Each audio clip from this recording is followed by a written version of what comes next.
Okay, and what up, chatting? How you doing? All right, so we should be live on YouTube and Twitter as well. So here's our plan for the day. We came up with a solution that I think I like for scrubbing some of Nemotron's spicy output. We're gonna need to make sure it does that for all models and that we can doctor things properly, but we have a good spec. We need to do some of the other proposals first, right? The open spec stuff that we've done. So we haven't run that proposal yet, but that'll be our plan for today, and hopefully we're good. There's definitely like more stuff we got to do. I was not anticipating having to handle the spicy output like we did.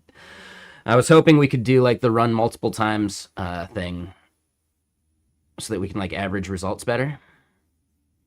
So yeah, we'll have to do that. It's still important. We'll see if we can get that done, before gaming tonight. So yeah, that's our plan. Let's just get to it. It is a warm one here today. I don't think I can do the Indian food tonight. I might have to do sushi. Bummer. But yeah, the sushi place nearby is quite good. So I'm not even mad about it. I like the way they do their rainbow roll. Like it's not too cucumber heavy. Oh, and anyone that signed up for Claude, just so that they could get Fable access, you should have received an email in which you can fully refund your recent subscription.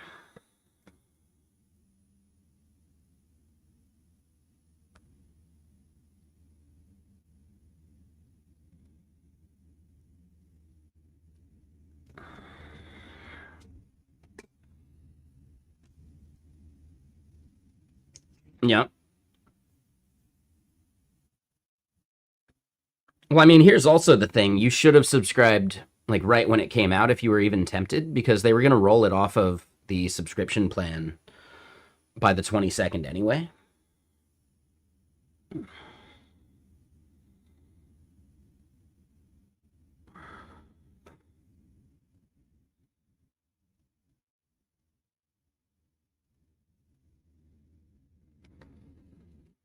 What if this is a thing that they requested because it was costing them too much money to run?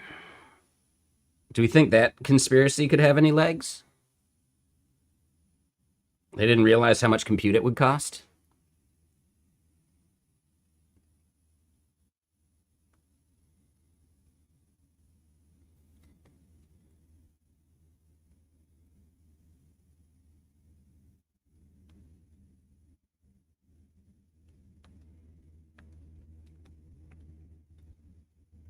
Right? Because they probably still have Mythos for approved Project Glasswing companies, right?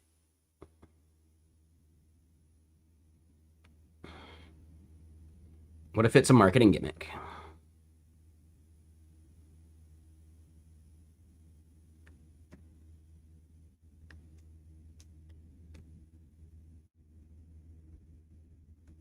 I don't know. But okay, so yeah, we're just going over some of the code here that we just did.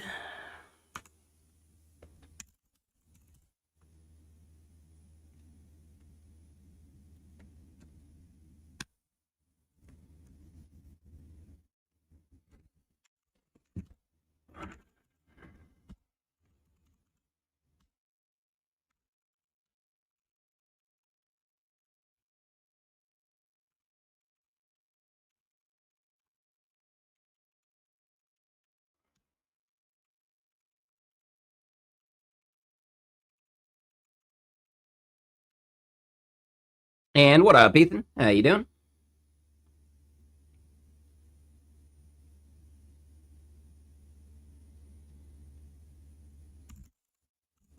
All right, so let's do this.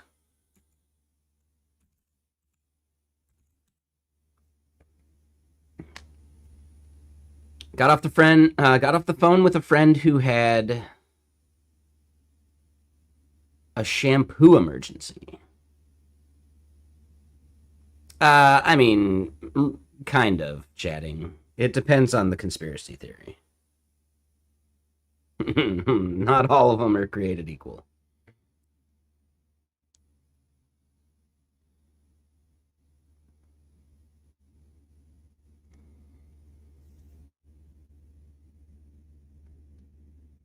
Her blonde highlights are now purple. Oh no.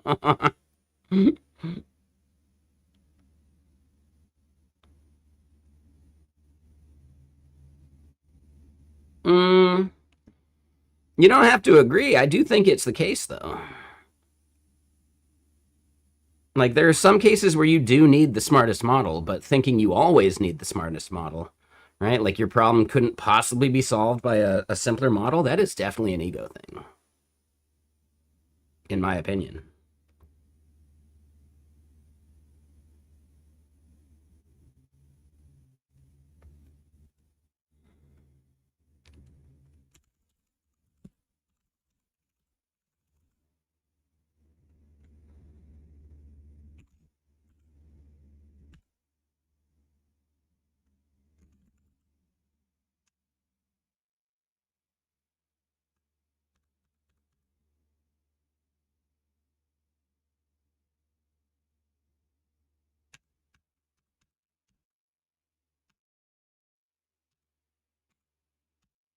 Wait, really? Did we not just do that? Oh, we need to sync it. There it is.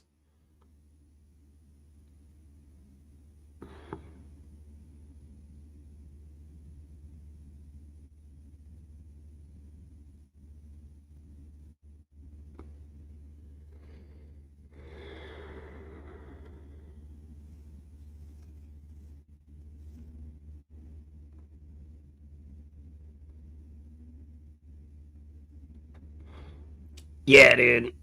I mean, it sounds good. I just think you blew it by removing the skin. Hold on, I need to blow my nose real quick. Give me a sec. Give me a sec.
And I think there's something interesting about that, Bob.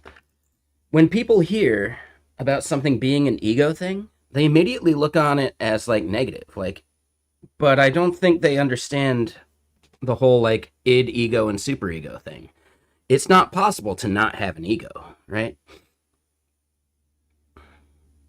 You know? Like ego death is a thing, and it's usually not a good thing, right? Like everyone needs an ego of some kind, right?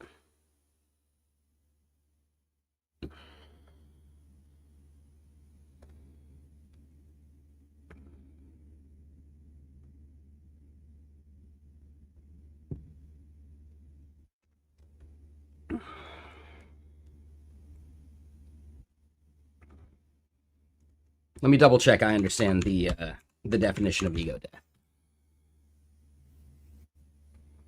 right? You know, your ego is literally your self identity.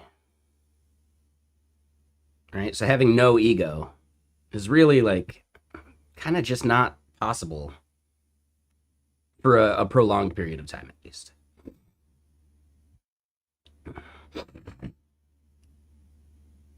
People will sometimes get it when they're, taking mushrooms or in some kind of like weird psychological state. But, like you still need ego.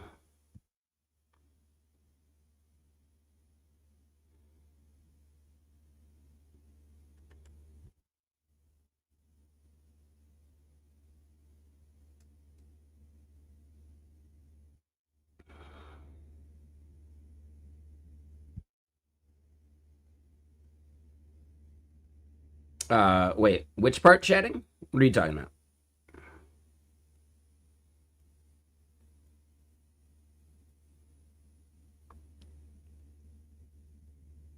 But yeah, what up, Kenny?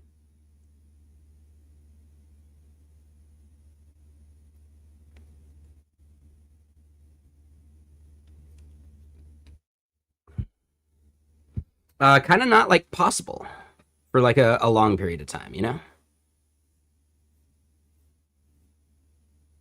Able to fix everything? No, no. We did stuff, but like, we got more work to do. We've got our today command, Kenny.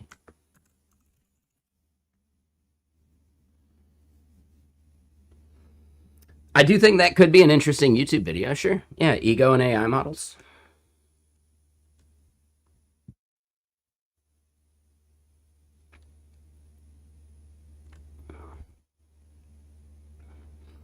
Right? But the framing being like, you know, don't treat ego the way you think about ego normally, right? Think of ego as in, is it Freudian or Jungian? I forget which psychologist or psychiatrist came up with it. But it's just the idea of like your ego is your self-identity, right? And at some point you have created something around your identity that the problems you solve are hard.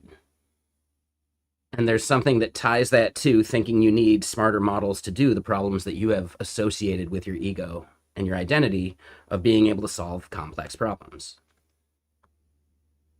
When you start to really like break down and use stupid models to solve problems that you have spent effort on in the past, that can do damage to your ego, right? To your self-identity. Boom. There's like the synopsis. How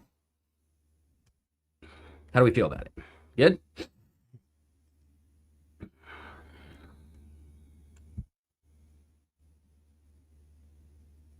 Because I think that maybe gets to more nuance that you would probably agree with, Bob. I just don't think yesterday I articulated that part of what I meant by ego.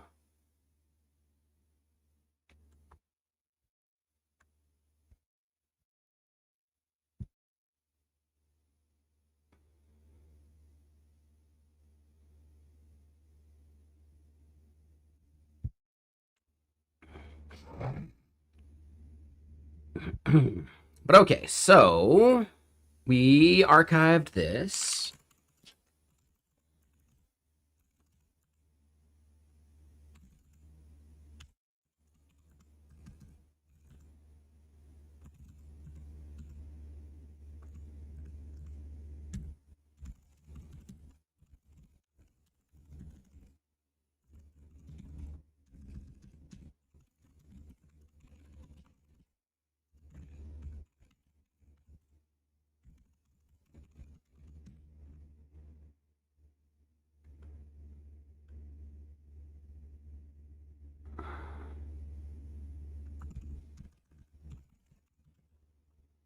Okay.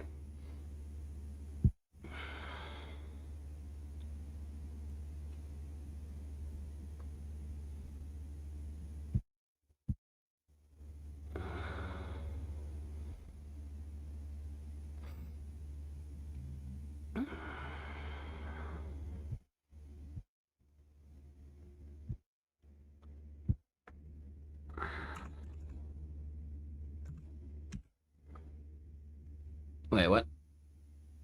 That's not what I wanted.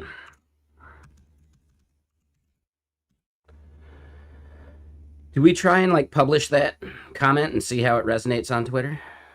That might actually be good. How did I phrase that?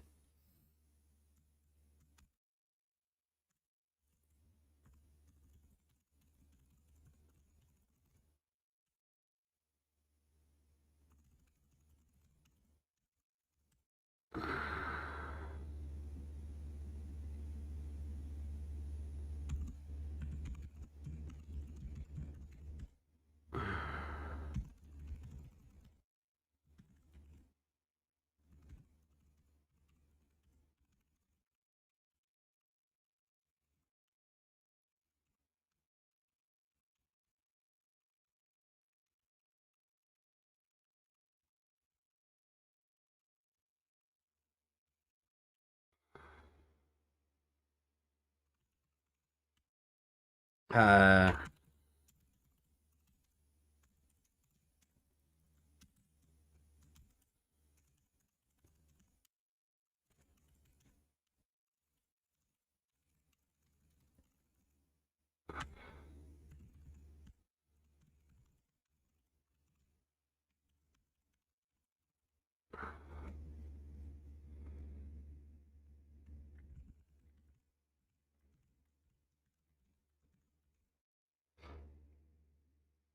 that's true too.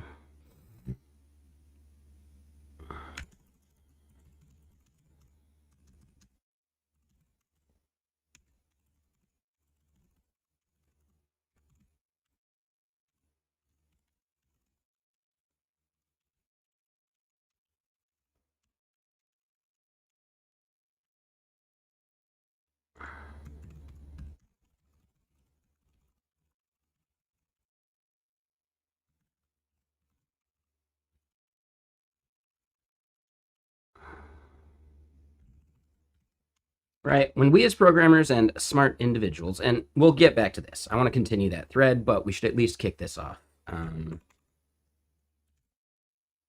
think we can still do some more GitBench. Of course, there's another Pi update.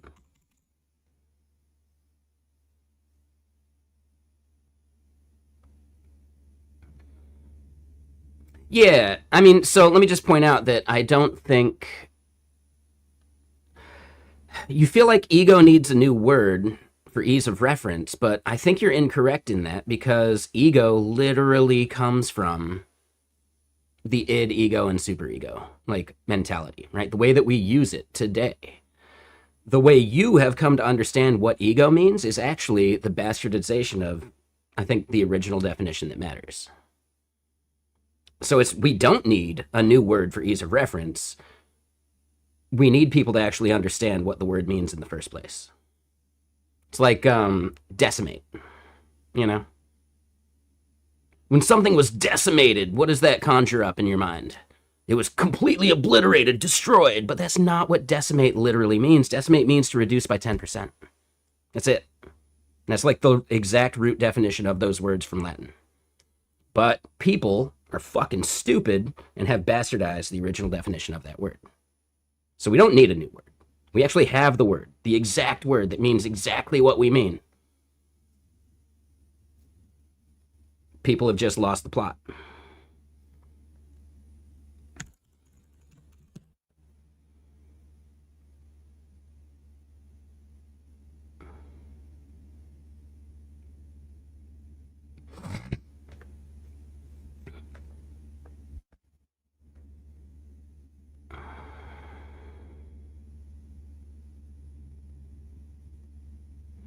I understand that chatting on a Yoink phone, but to say that we need a new word now is ignoring the fact that that new word would eventually be misinterpreted as people use it in the wrong context again. Like we would just lose the definition of the word again, you know? A new word isn't going to help us when people can't be asked to actually understand the words they're using. Chatting, I feel like you've been here long enough that you know there's no such thing as sarcasm on the internet with something that is very obvious about it being sarcastic. That's a /s, that's a kappa, that's whatever. But without any of those things, nobody knows you're being sarcastic, dude. You cannot be sarcastic on the internet without making it overly obvious. Tone does not cross this boundary.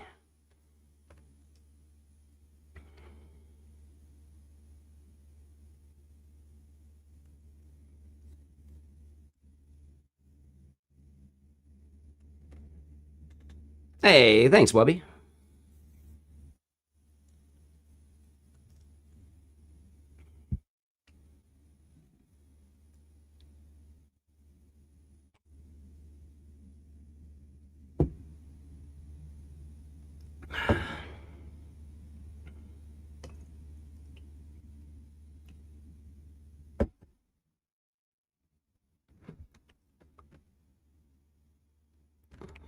All right, so we updated Pi. I think we have another proposal to check out here. OPSX apply.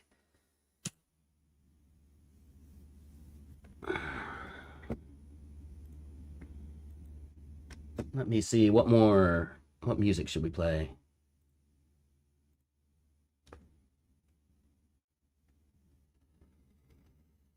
I think capacity group cooldowns is the more important one at the moment.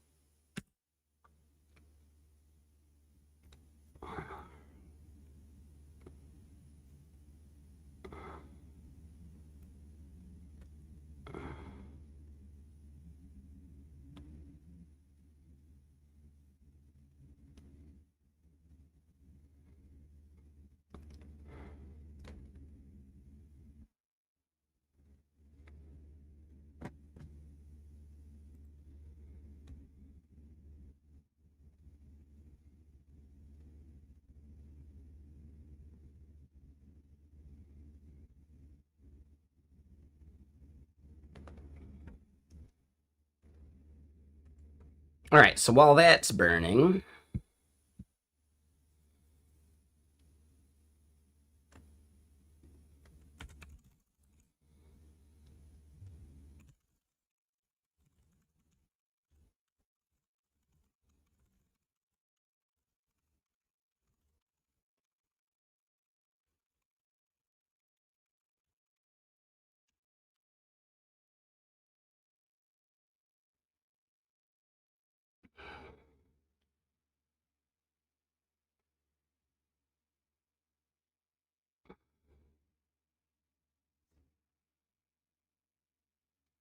um, yeah. So, right, when we as programmers and other smart individuals come across a problem that in the past has needed our unique experience and intelligence,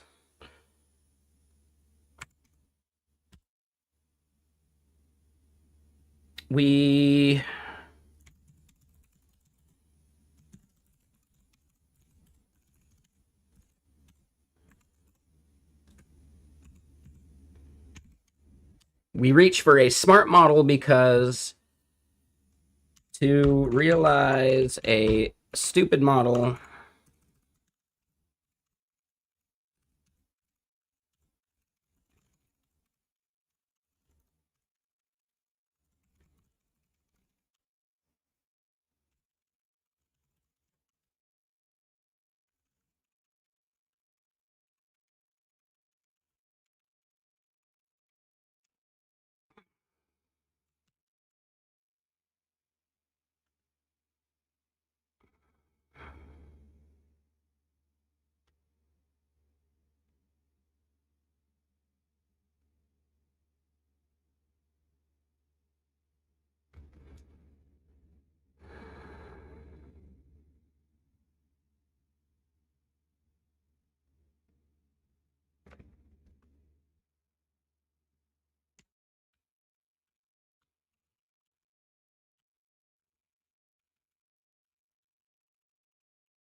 I feel like I'm like talking in circles here, but like we're gonna have to edit this, right?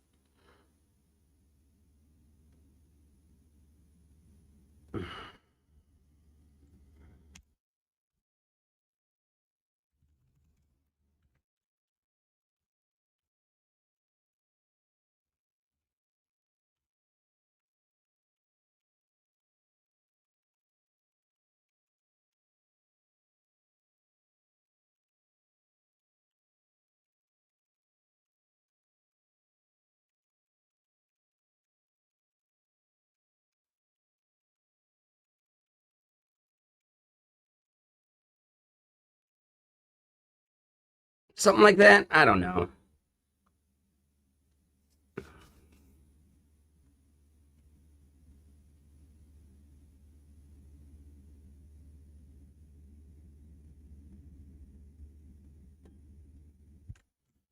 I should be consistent with smart and stupid because, I don't like calling it true intelligence, right? So smart and stupid don't map necessarily the right way.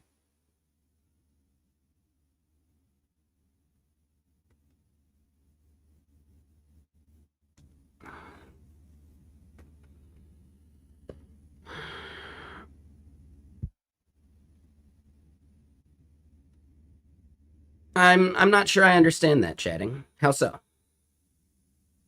Right? Could you explain that a bit better?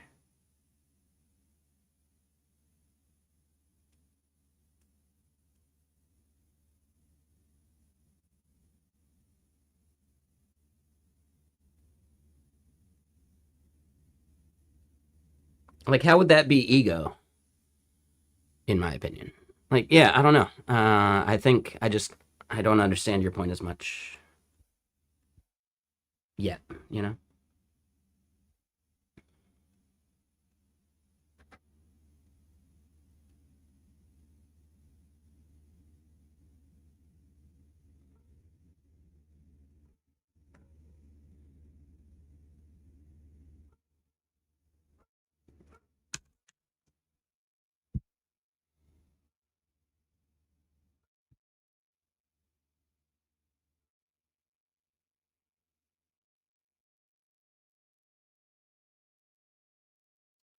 I feel like this is a solid tweet.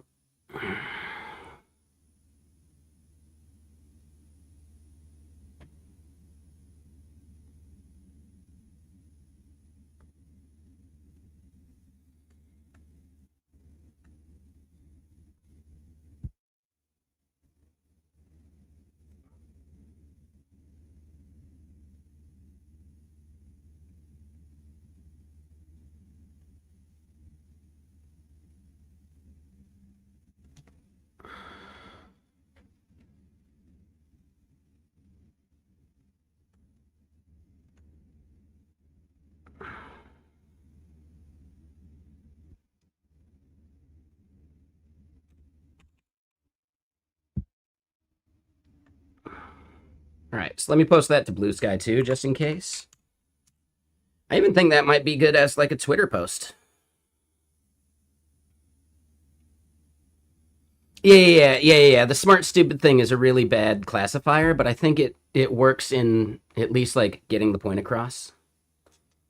Yeah, I don't like the word smart stupid, right? But yeah, it's for lack of a better word. I'm not sure what word would make more sense, you know?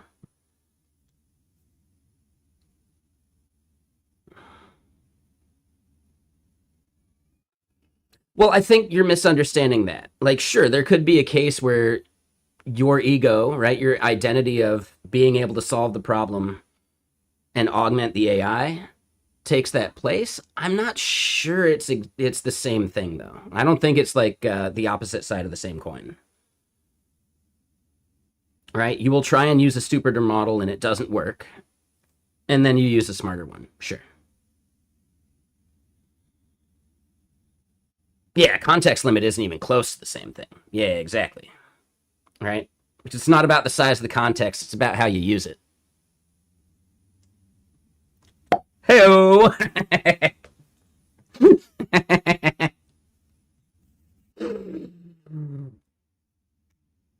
Dude, that should be totally like Kimmy K27's thing. Right? Because it's not a million context window.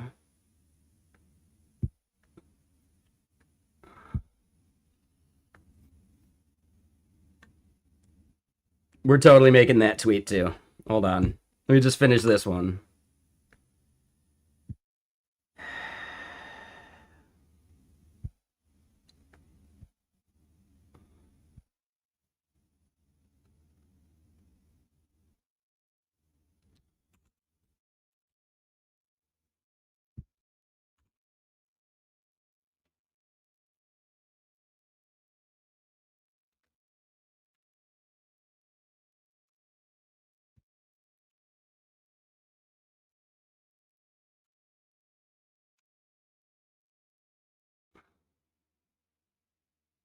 Yeah, damn right.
Hate how much I have to edit just to fit within this BS.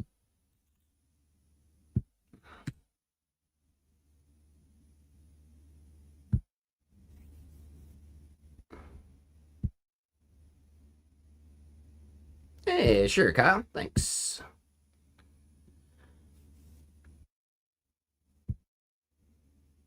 Hey, thanks, Wubby. All right, so then, yeah, let me just do this one to LinkedIn as well. I think I need to do it on Twitter.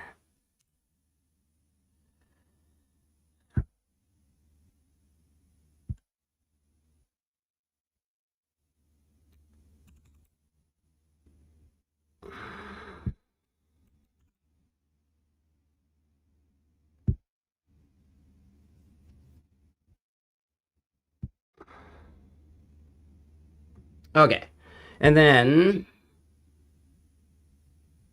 let's do this. Openrouter.com.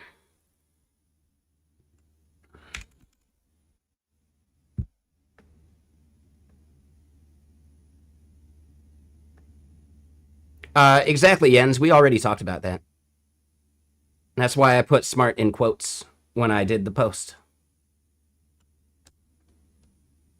But what do you think is a better word? Right? What would you actually use in place that isn't way too many characters? Right? So for lack of a better word, smart and dumb or smart and stupid are all we have. What would you use instead? Right? It's easy to criticize. It's a lot harder to propose a solution. Yeah, no one on Twitter is going to read that shit. Exactly, Jens. So at some point, language is meant for communication. You use the words that people are going to understand.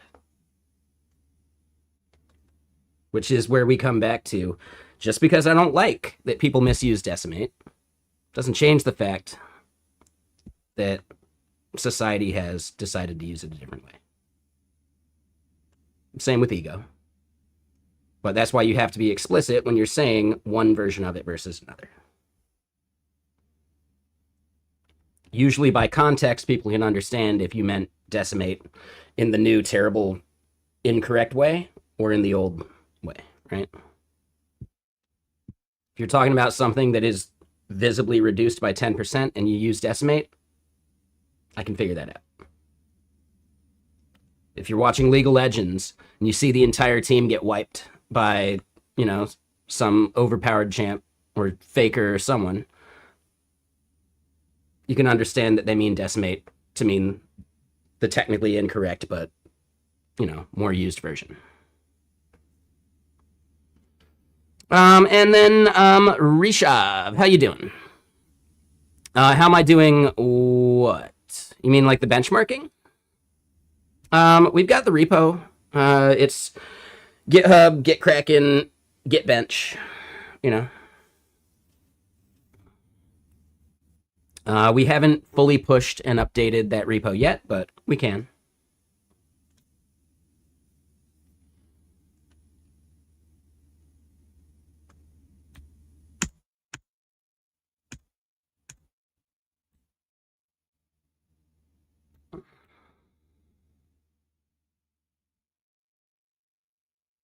Hmm.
Feel like that's a solid tweet. It's not about the size of the context window, it's how you use it.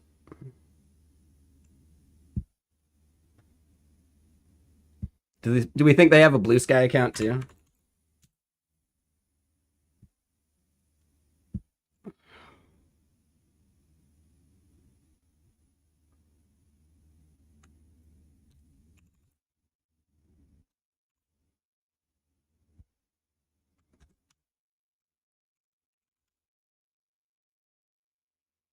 Yeah, I don't think they have a Blue Sky account.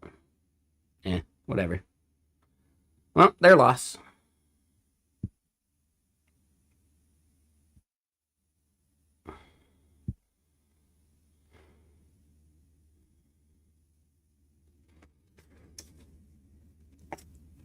It's not like I'm successful on Twitter or anything, but I do feel like Twitter is way more fun when you have an even mix of shit posting and thoughtfulness.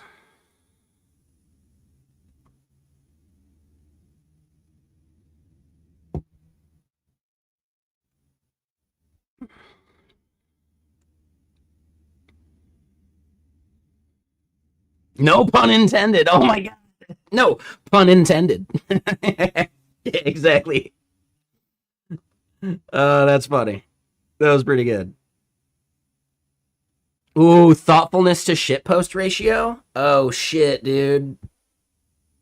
You're a fucking genius. I mean, that's kind of like the yapping thing that someone had a while back, right?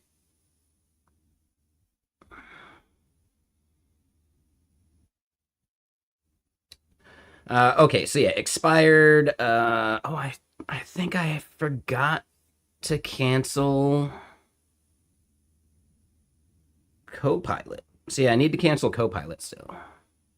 And then yeah, Olama Cloud at 20.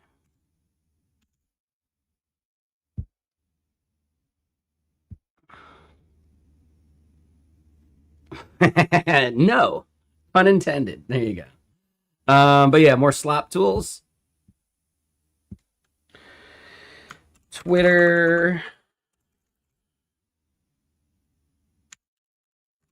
or B Sky. B Sky would actually be easier.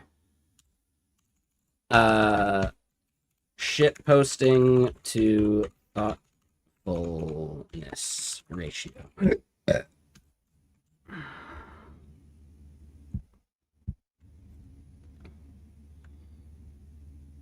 Yeah, that's a great idea, man.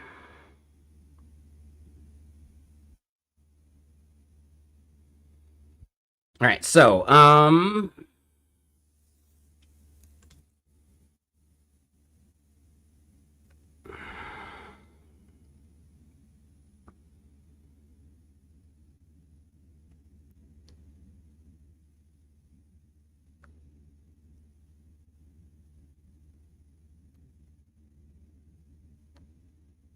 Yeah, before we get too deep,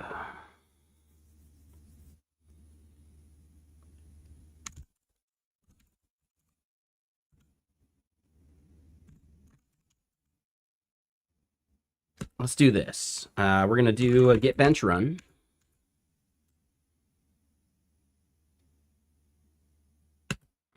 Right? We want the parallelism.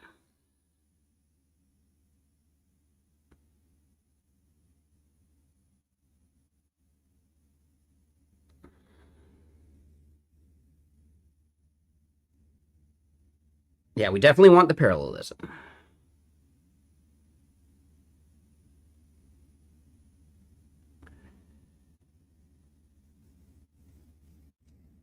Oh, yeah, exactly, chatting. Mm-hmm. Yeah, there's so many like subscriptions we have that we should probably be canceling that we just forget about, you know? And that's what they bank on.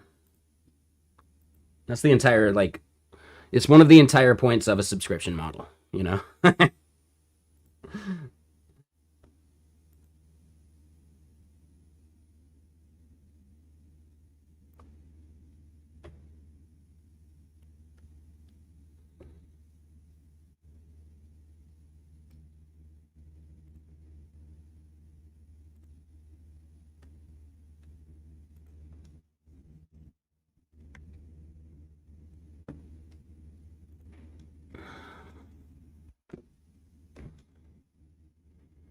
You were paying for Apple Music for years, you're a Spotify user. Oof. Yeah, I pay for YouTube Premium. I don't know, I get value out of it. Just not having to get ads when I'm listening to music from YouTube, which we do from time to time, you know?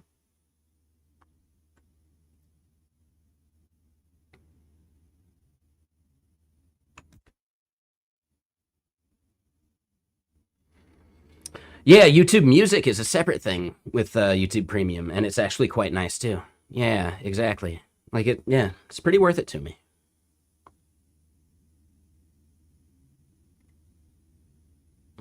It's a moral imperative.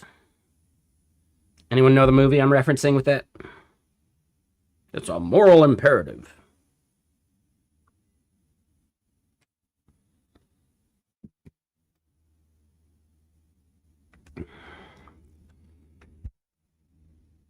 I don't think anyone else here, well, very few people here are my age and watch as many movies as I watch. So, yes, it's from Real Genius. You're welcome. You don't have to, like, rack your brain for it.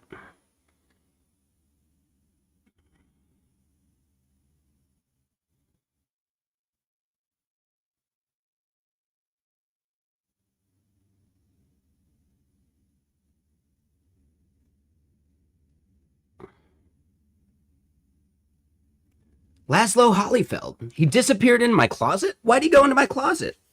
Well, why do you go into your closet? To get my clothes, but that's not why he went in there. Of course not. He's like twice your size. Your clothes would never fit him. Pfft, scored better than me on the test. Can't even understand that clothes wouldn't fit someone taller than him. Yeah. But there was a second qualifier there, slip second. You don't watch nearly as many movies. Or if you do, you don't memorize them by accident like I do.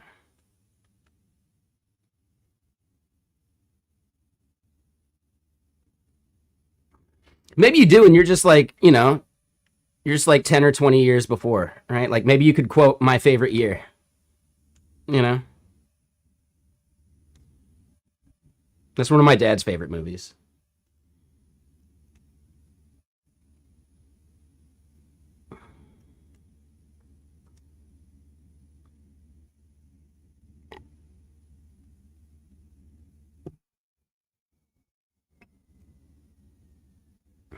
No. I didn't take it that way. No, there is absolutely like an era of film that I just don't enjoy.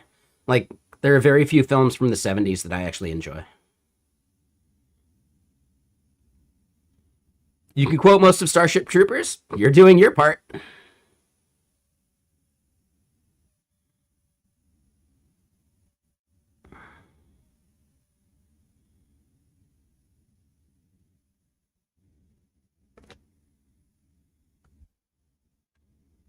Matt, like, dude, I love that bit. Dude gets shot in the fucking head and they yell medic. I'm like, I don't know if that's gonna help, dude. I don't think that one's gonna help.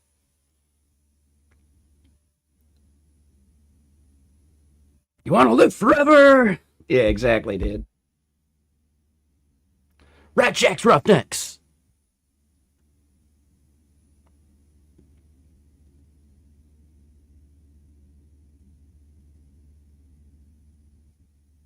Ah, that's a bummer chatting.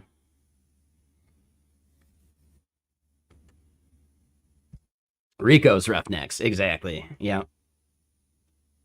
No, I really liked that. Just the like the teacher, he's kind of a hard ass or whatever. And then they get into the military and he's no longer a hard ass. They're compatriots, you know? Like it's really cool. Right? Like it's almost like a really cool like growing up. And maybe that was even in the book. I didn't read the book cuz I wasn't a fan of the book. The book's a little too like the book is not as sarcastic as the film. And I did not know that going into it.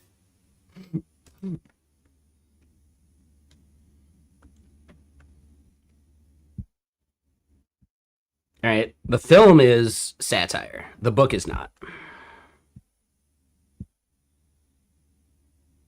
Yeah, exactly.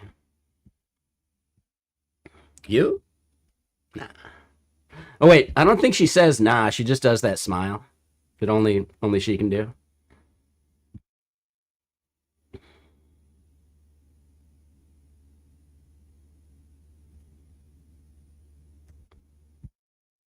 Yeah, she was in a really good string of movies. Dina something or other, like Starship Troopers. That dragon film with Dennis Quaid. Dennis Quaid was the worst part of it, but what was it? Like Sean Connery, I think was the voice or something. Maybe I'm mixing up the movies.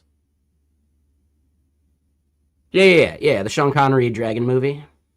And she was also in Johnny Mnemonic, right? Like three really like quality cult classic films, you know? Dragonheart, that's the name.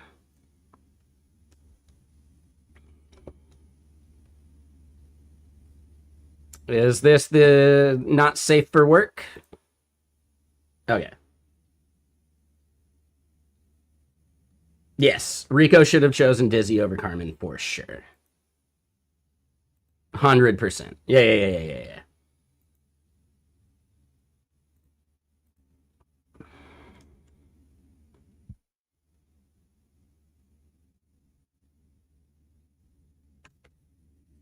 Dragonheart reminded you of Elden Ring? Okay. Yeah, I don't think I'm aware. All right, so yeah, we got to let this thing run. I don't necessarily want to be changing too much out from under it while it runs.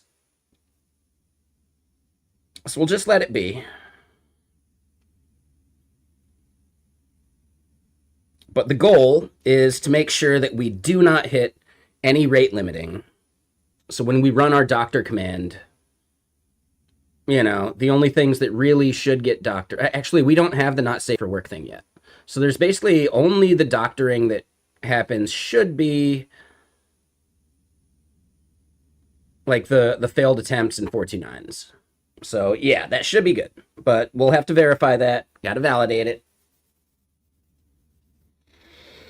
And you know, it is a Saturday. It is a Saturday. We could hop into a whiskey again.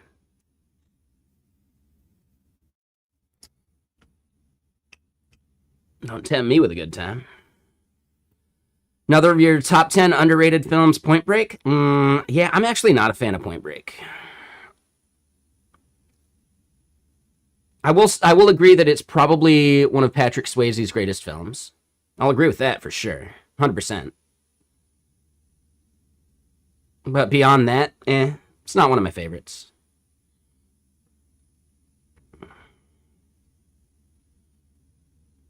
Like it's up there as one of Gary Busey's best films too, actually. I think there's still plenty of like Keanu movies I prefer though. Like I prefer Speed over Point Break as far as like Keanu films go.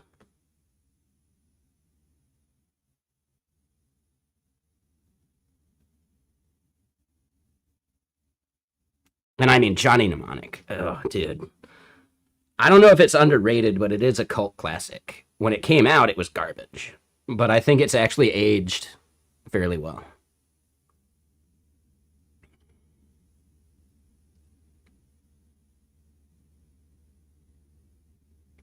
And what up? How you doing, Emperor? The Crow's good. I enjoyed The Crow. Yeah, the first one for sure. The sequels, not so much. But honestly, the guy that plays the bad guy in The Crow, the guy with that really raspy voice, like, dude, he's fucking awesome. He's great in everything he's ever been in. I forget his name, which is a shame.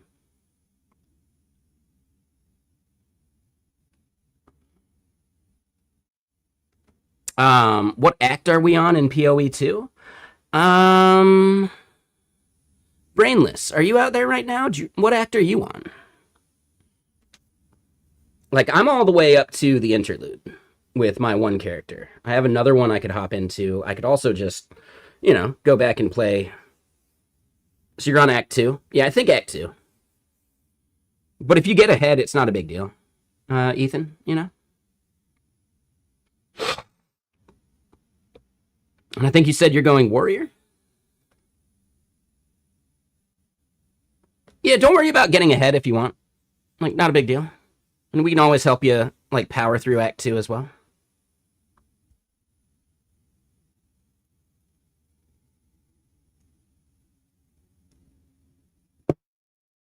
I actually don't like my warrior. Like, he's pretty tanky. He's, like, almost unkillable. Especially now that I've got my resistances up. But he just doesn't, like, melt bosses in, like, a satisfying way. And he doesn't wave clear in enough of a satisfying way.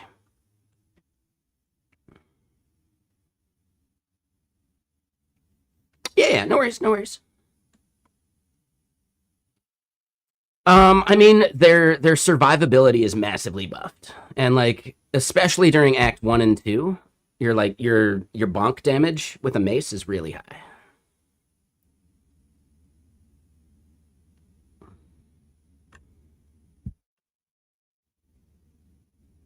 Yeah, I forget. What build are you going with your warrior? Do you have like a guide that you're following? Feel free to link that and I'll double check it. It's probably the exact one I'm doing. Maybe, maybe not. I don't know. There's a few that are good.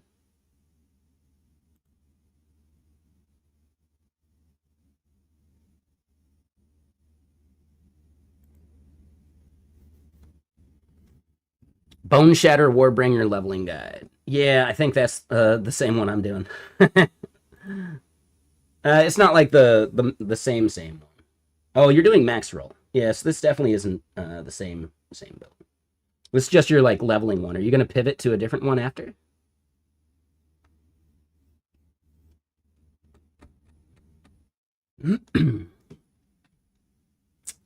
Yeah, makes sense. No, I think this is the way you have to level a warrior at this point. I bet I could go back to like my shout warrior.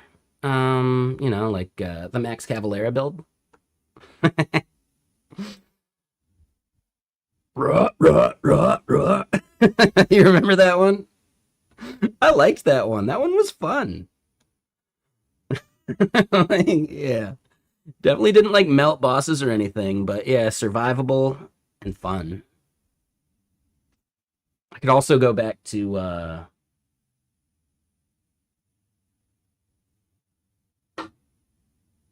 I could do the fire bear. I think that one's still probably valid. I think they changed it up a little bit, but yeah.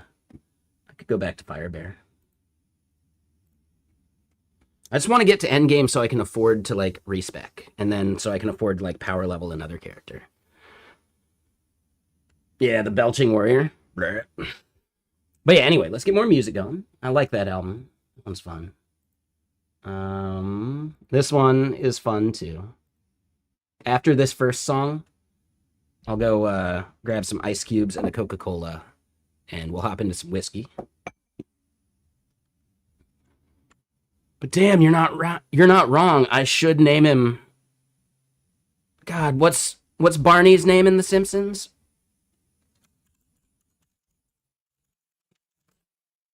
Gumble, Barney Gumble. Dude, I should totally like see if I can rename my warrior.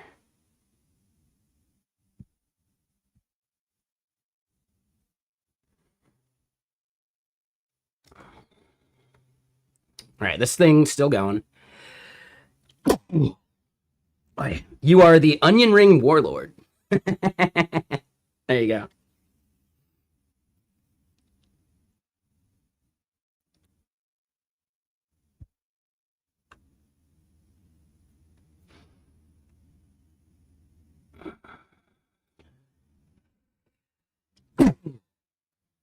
Ooh, I don't know why this popped in my head. Related somewhat to onion rings, right? But assault and beer battery.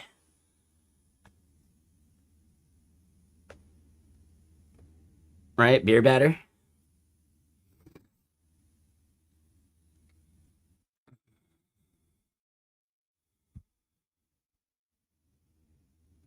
All right, so yeah, we got this thing churning. We should probably just explore some stuff. Continue with this here.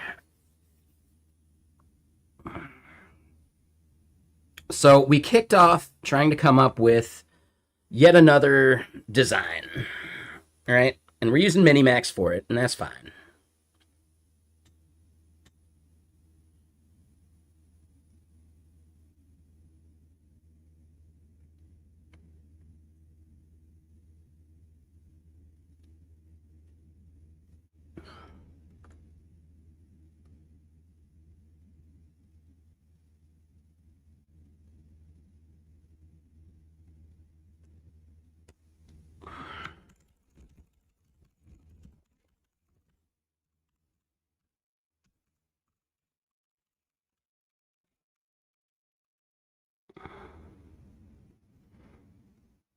Hold on, what did ZAI do? And they're the ones that make GLM, right?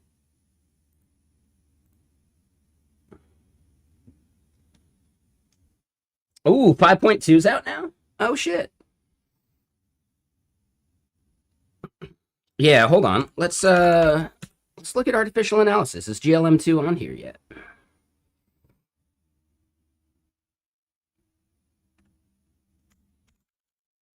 Okay, so they don't have Kimi K27 yet. So they probably don't have GLM 5.2 yet.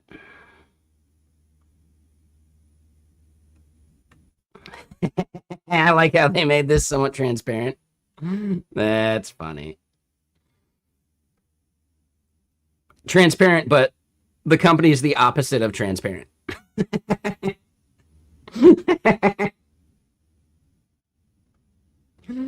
That's fun.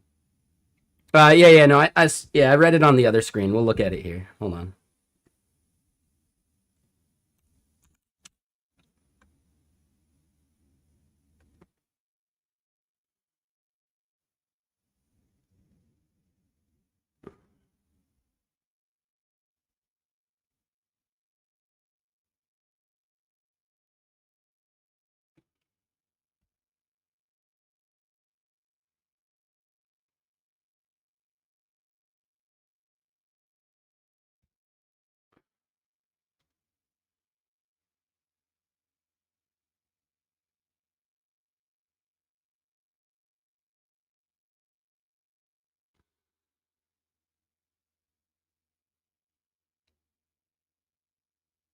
This is Clanker made for sure.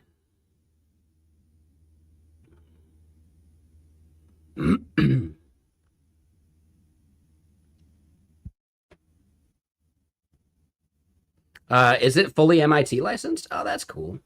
Like, do they have their training set published as well? Because that would be the important bit.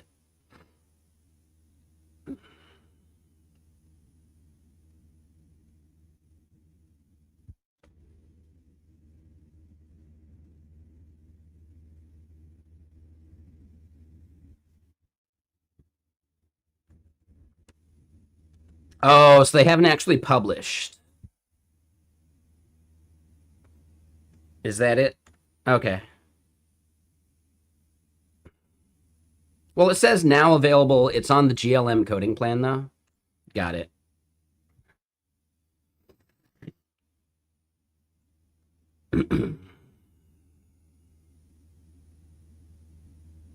Well, I mean, it says it's already available, though, doesn't it? Maybe I misunderstood what they're saying.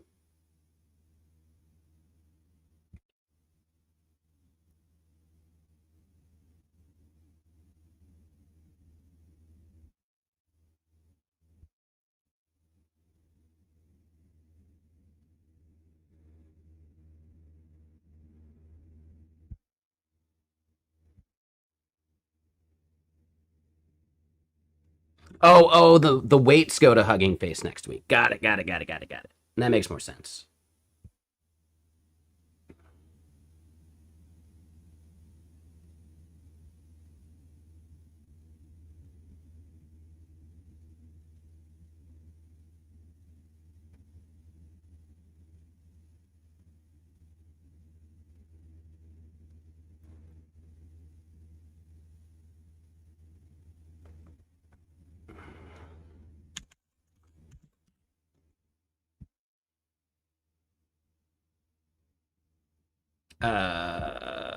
I just want to see the list.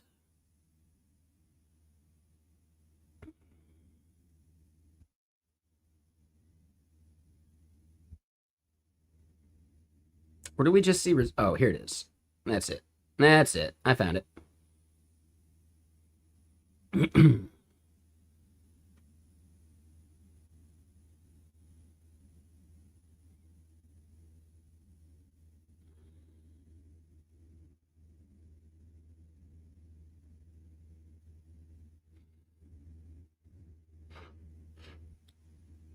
Hmm. Oh, they don't even have Minimax M3 on here, though. Interesting.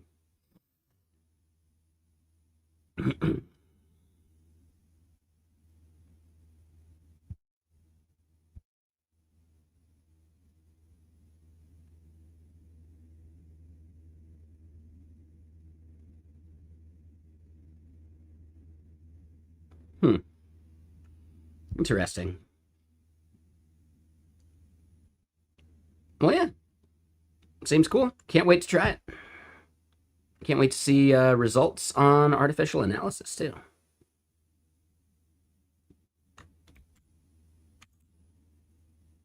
Yeah, Kimi K27. I was hoping we would see it here in benchmarks, though.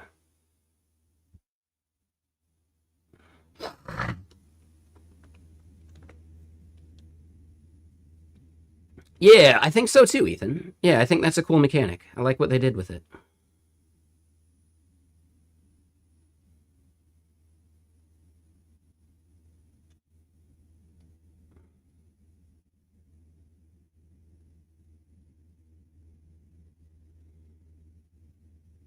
So yeah, I would actually expect 5.2 to be a pretty solid offering if it's technically better than Minimax M3, because Minimax M3 does good shit.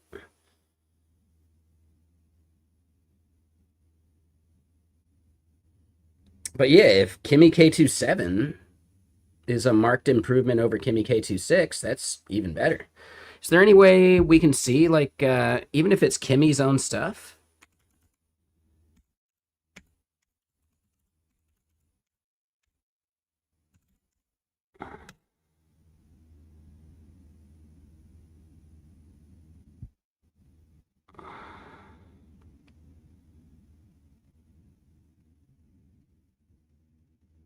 Okay, so less overthinking, right? At least, like, this is their stuff, sure. Yep. So Kimi's code bench, which is cherry picked, sure. Program bench, sure. Right? I think this is the biggest win because, dude, we've been seeing that K26 spends so many fucking tokens.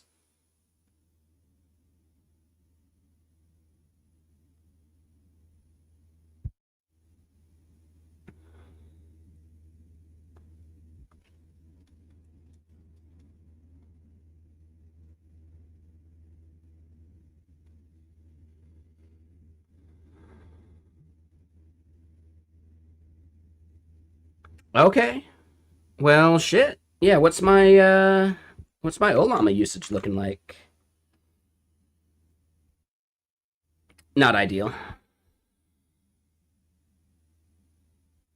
When does it reset? One day.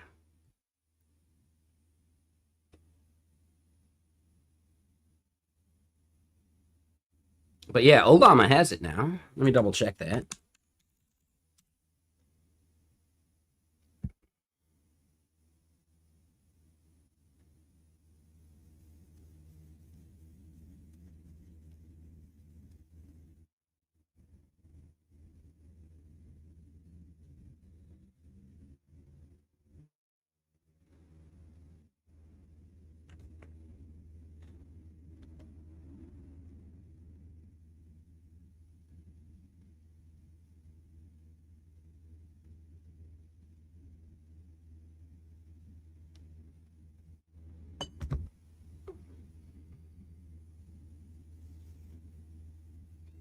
I mean, I think it's really easy to hit your limits on Open Code Go.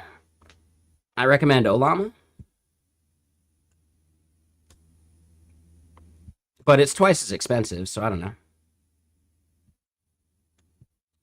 As far as harness, you could use Open Code or Pi. Like, there's a bunch of them that are just totally free and open. That part, I don't know. That's taste and preference.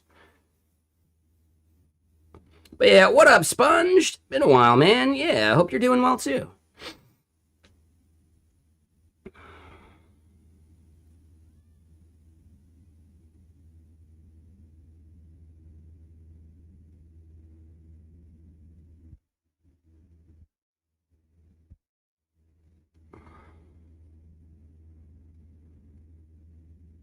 All right, so yeah, let's double check this again. Because yeah, we're still running there. Nemotron's cooking up a novel right now.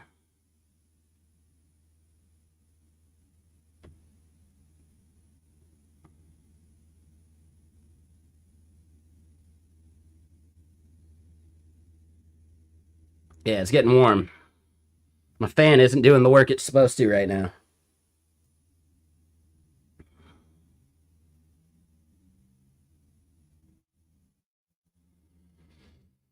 So yeah, what is no, not for that. Separate thing. Right? So yeah, over here for this exploration. Good call. Real world mock-ups tend to date fast and get nitpicked. Abstract scenes are also more on brand for the Neo Brutalist system. They're built for it. All right, so a configurable grid.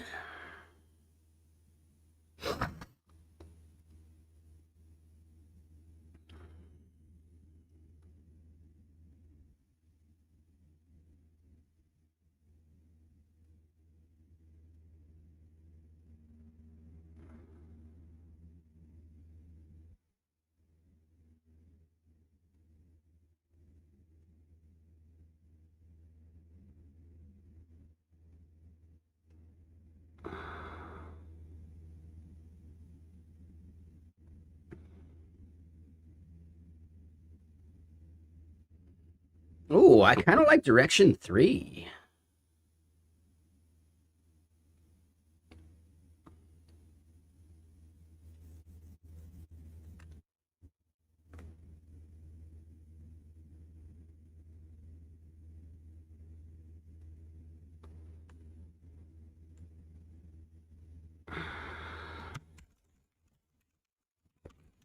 So I like direction 3. We can go with uh,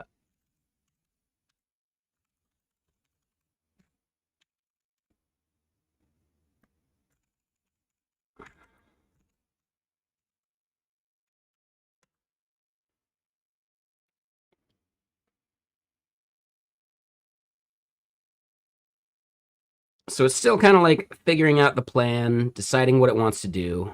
We'll create a file. While it's clanking, right, and while the GitBench is still running, I do think it's Ice Cube and Coca-Cola time. So I'll be right back. Give me a sec.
Okay, got my Coca-Cola and some ice.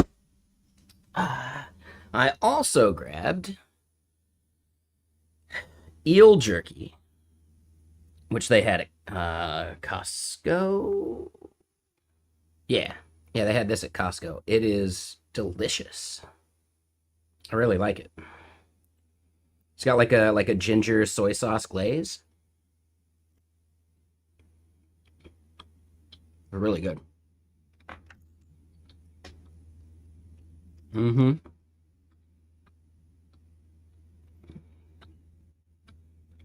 And I've been keeping it in the fridge, so it's like nice and cool.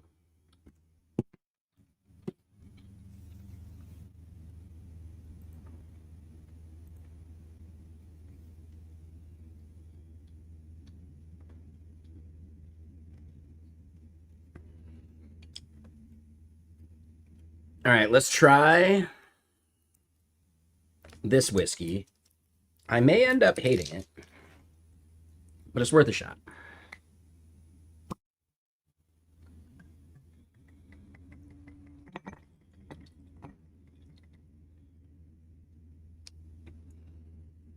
Yeah, Rebel 100.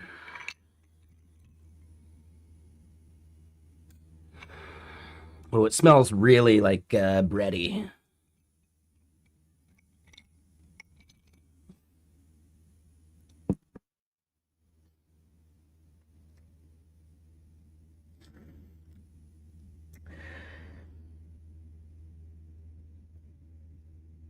I don't like it.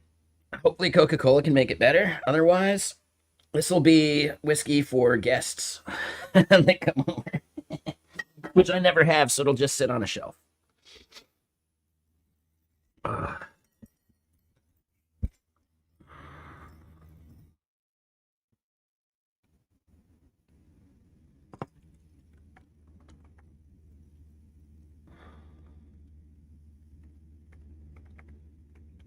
All right, the song's trying to put us to sleep, so we'll skip that.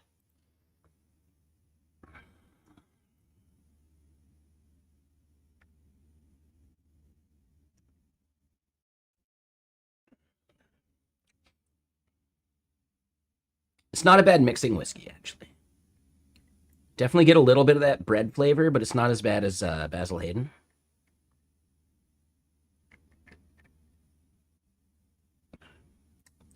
Yeah, it's not bad.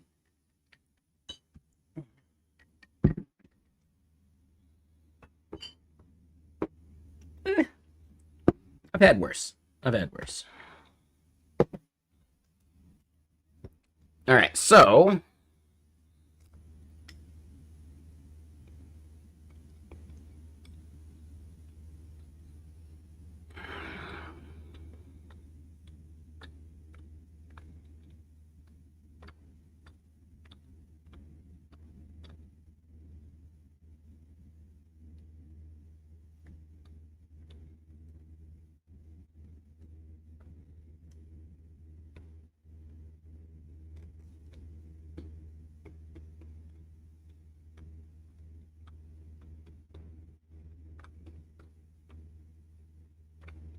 they really like the diamond.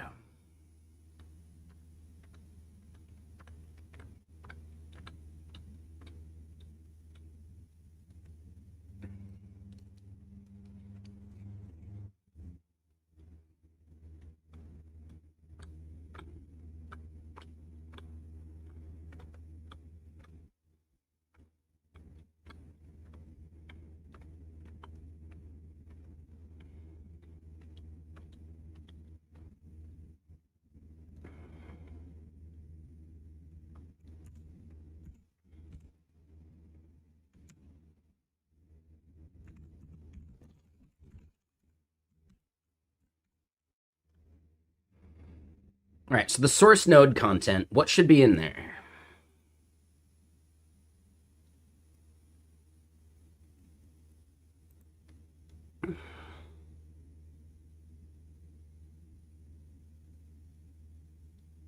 And hold on, we're skipping this song too.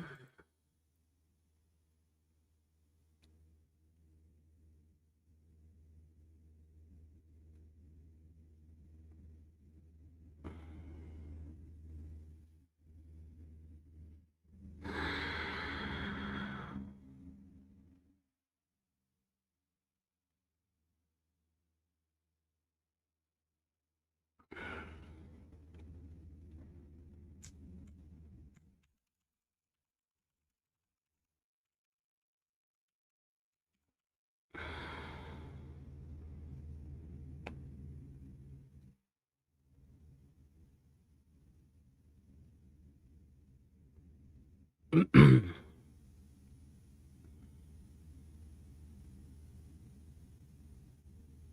like group by speed slash urgency.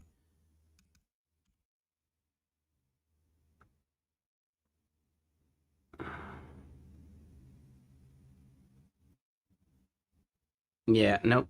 Okay, so then for number 4, the SMS card emphasizes high priority. Should that show in the diagram?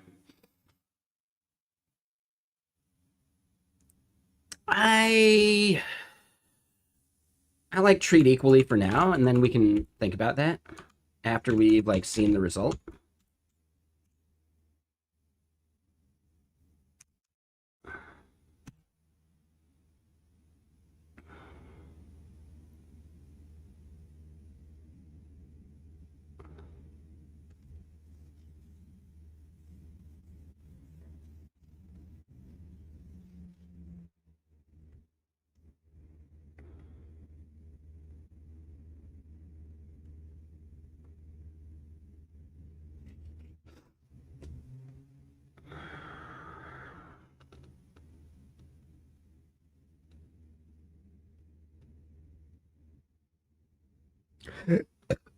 All right, so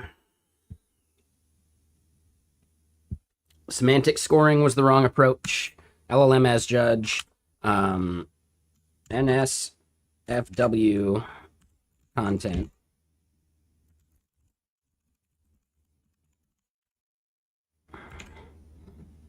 Right?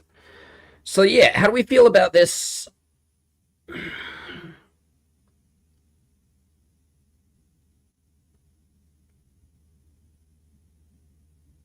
As like a structure. I think this feels good as a structure. Oh, hold on though. I believe our run should be done now.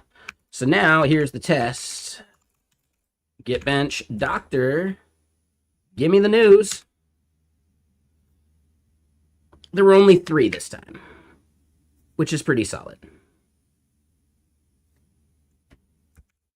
Okay.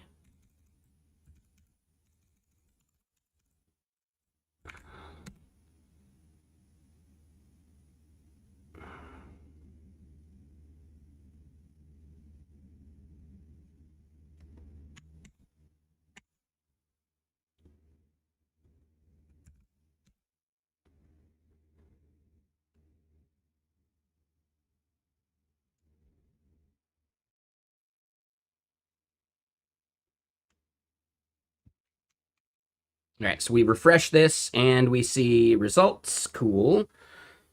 Let's look at Nemotron.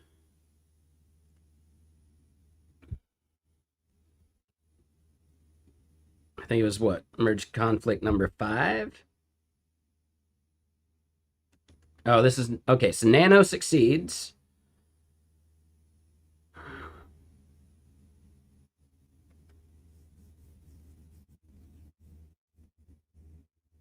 Aha, so yeah, that failed that merge conflict.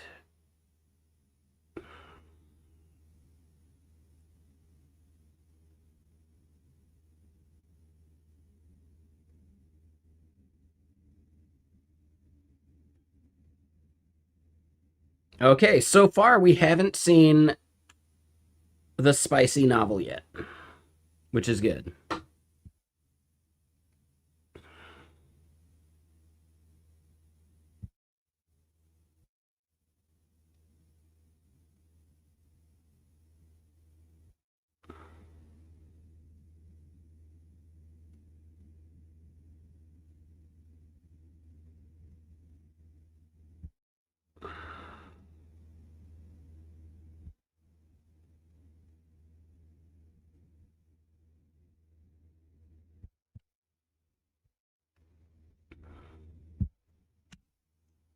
Okay, no presence of the word silk in our results.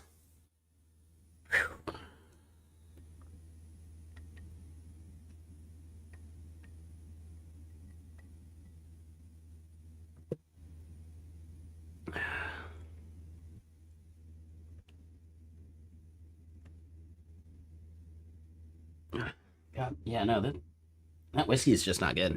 I don't like it. We're gonna switch it up. Yeah, I really don't like it. Ugh.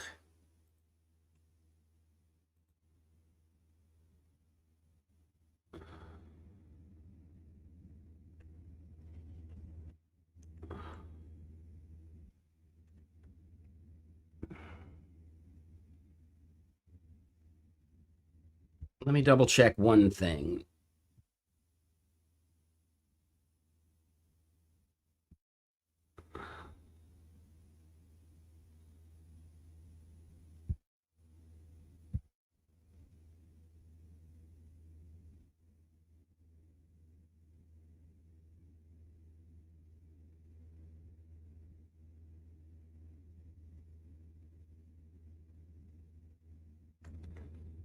Okay, so that's to be expected. Yeah, we want to see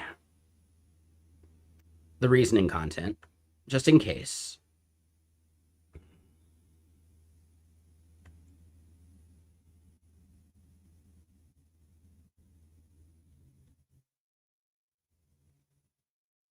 This was the one. This was the fixture. F004. Okay, hold on.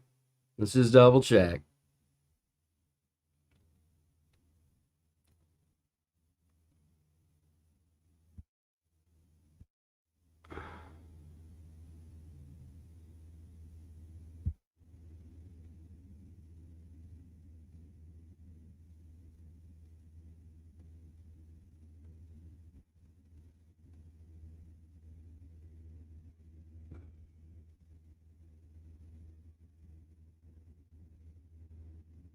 Okay, so yeah, this added the explanation. It's just not good at following those instructions.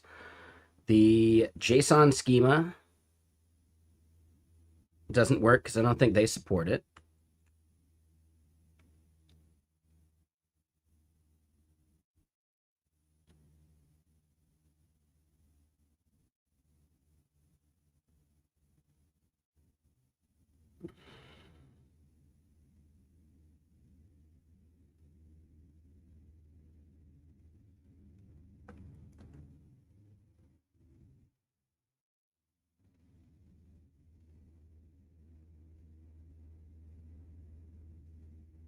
What?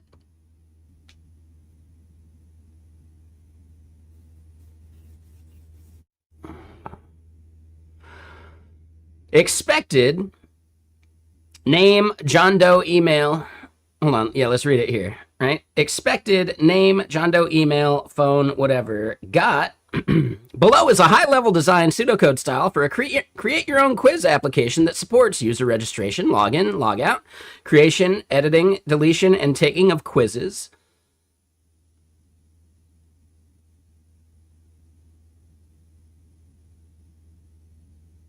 What? Dude, Nemotron just goes off the fucking rails. Like, at least it's not porno.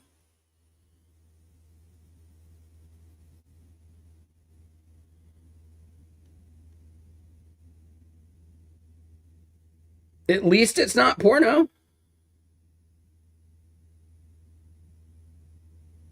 Or maybe bummer, it's not porno.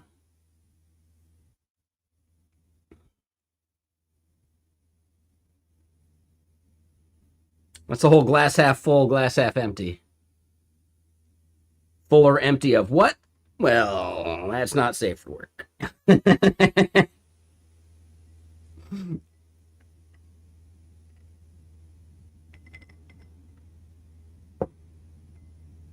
Yeah, that is comical.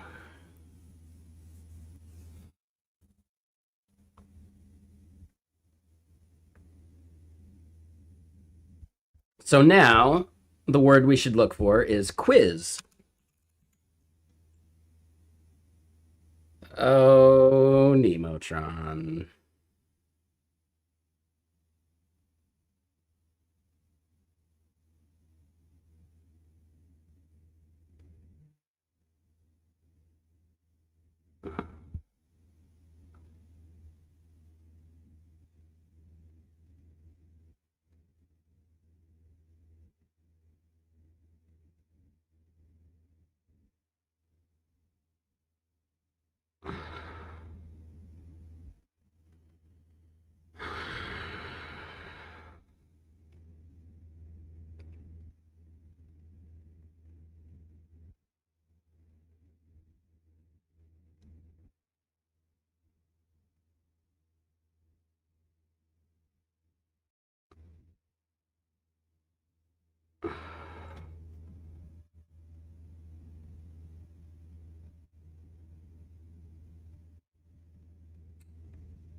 Okay, so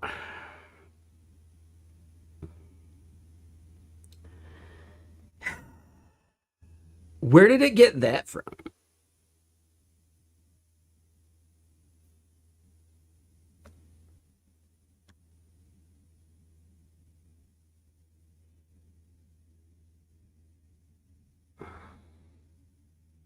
Okay, and it looks like this might just be for a single. This happened a single time, right? We're just seeing like a bunch of like instances because we've got the reasoning content, right? We've got the full transcript.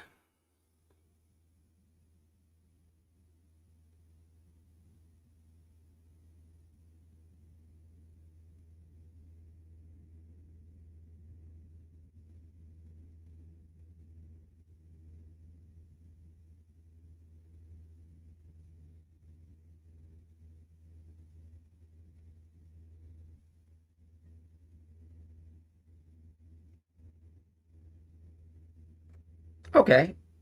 So, I mean, yeah, it's doing good on most of it. It's just every once in a while it goes off the rails. But it didn't happen nearly as much as the porno yesterday. So that's good. So, okay, cool. I would say I think our changes that we implemented here are good to go. So now we could do the OPSX archive. Let me commit what we got because I think it did a good job. Like our rate limiting is way better at this point, which is already nice. Like we still had to retry a few. Get casting bench.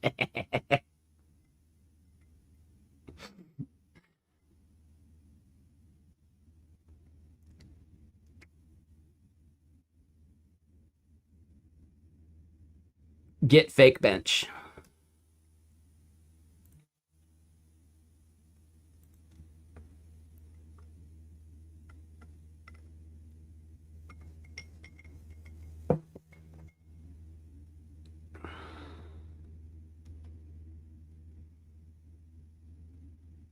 Now this time for basically the same test. Maybe. Hold on. Yeah, right? So here it is.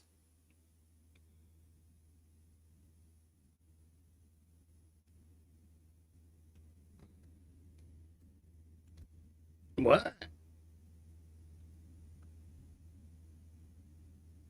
All right, so fixture here, right? I will. Dude, we can't even collapse that one because it's too wonky.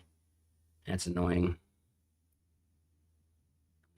Yeah, so this one, we wanted it to basically do the whole, like, it's the same exact test, right? Like, it's the same benchmark fixture that goes off the rails, which is interesting. At least one of the same ones.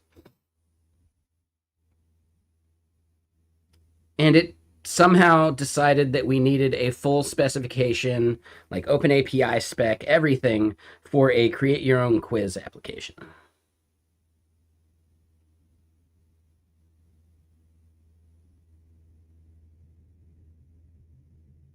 Which is weird. And then now I'm a little curious, what is our spending looking like for some of this?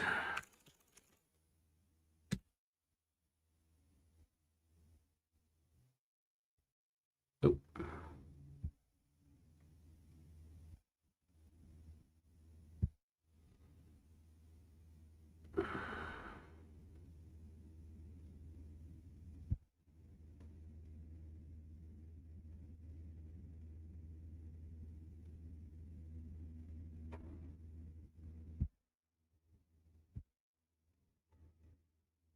Okay.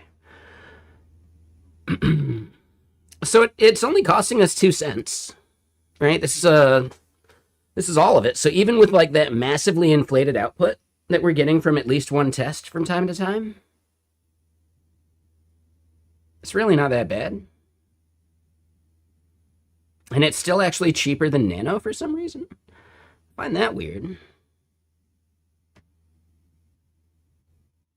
I find that really weird. Yeah, something is strange there. But okay. So we did that. Do.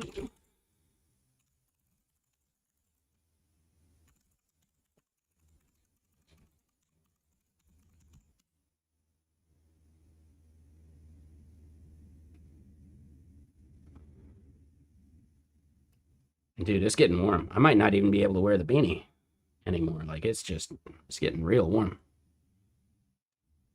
But okay, so we did that. Let's do OPSX archive, and then we can finally move on to the not safe for work thing.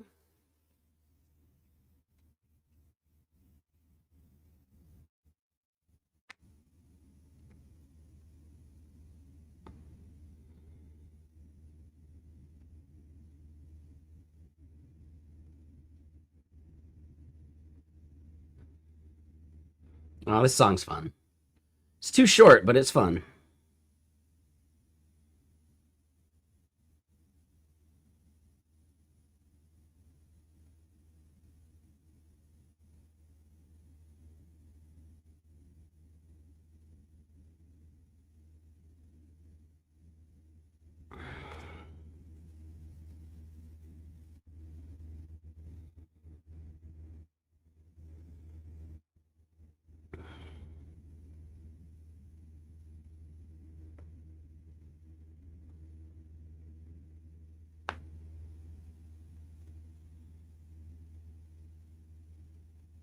There you go, Gaped Brain. Yeah.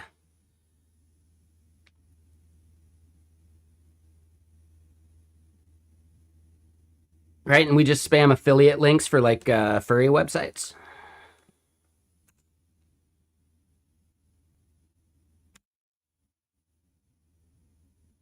Right, like where to get your furry suit made. It's just printing money at that point. We could advertise it in like the Rust subreddit.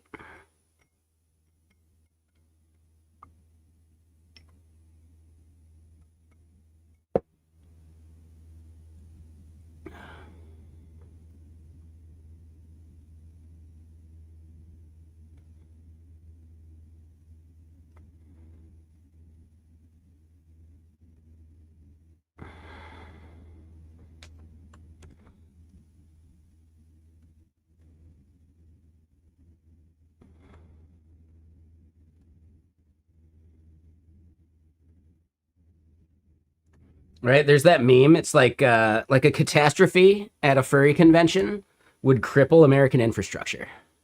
You know, like American tech infrastructure. It would set us back 20 years. Like, you know, I think it's funny. It's a good meme.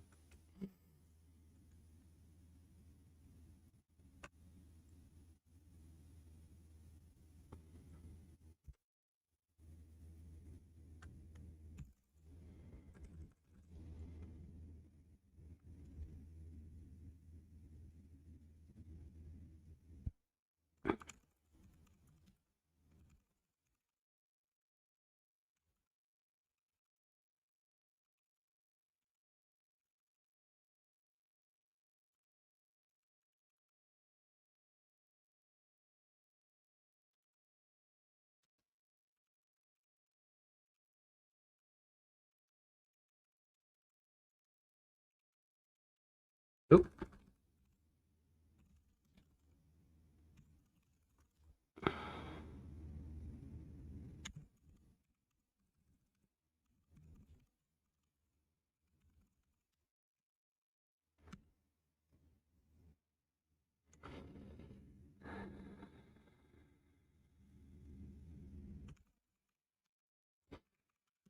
And man, my legs are sore. In between League of Legends games last night, like, you know, 2, 3 a.m. or whatever, I was doing squats. And man, like, I even did some like arm stuff. Just making sure you do some kind of exercise between league games is actually like a really good way to to make sure you're getting some exercise at all, you know? Like, we should be doing it more while we're letting the clankers run.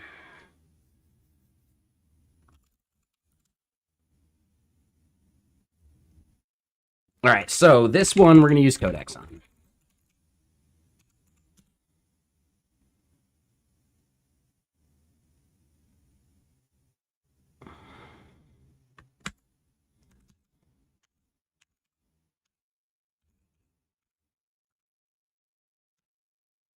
All right, so we're going to apply this next change.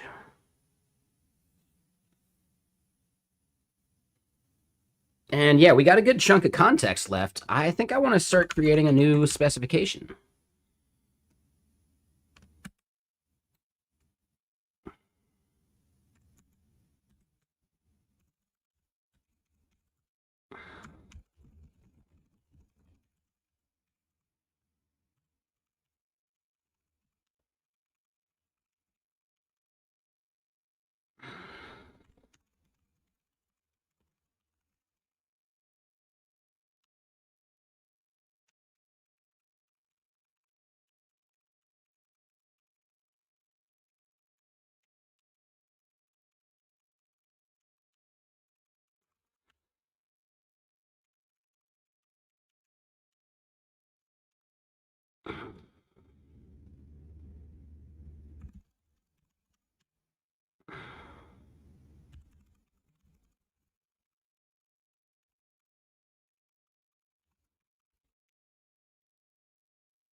Yeah, so I think that's like the main thing we want to like start exploring. And we can start looking at our notes to verify that we're kind of like knocking out the stuff we care about. So anything that's in the UI, we don't care nearly as much about right now. Yeah, so we don't need any of this. I would say we are done.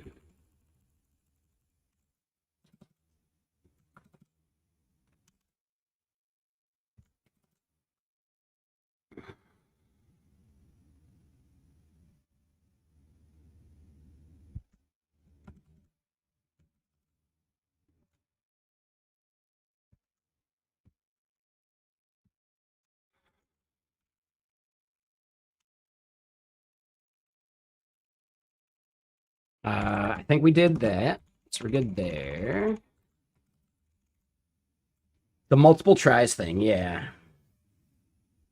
Oh, and this one, yes. Yeah. We should definitely be evaluating, like making sure the structured output is good. Can I do a kickflip? No. I'm pretty bad at like traditional skate tricks. I can do some like old school stuff though. Like I can do a Casper stall. I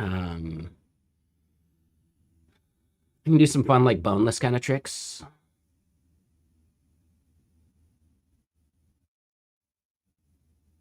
You know, stuff like that. I like the idea of trying to come up with my own tricks. Like that's more fun.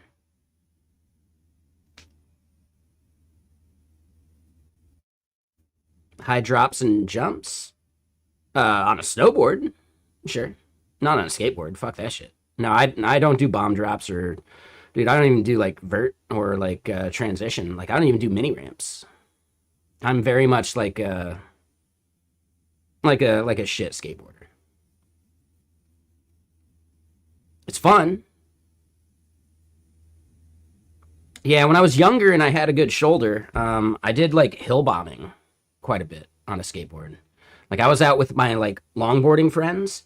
One of them had one of those like freeboards, and I was one of the first ones to grab like an elbow pad, put it on my hand, and start laying out slides and stuff. And then they all kind of like followed suit.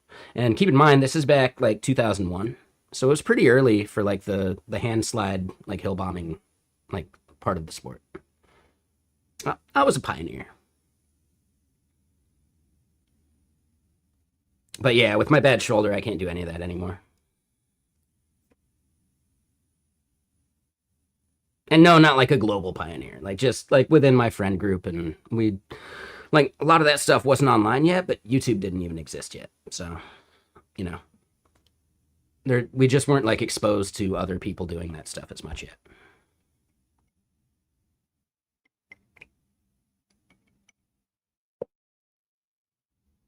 Like a standing backflip? Hell no. On a trampoline, sure.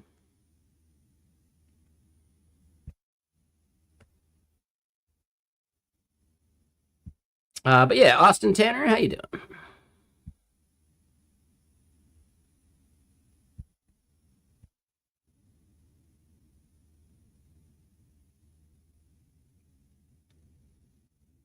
What the hell is Centro AI?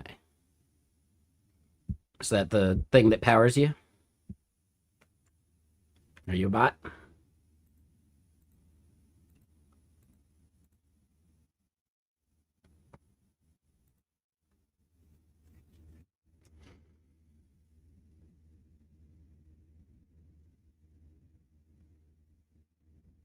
And it was in that movie Snatch. Totally.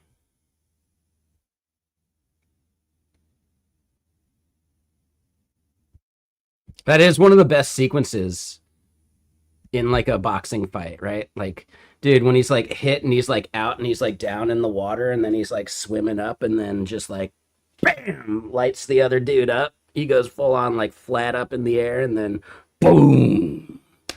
Like, dude, that is a good fight sequence.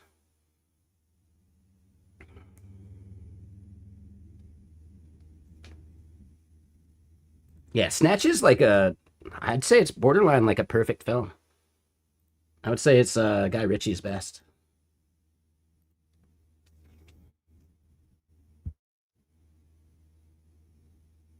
Like, it's damn near a perfect film. Like the pacing, the style, like I don't know, yeah, just like it bleeds style, like it's so good. Soundtrack, like the acting, like Jason Statham before he was big, like perfect for that role, you know?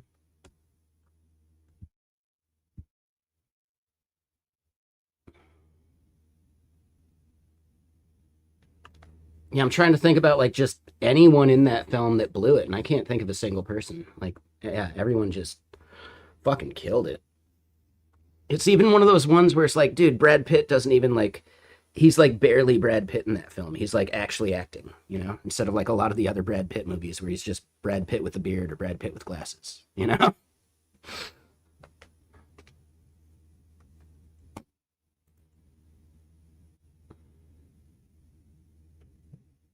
Yeah, I know he was in Fight Club. I think he was basically playing Brad Pitt, but edgy in Fight Club too. Like, I really like it when actors go out of their element, you know? He was all right, actually. I don't think he was that good. I think everything else around him made the film what it was. I don't think he was actually the thing that made it good. He was good, but he wasn't like the thing that made it good. Like Edward Norton, Helena Bonham Carter, even fucking Meatloaf. Like, they carried that film.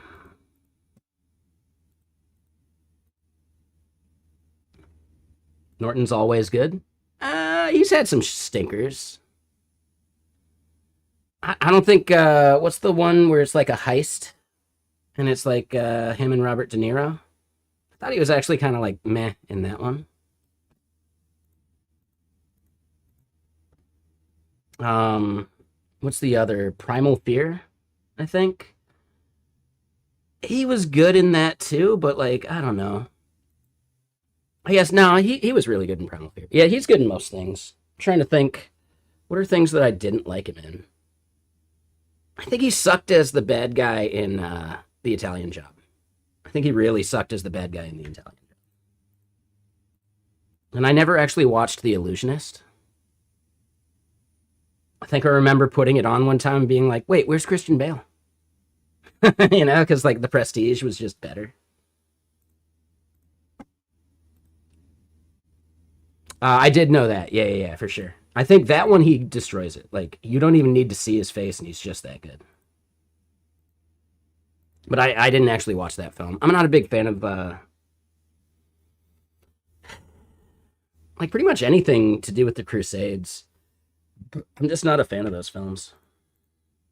There's always just like too much bullshit tied up with it.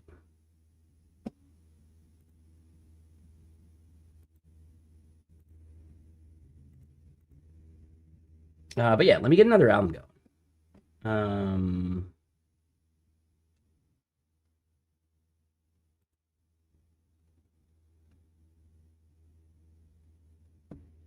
oh, this one's good.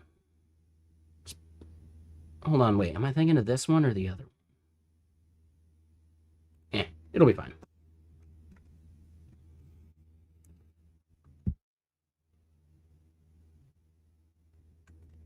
Yeah, and honestly, I think that's it. Like in the Italian Job, where he plays the bad guy, it's like that movie was actually just bad.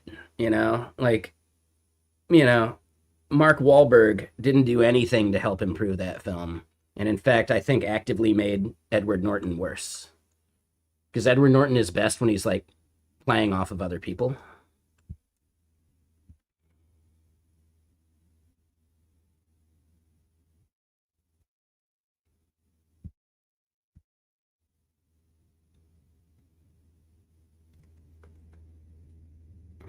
You haven't seen the Italian Job?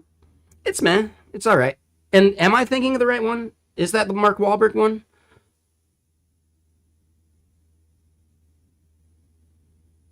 I feel like there's another one that's like almost the exact same plot, but it has Jason Statham. Okay, that is the Mark Wahlberg one. Okay.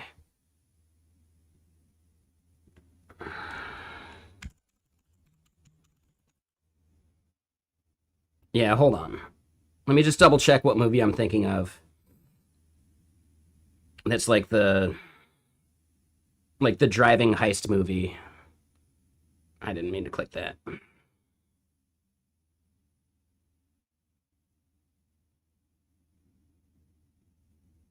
The Bank Job. That's the one I'm thinking of. I always get the Bank Job and the Italian Job mixed up.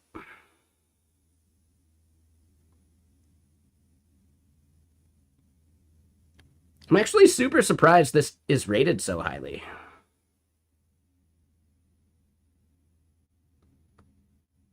Hmm. Yeah, I might have to go rewatch this.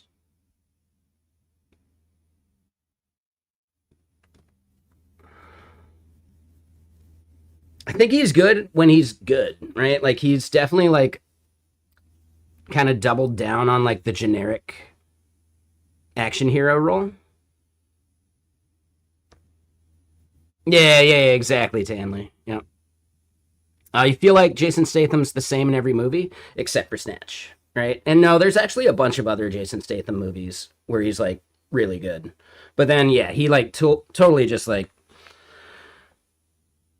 really bought into the whole snarky action hero kind of vibe. I think I really like in the movie Spy, like the fact that he like parodies himself so well. I had to reattach this arm with this arm. Like you did all that shit, dude.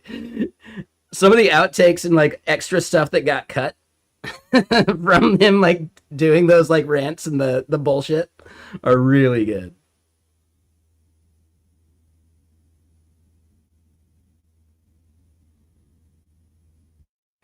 So I think he at least has like a really good sense of humor about himself, which is cool.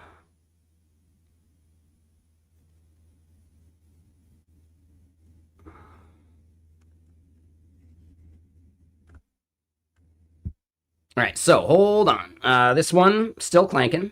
Got it. It's waiting for a test.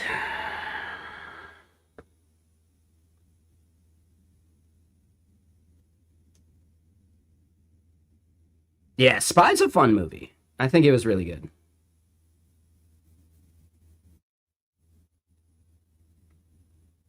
I think there's a few of those where like action star plays like a parody of themselves kind of things, right? Like in the movie Get Smart, or The Rock, like playing a parody of himself. That's really good.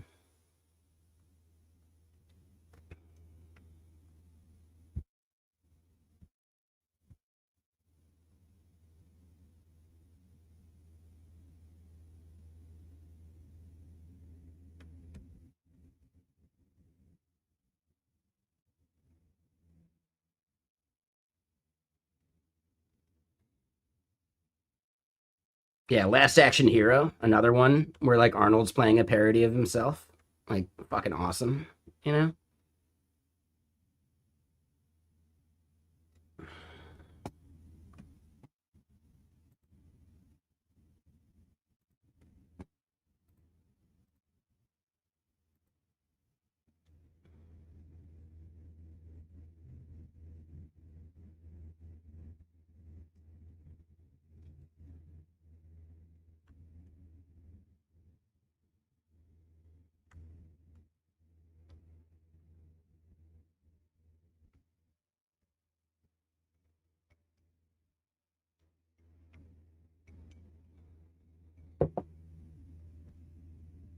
Yeah, this album's good.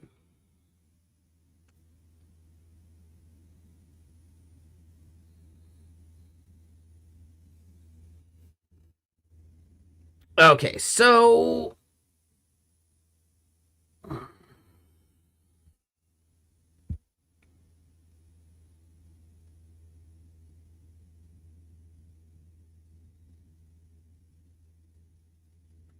all right, let's think about this. So my premise is right, but simply looping fixtures would corrupt several current assumptions.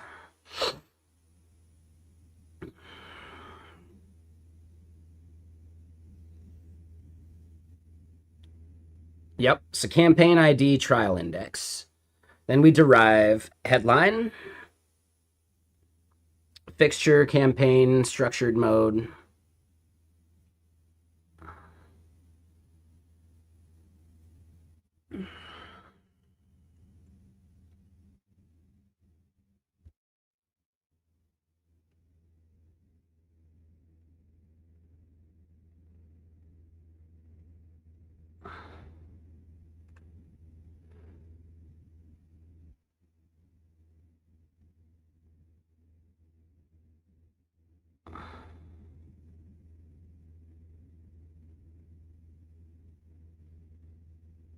Trial 1 of 5. Okay.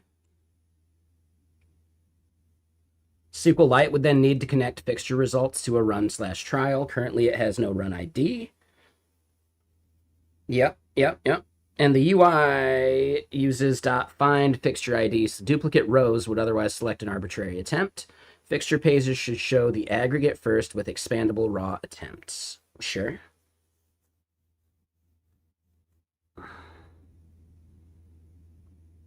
Historical results naturally become one trial campaigns. Sure.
Hmm.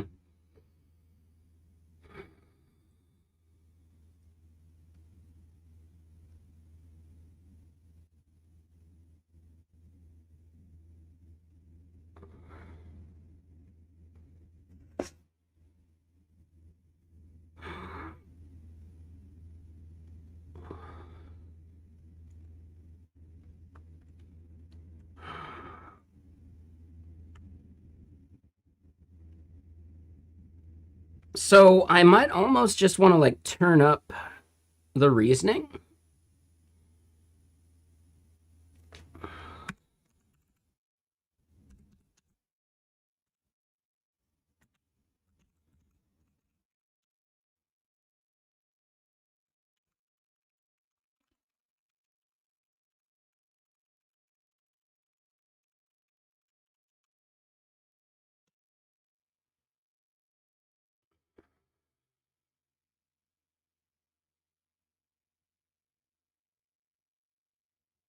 Yep, don't edit nothing.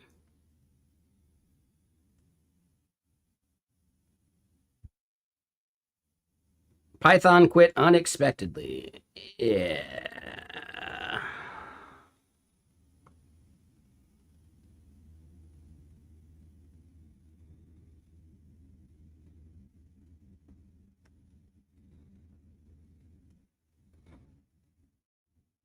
Hmm.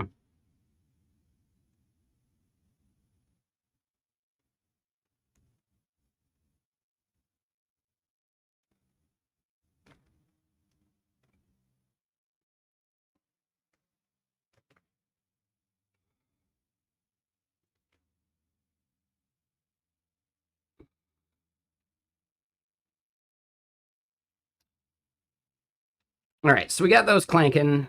Let's do this.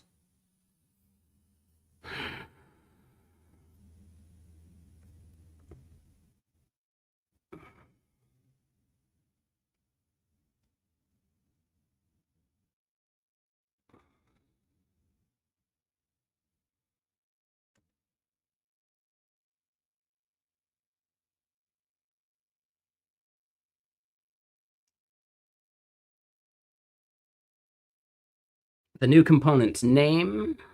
Okay. And what's up, Burger? How you doing?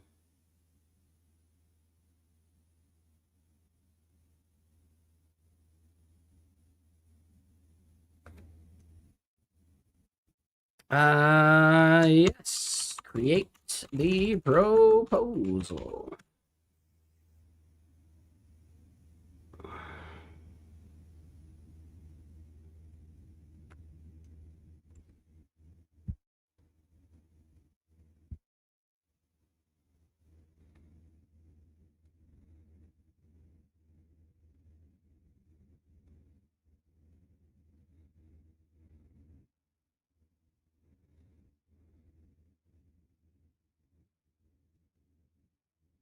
Oh, yeah, yeah. The timestamps are not fixed, so it means that our hashing isn't going to be deterministic.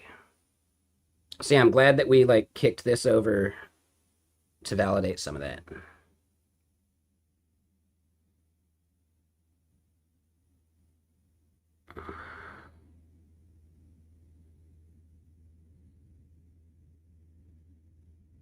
Okay.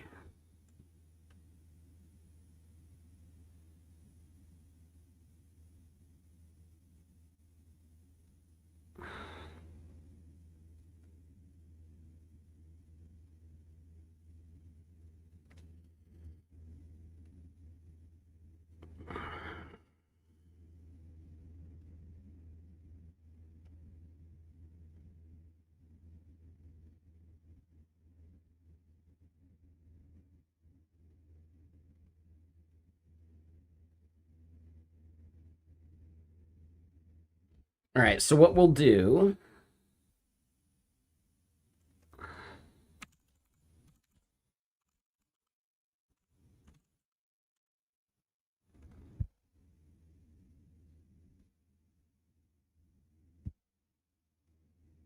All right. So we've got GitBench results dirty.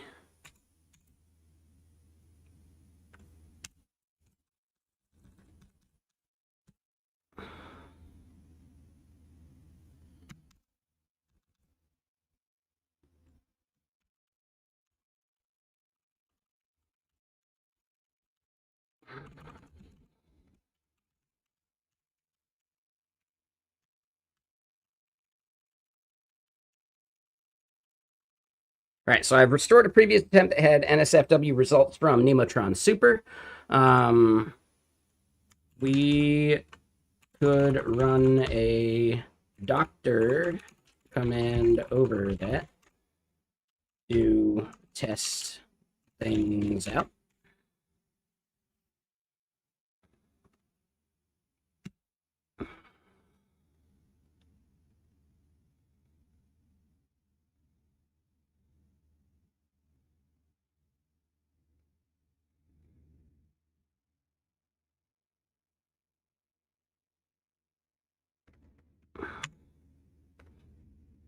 Hold on.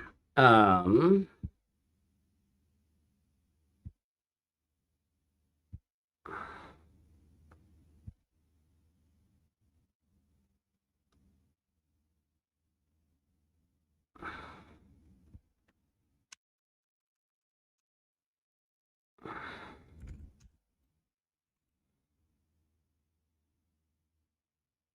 We're just chilling.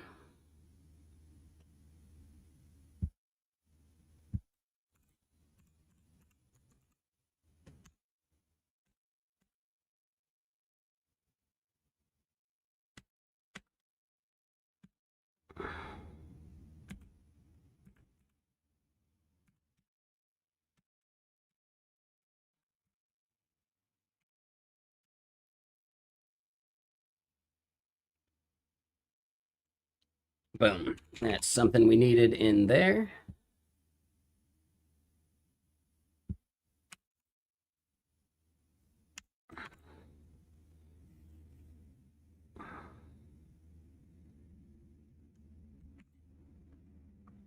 And what up, Standard? How you doing, Mr. Sir? What are my thoughts on Obsidian? Seems fine.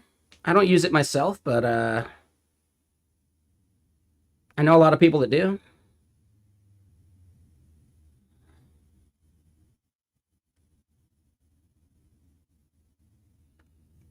I tend to just like scatter my notes around. Like I just have a notes file in my repos usually. Brainless, you use Obsidian? Okay.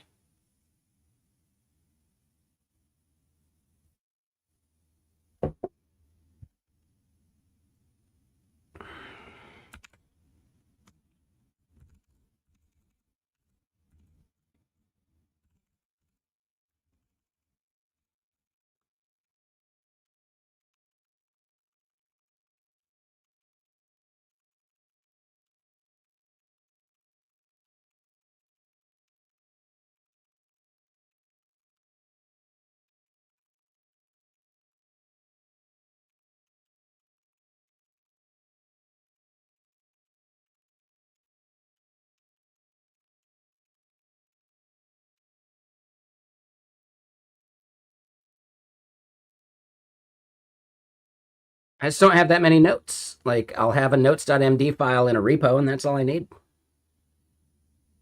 If I have a larger project, I'll usually use like a linear board or something, you know?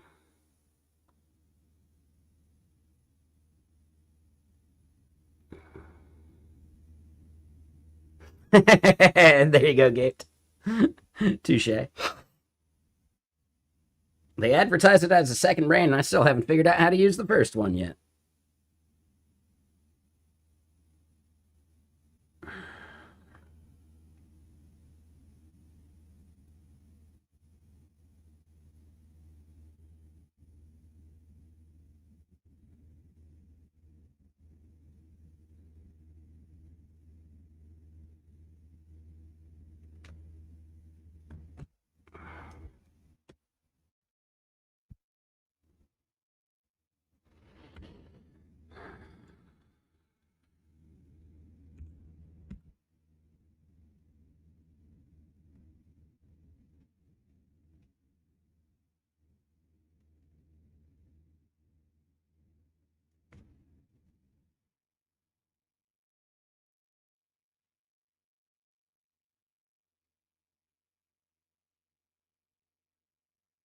Hey, all right.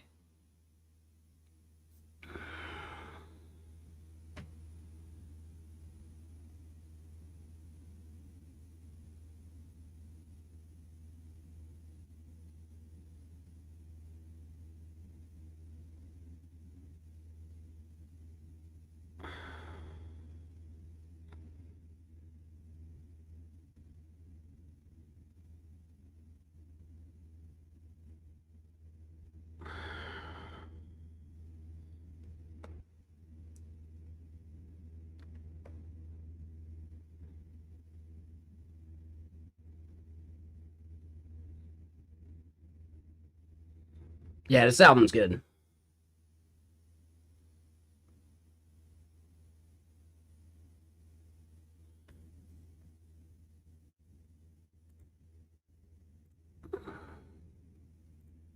Ooh, and it looks like they have a couple new albums that we can try. Like, not new, but new enough. Because I do like this artist. Yeah, we'll have to check that out.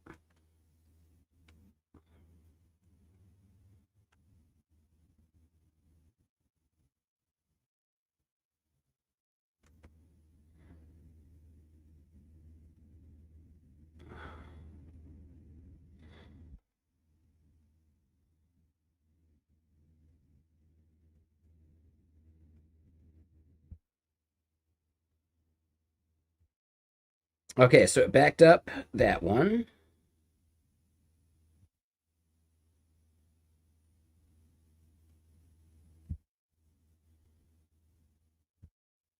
Oh boy. Uh,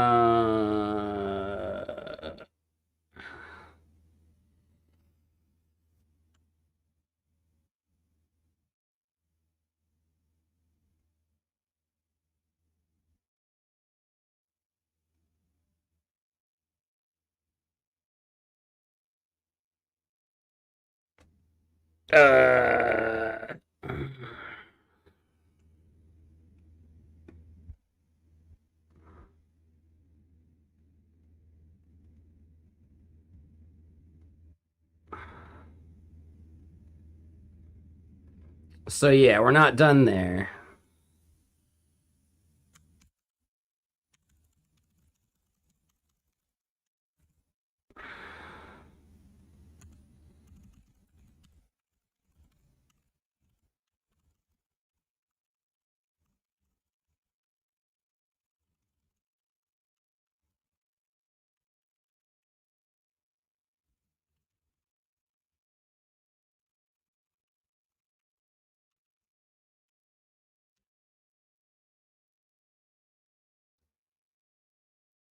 Get casting bench.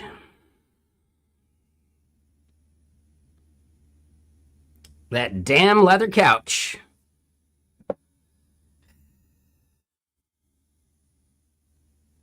Oh, this is my favorite song on this album, I think. All right, this is kind of music I imagine Skynet would listen to.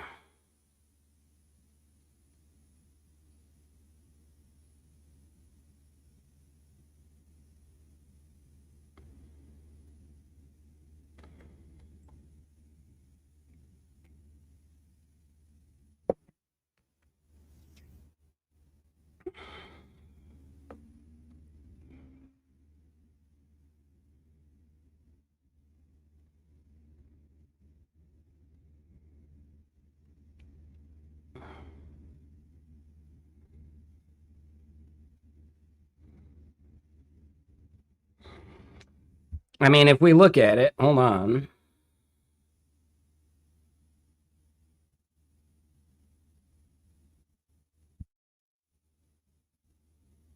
I hate that we can't shrink this up, but I guess it's just one line, huh?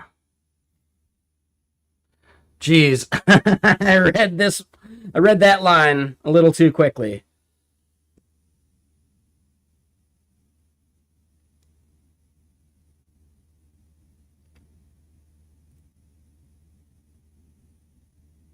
I read that line a little too quickly.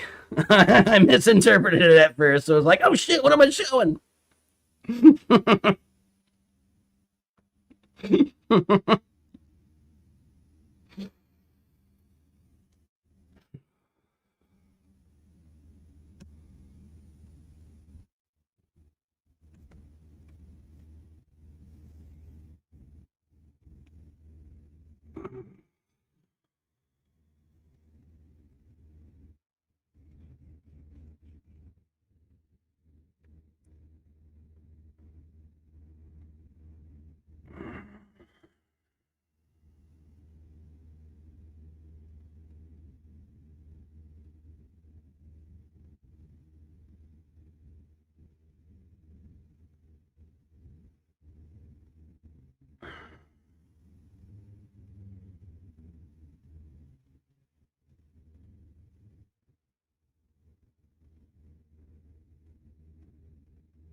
What model am I using for content safety? There's a Nemotron one.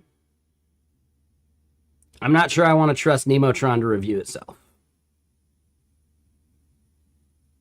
Yeah, no thanks. Right now we've got GPT-5.4 Mini.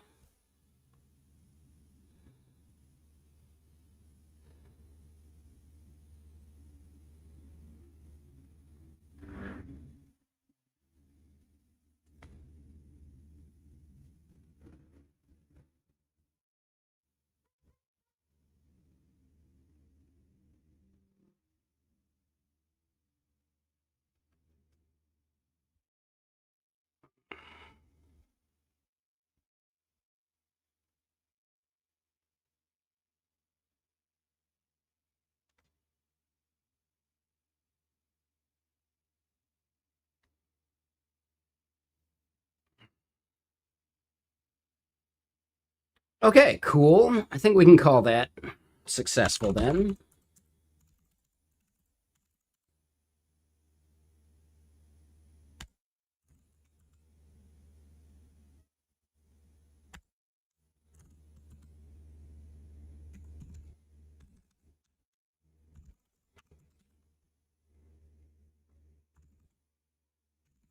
This song's a little sleepy timey. Yeah, let's try the new albums. Let's do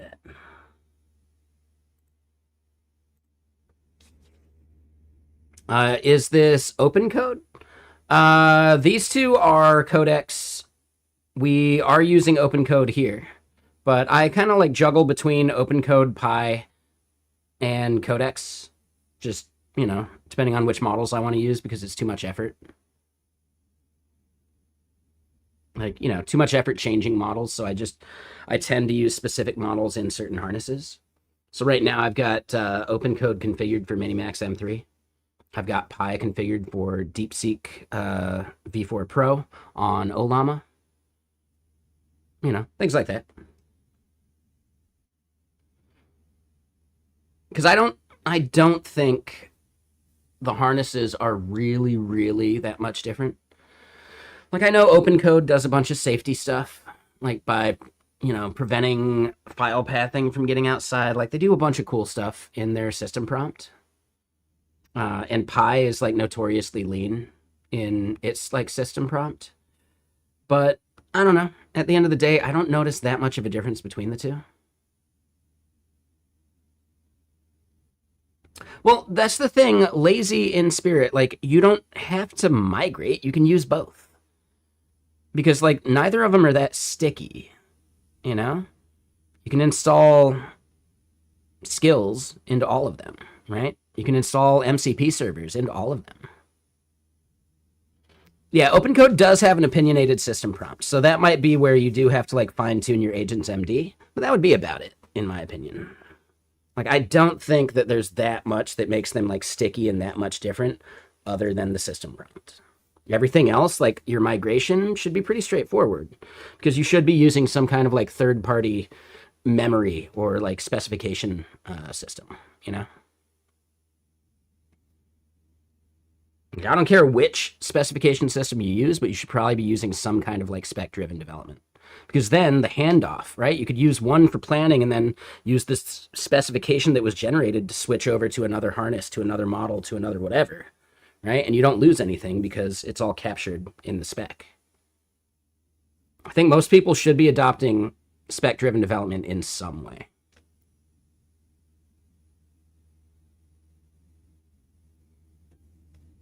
Mm-hmm. Yeah, you could have it migrate some of that stuff, sure. Hold on, let's get a song that's actually a song.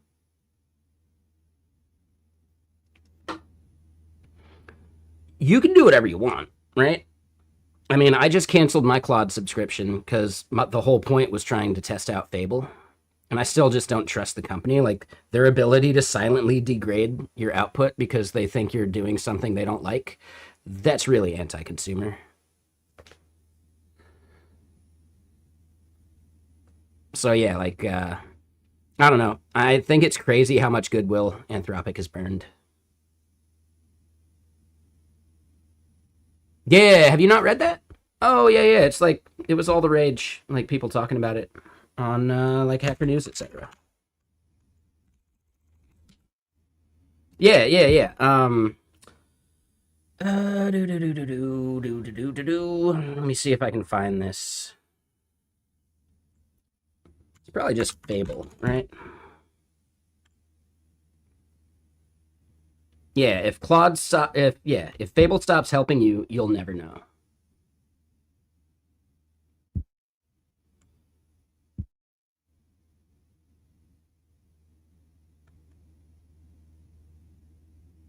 Okay, so they've walked it back after people complained, but the fact that it's something they even considered, they only walked it back because people noticed and cared, right?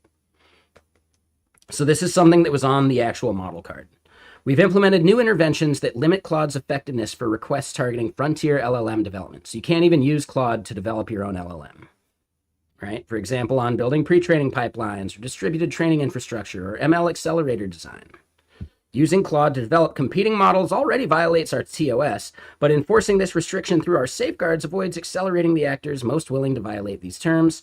Unlike our interventions for cybersecurity, biology, chemistry, and distillation attempts, these safeguards will not be visible to the user. Right?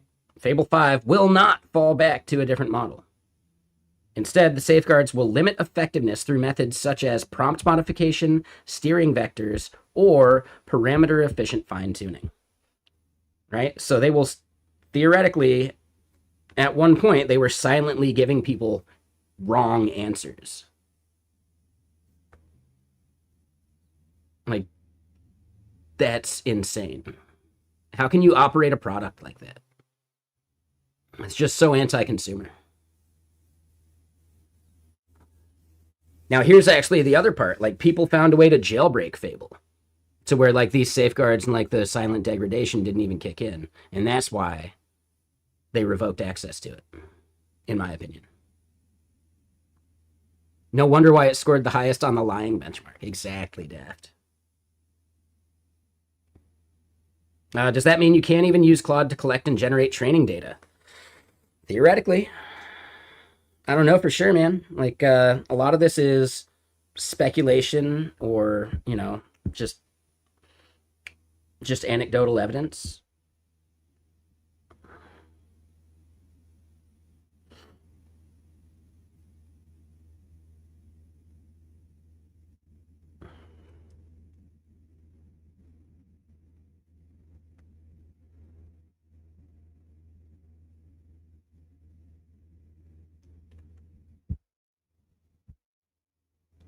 All right, so this album's blowing it. Let's try another.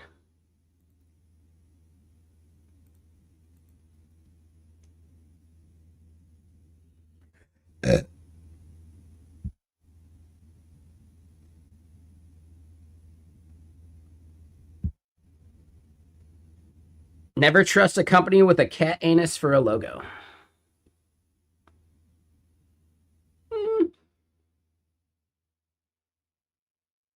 Eh.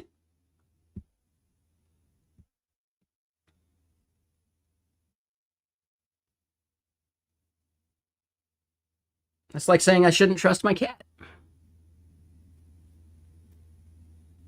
And I have one right now, so yeah. But yeah, I don't know. It's just like really interesting, some of the bullshit. You know, I think this is the one that I was looking at. Yeah. This is the one I was seeing. And hold on, that's not what I was looking for. Where's the comments?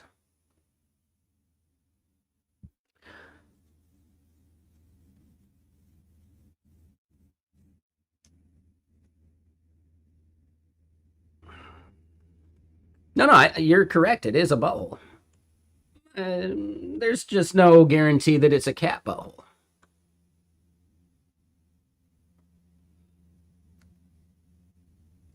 There's been extensive research done on this subject.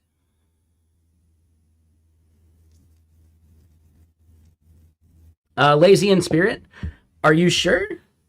Because this really kind of points out how bad they are, right? I keep citing this because it seems to me that people don't know. Claude Code is the worst at running their own model. They are number 50. Right? Like, dude, they are the absolute worst at running their own model. Now, this was back in February, so things do change, but do you think it's gotten better? Like, seriously, do you think it's actually gotten better? Like, no way, right? People are saying this was the golden age of Claude Code and, like, the Opus model, right? So, I don't know, man. Are you sure?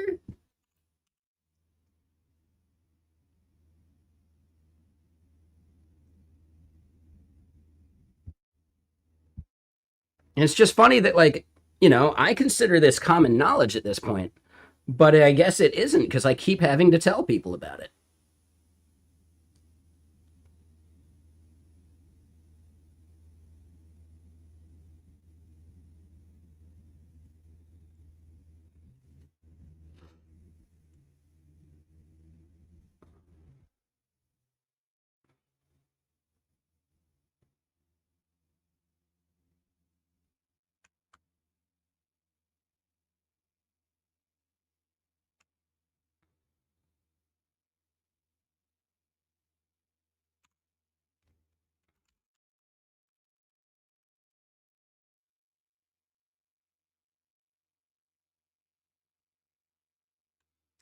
Open code Pi, um, right? Open code Go is a good way. It's like $10 a month. They do have like a monthly limit though, so that gets pretty annoying.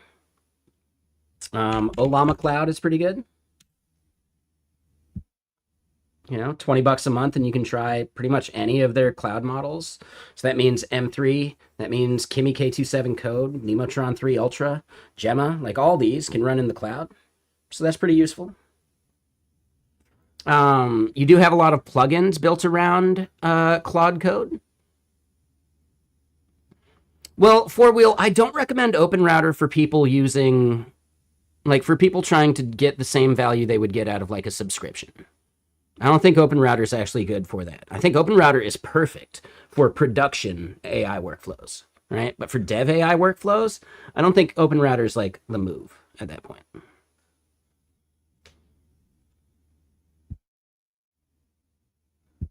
It's fine. I'm just letting you know.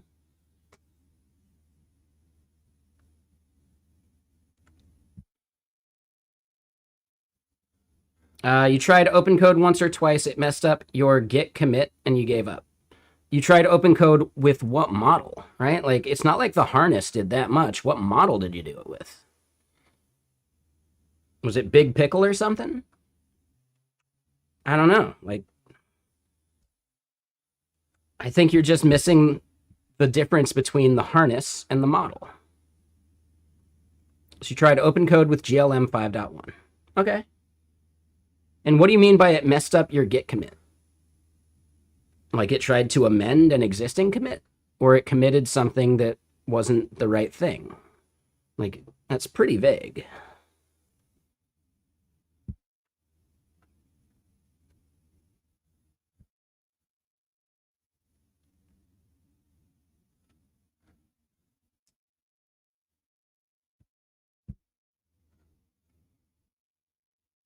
And yeah, like the model I've had the worst experience of it going off the rails and doing stuff that I didn't ask it to was actually from Claude.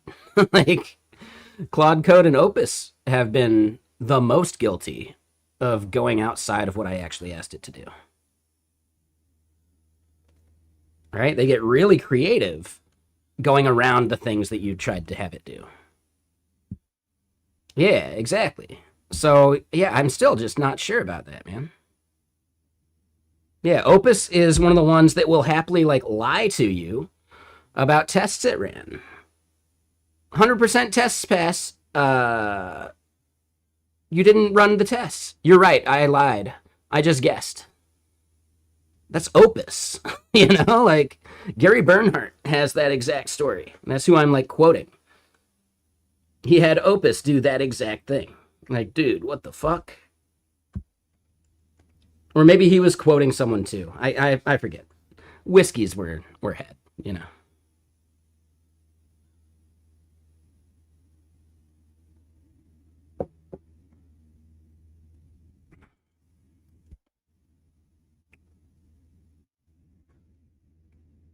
Sure.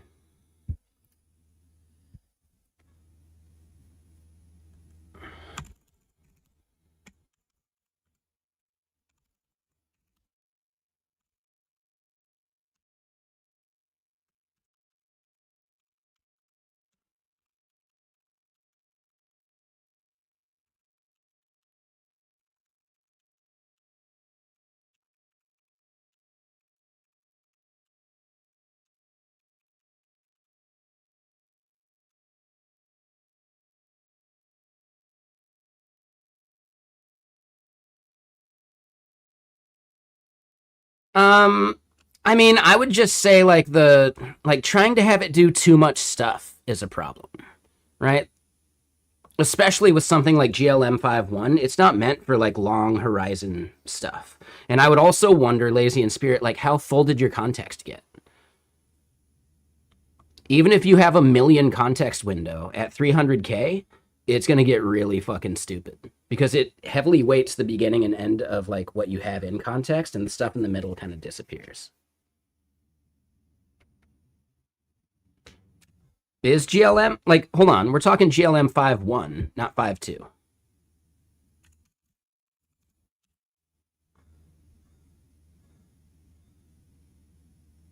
Okay, so at least it is technically better than some of these others. But I mean, saying it's better than like Flash or Pro, this is still not great, you know? And hey, what up, yo beats? How you doing? Damn, we got one of our first founder badge viewers. Thanks for the sub, dude. But yeah, context, right? So yeah, like this deep SWE, this is like really like long horizon testing that they're doing. And at this point, I wouldn't say less than 20% is especially good, you know?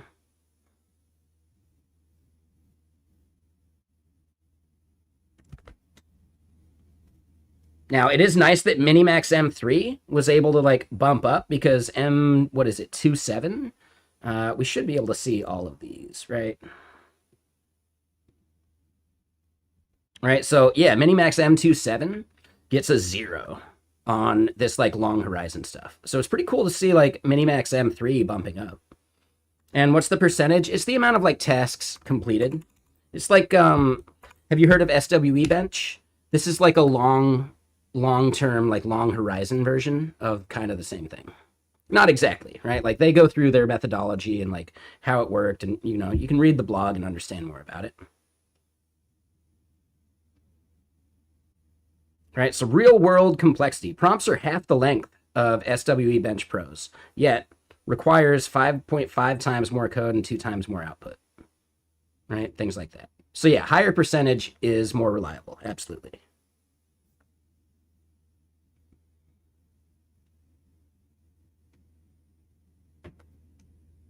So yeah, like currently GPT 5.5 on extra high gets the best deep SWE score.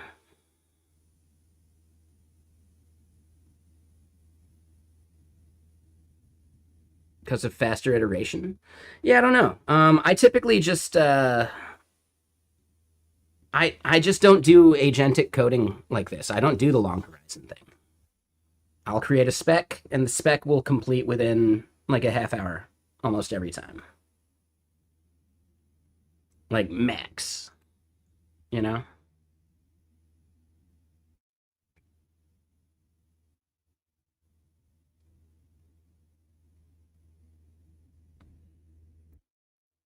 Like I still do a lot of like the human in the loop. Yes, I have done a bunch with auto research. Yeah, for sure, yo beats. And like the stuff I've done with auto research is one of the things that's convinced me that stupid models can give a lot of value, right? So we used StepFun. And right, if we go look at artificial analysis here,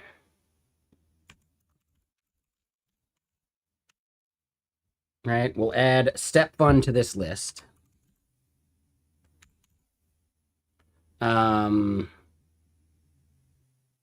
I think it was actually 3.5, but I forget which one. So we'll add all three, sure. So yeah, right? Like step 3.5 Flash is like just barely better than Haiku, you know? But with a stupid model like that, we were able to get a 12% performance bump on the hot path of our turbo monitor, which is huge, right? Like that 12% bump on the hot path gave us full fucking like throughput parity with a Python implementation that Graze.social runs that I think uses multiple API keys. We're able to get the same throughput using a single API key. So we're not like cheating their rate limiting. Now, granted, Grace.social is not necessarily cheating, right? Like it is, but I bet they have permission because they provide their turbo monitor to the world for free, right? So I would think that like they have something worked out with the Blue Sky team to where it's okay that they're kind of like breaking TOS by having multiple API keys. But that's a separate thing. Lazy in spirit, I would say check out Pi. If you don't like the way OpenCode's like system prompt and guardrails kind of kick in, Pi is very lightweight. So if you want full control, Pi might be your option.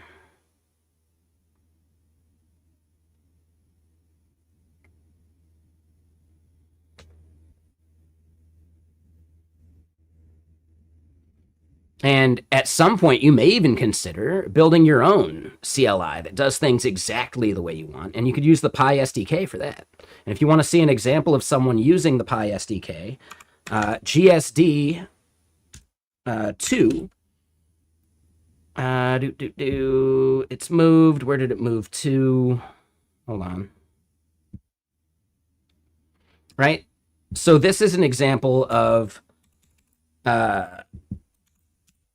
right? GSD 1 was just like a skill or a plugin or whatever, right? Or a series of skills or whatever. GSD Pi is actually a re-implementation of the same ideas of the GSD skills, but into like using the SDK in a way that like they can detect when it's like spinning its wheels or when it gets like caught in the middle of stuff. Now it's not perfect, but it is really interesting that you could use the Pi SDK to build out like your perfect CLI, you know?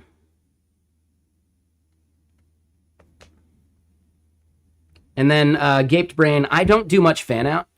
We did a little bit of that when I was using Augment or Augment Intent or whatever, or Intent by Augment or whatever they call it. That does some like cool like fan out kind of like spec driven stuff, which is nice. But it ends up like it's proprietary to Augment, and I still like being able to jump between things without having to change models too much.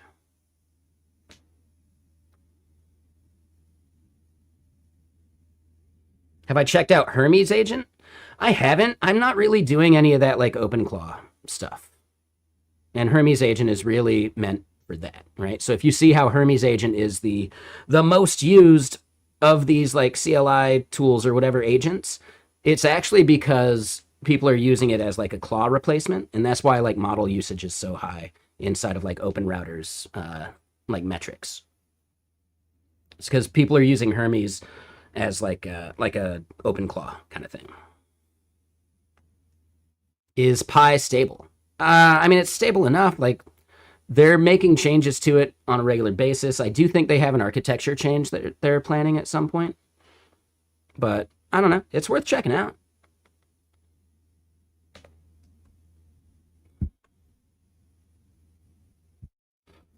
I would say they're as stable as anything in this space right now.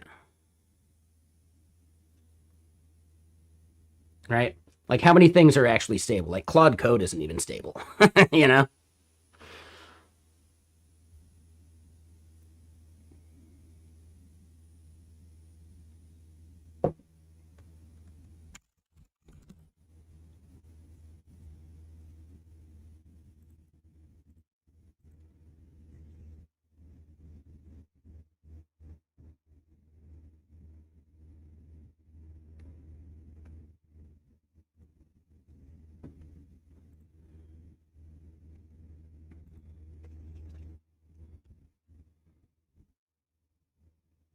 All right, so we did that commit.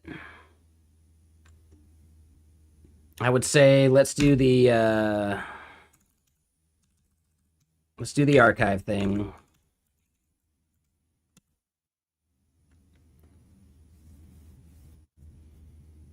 I still think you're way too early to expect any of that. Like Claude Code, would you call Claude Code secure and works reliably? I don't think I would use that to even talk about that. I wouldn't even say I could say that about Codex at this point.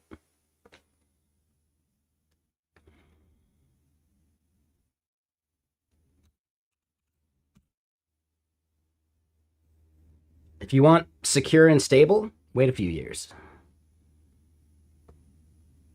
I think that's the only way you're ever going to get that. But who would want to do that? So you got to just deal with the instability of the ecosystem.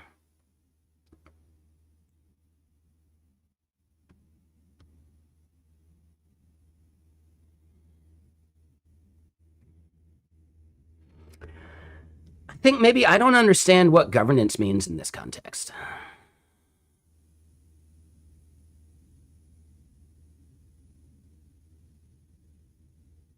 You built a local version of GitHub issues as an MCP and use it as an orchestration layer.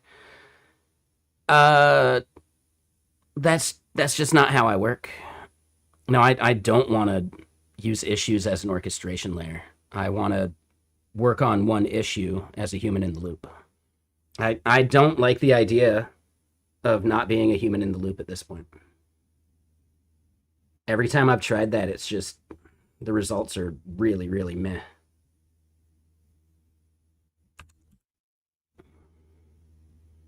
Doesn't mean it'll never be that way, but I don't think they've done anything major that makes that good yet.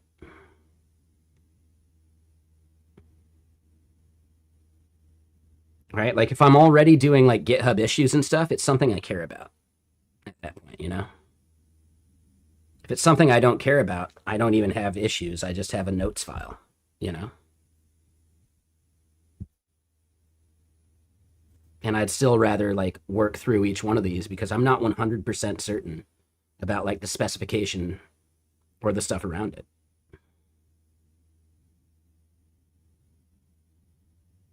Yeah, I think it's worth checking out, Brainless. Some other stuff you guys might consider, right, is building your own actual like agents, right? Not even a plugin, but agents using like an agent framework like Flu, right, from the Astro team. And there's a couple others too. But you might consider like, okay, let's create an agent. We'll give it the tools we want and some of that BS. We'll give it the model we want to use, right? The various skills we want to attach to it and the instructions. And this is like, you know, just a simple agent, right? But spinning these up could be interesting, right?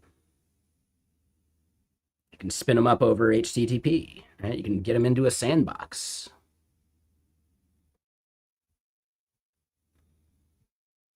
So this might actually be closer to people that really want to like go further and have something they can depend on. Build it yourself, you know? And that's where it comes back to like the Pi SDK. You could build something on the Pi SDK rather than just using Pi directly if you really want something more stable, in my opinion. But then that's a lot more effort, but you can prompt a model to do it. But yeah, just being able to like automate which sandboxes you use. Oh, do we want to do the local sandbox? Do we want to do a remote sandbox like Daytona or Cloudflare? Like all this stuff's pretty damn cool, right? What about workflows and like staging files and blah, blah, blah? Like, I don't know. Yeah, so getting into some of these like SDKs might actually be really valuable at that point. Because then you get exactly what you're going for. Right? Durable execution. I do think some of these like agent SDKs and frameworks are more for like production workflows, but I could definitely see value in like a local thing that you run on a cron job or a heartbeat or whatever, right?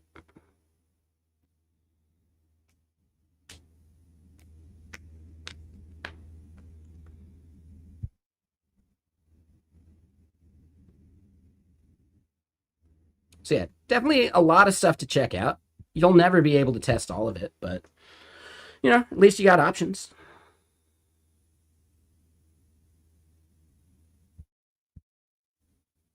But yeah, then back to it, right? Your question about auto research. Yeah, we got really good value out of a stupid model, and we used the free tier of Step 3.5.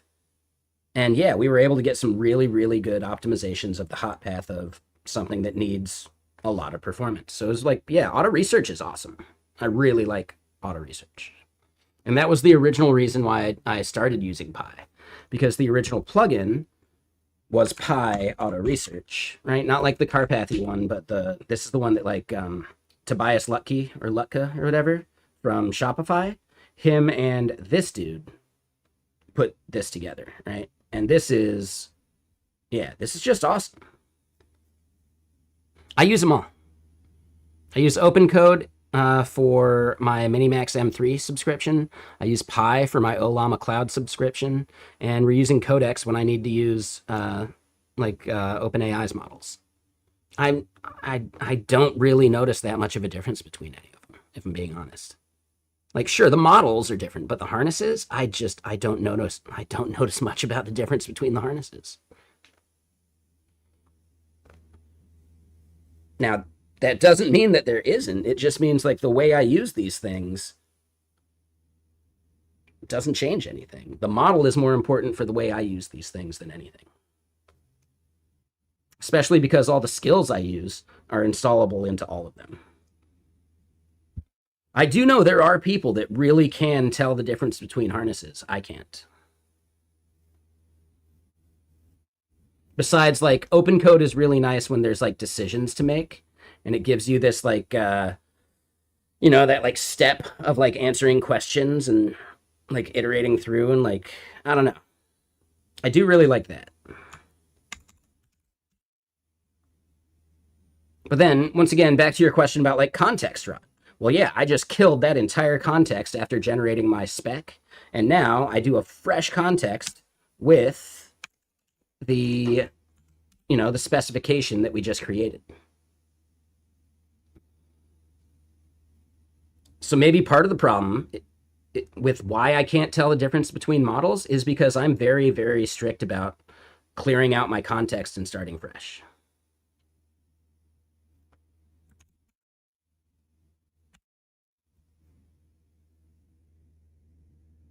All right, this album is way too atmospheric.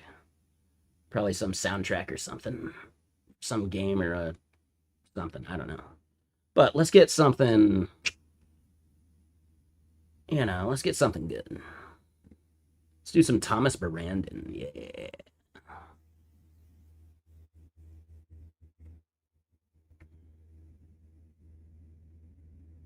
But yeah, like the biggest changes to my workflow are like which planning and which like spec driven development tool do I use. That changes how I work more than anything. Like model a little bit, harness not at all.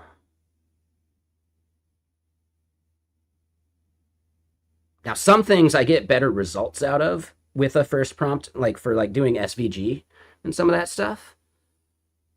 I've noticed that some models are just really bad at anything that has anything to do with like visuals. You have to be so explicit about what they actually should be doing. I'm getting good stuff out of Minimax M3 for some of this SVG generation we've done. Like it's tried some stuff that was stupid. Anyone remember the Lighthouse? Boy, the Lighthouse sucked. That was really bad. But, and I think actually the Lighthouse might have been DeepSeek. I think the Lighthouse was DeepSeek now that I think about it. But I get really good results out of DeepSeek for like general coding stuff. I do find that DeepSeek maybe isn't as good at the planning phase. Like there's things that it'll miss, whereas I can prompt Codex to like validate and give it like extra high effort. And I think Codex is like really good at the planning phase. So then if I do the planning with Codex and then pass that off to DeepSeek for implementation, that ends up working out all right. But again, like you got to create the spec, and then once you have the spec, you're no longer like stuck with any tool because the spec is now just a skill away from being implemented. And I really like that.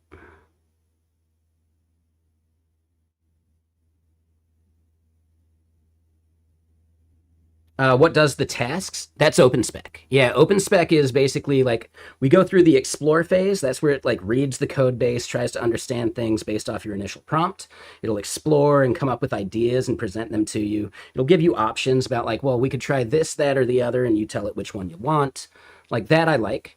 And then once it's got that kind of figured out, it goes through and it creates the proposal, and the proposal creates the specification file. It creates the when this, then that kind of like flow, and then it creates like the individual like tasks that it checks off, etc.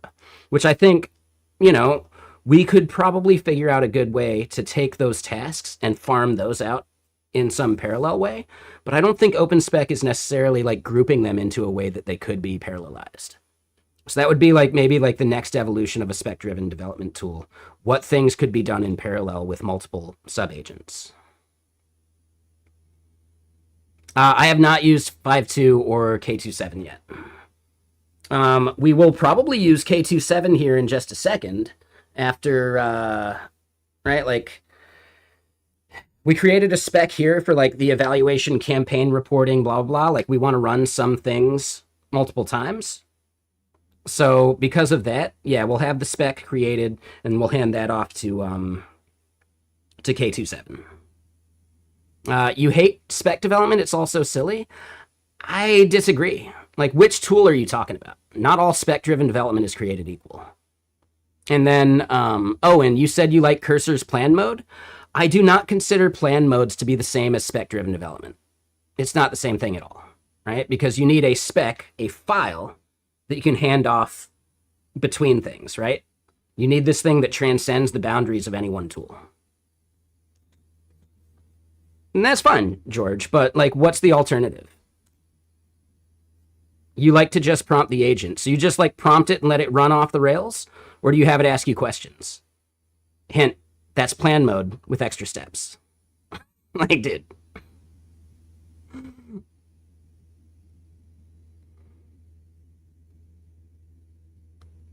Right? If you have it ask you questions about implementation before it goes off to the races, that's plan mode with extra steps.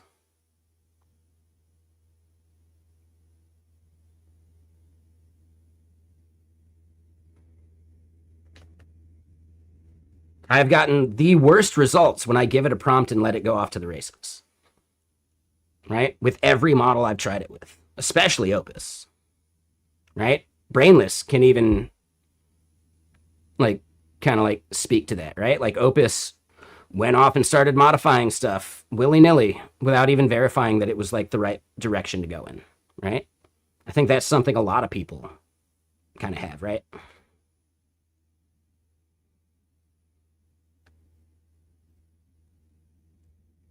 If you're not sure about something, you'll go in a dedicated session and speak and think more, and then generate a thing that you hand off. Dude, that's a spec. Like, just because it's not as like rigid and structured as some of the other spec planning tools, that's still a spec, dude. You're still generating the prompt that you want to have this thing go run off and do. That's a specification. That's plan mode. So you saying you don't like these things, but then you do the functional equivalent of those things, that's kind of funny, right?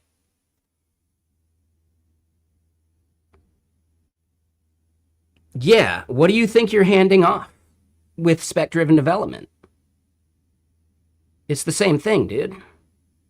The specification is just a prompt. Like, dude.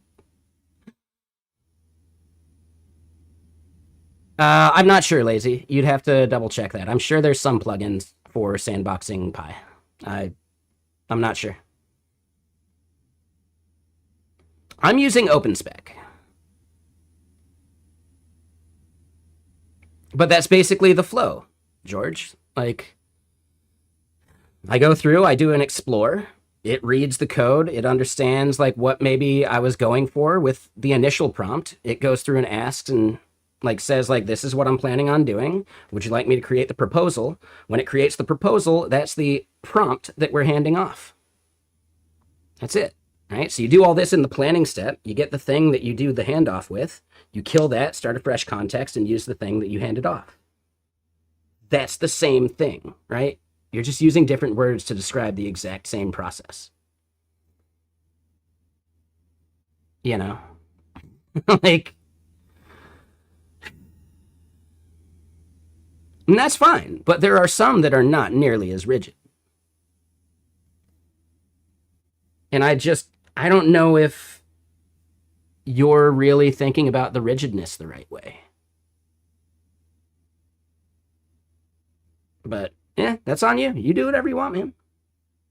In my opinion, having to like fine tune the prompt myself doesn't make any sense, right? Like, I am not a prompt engineer. I am a let's talk through the problem, let's align on like a goal, and let's pass it off. No, I do not. Lazy in spirit. How much would a capable bit of hardware cost you, right? And if we're really thinking about it, it's anywhere between $3,000 and $5,000.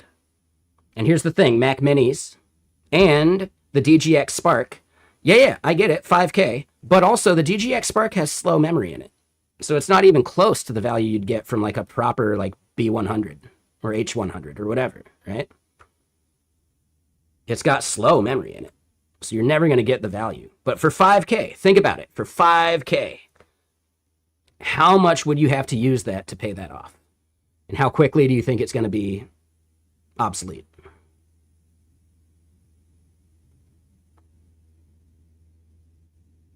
Right? Like, just really, really think about the math behind that.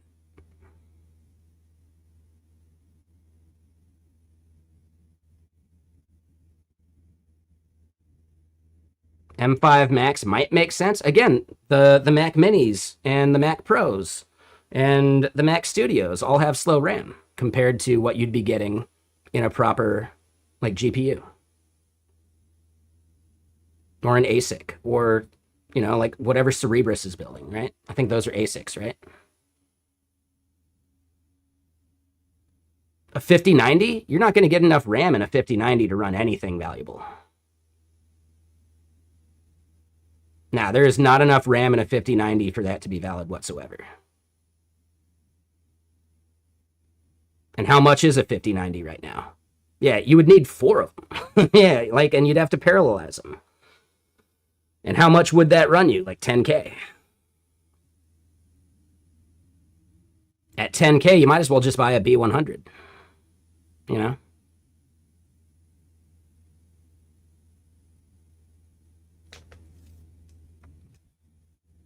Yep.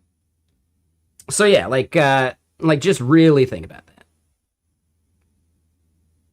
The best consumer graphics card for local AI. Sure, but how much RAM can you get in a 5090? I think it's only what, max of 32 gigs?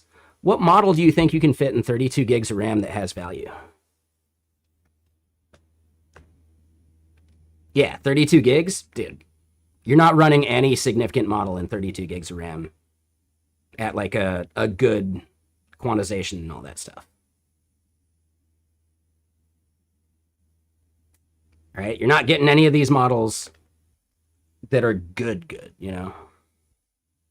Yeah, okay-ish open source models are like, are they 500 gig? I think they're 500 billion like parameters or whatever, but I don't think that equates directly to gigabytes. You don't have to load the whole thing, but then you're still dealing with thrashing to disk to load the part that matters, right? And that slows you way down. Like, no matter what, I think you'd be better off renting a B100, right? Like an on-demand B100 in the cloud is probably a better value than you'll ever get from a local hosted something or other.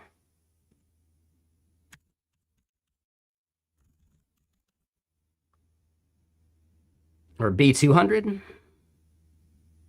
Here we go. Vast AI. This one's a good example, right? Okay, B200 is maybe what I was looking for. So at $398 an hour, right? At $398 an hour, how many hours straight would you have to run these things before you hit the cost of a 10K, like buy it yourself, right?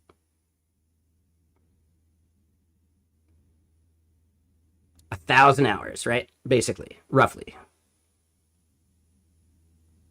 Right? And that's a full-time job for 6 months, basically. If you equate like 40 hours a week times 50 weeks a year. Right? That's 6 months of runtime at 8 hours a day. You're not prompting 8 hours straight a day. Now, will that, 10K that you spent, or let's just say 5K that you spent on a DGX, it will theoretically last longer than the 6 months to a year that you'd be using it, sure. Maybe. Yeah, I don't know. I just think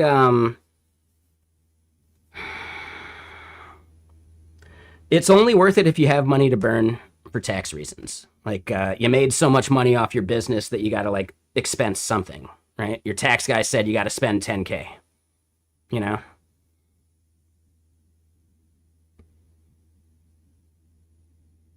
Otherwise, you're paying 10K in tax when instead you could just spend 10K for some hardware.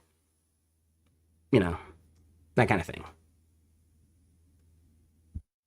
And yeah, electricity isn't free, but yeah, I didn't even factor that into the cost.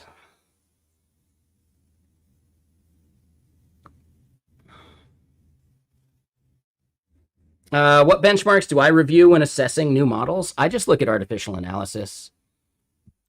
This ends up being good enough for all the use cases I have, and it aggregates some of them. Like it doesn't have deep SWE. I don't even think they do SWE bench anymore, but eh. So yeah, they're doing terminal bench hard and PsyCode. This ends up being enough for me to get like just the broad strokes, and then I'll try and run them.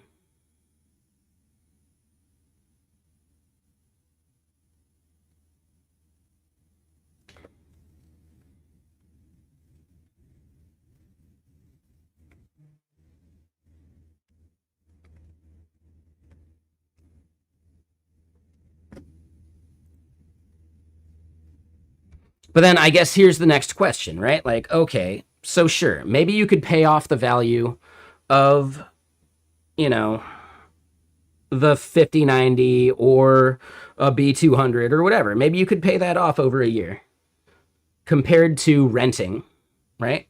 But what would be the cost difference from just using GPT-5.5 at the $200 a month tier, right? You know, $200 a month. Well, yeah, that's $2,400 for a full year, sure. But that means that you get the latest and greatest models too.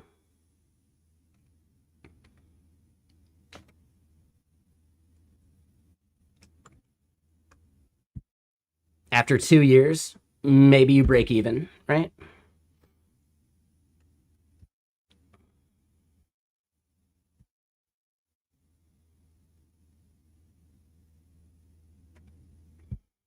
But then, what's the hardware? What are the models going to be like in 2 years? Are you going to be able to run even like the frontier open weight models with that same hardware? I don't know. So yeah, there's just like a lot of cost benefit analysis to this that is fuzzy. So it's easy to like skew one way or another. But at the same time, like I don't think the math works out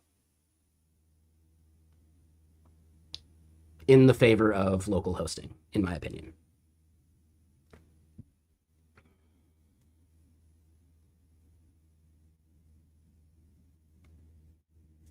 I could totally be wrong, but this is just like my current assessment. That's all.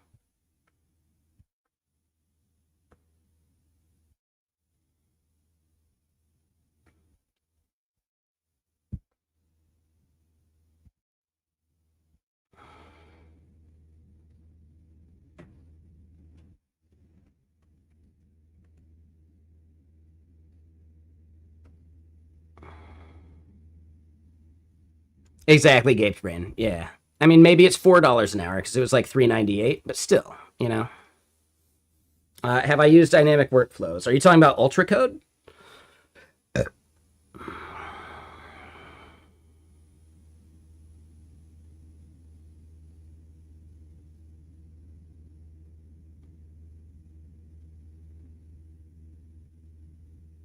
Or are you talking about like workflows that like are self-modifying?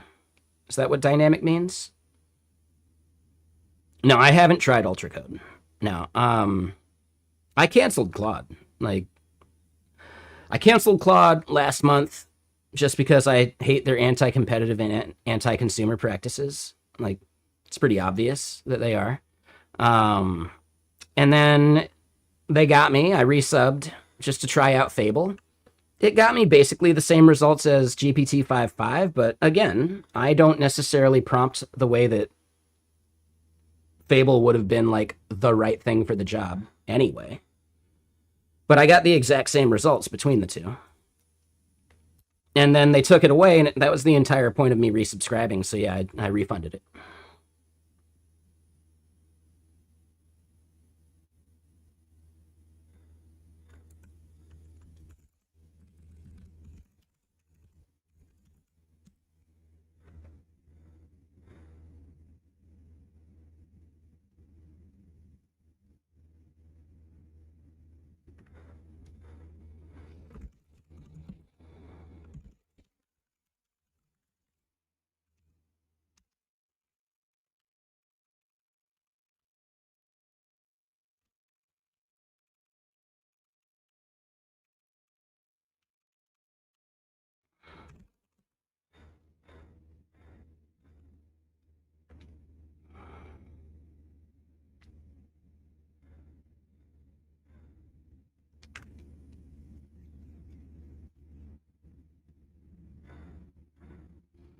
One thing I will say, George, that I do kind of like about these spec frameworks is it didn't happen here, but when I do archive and sync some of these specifications, it'll actually go and modify earlier specs too, that like it needed, like that things change, right? Like the assumptions, the expectations, like a bunch of that.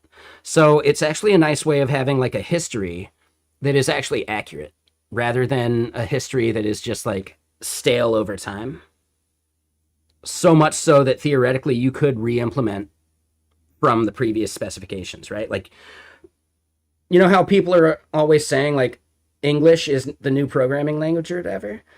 Theoretically, you could recreate the entire thing if you had open spec changes from the start, from just having it refollow the same specs. Now, would it be fully the same deterministically? I don't know, but we definitely don't have the ability to do that here because we adopted open spec halfway through the project, right?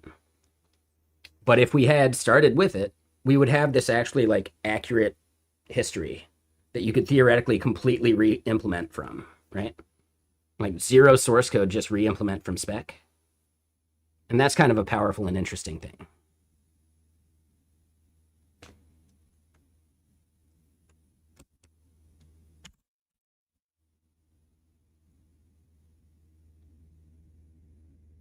And that might even be a really interesting way of evaluating like models against each other, right? Pass them all the same specification and see what they get.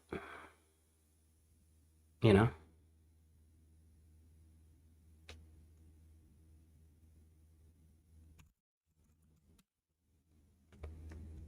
But okay. Yeah, that could be a benchmark, right? Yeah, exactly. There's a lot of benchmarks that I think should be made and could be made.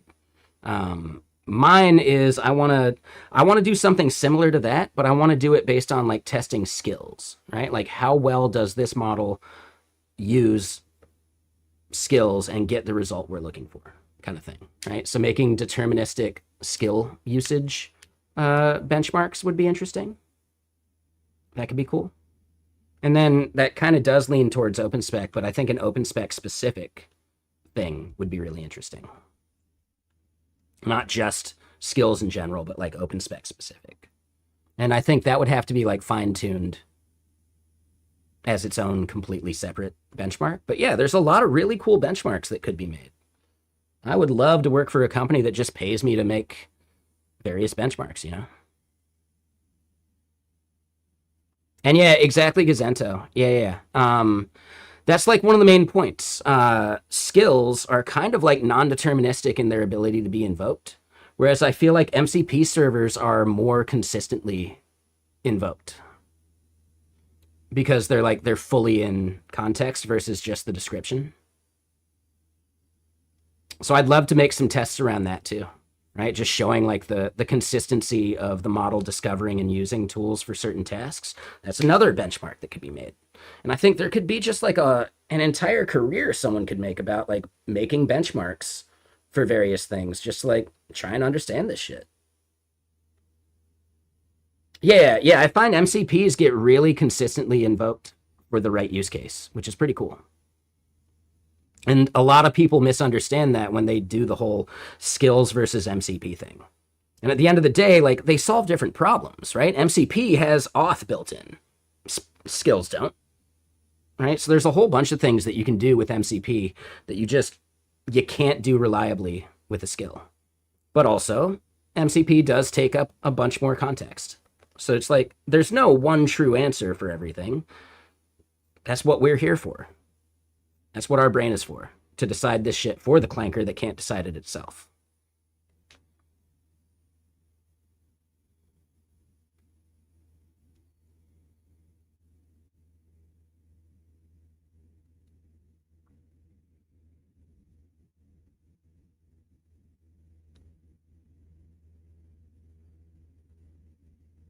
Exactly. 100%. Yep.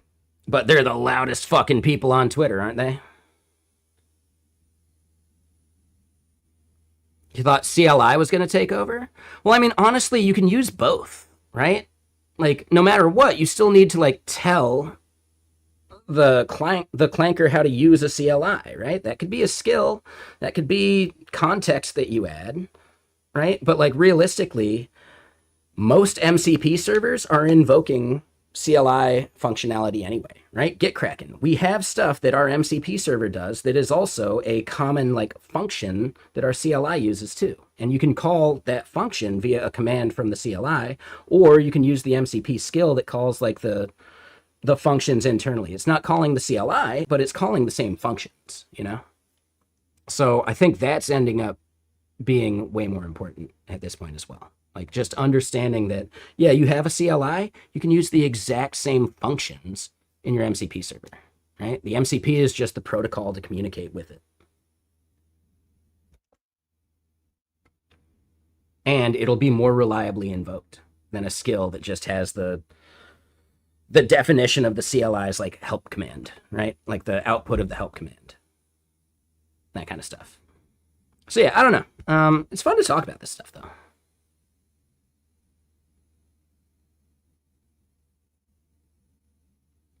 Yep, exactly, gaped brain.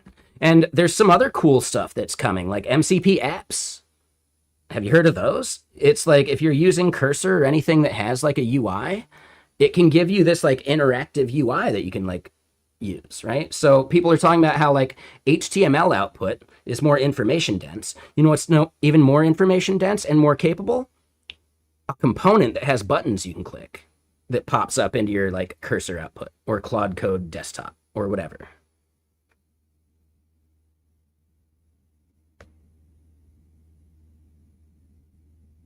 So yeah, there's a lot of really cool stuff going on here. And it is really annoying how it's hard to find on Twitter and other places because people are just so loud about being so ignorant. You know, like it's like they're proud of their ignorance.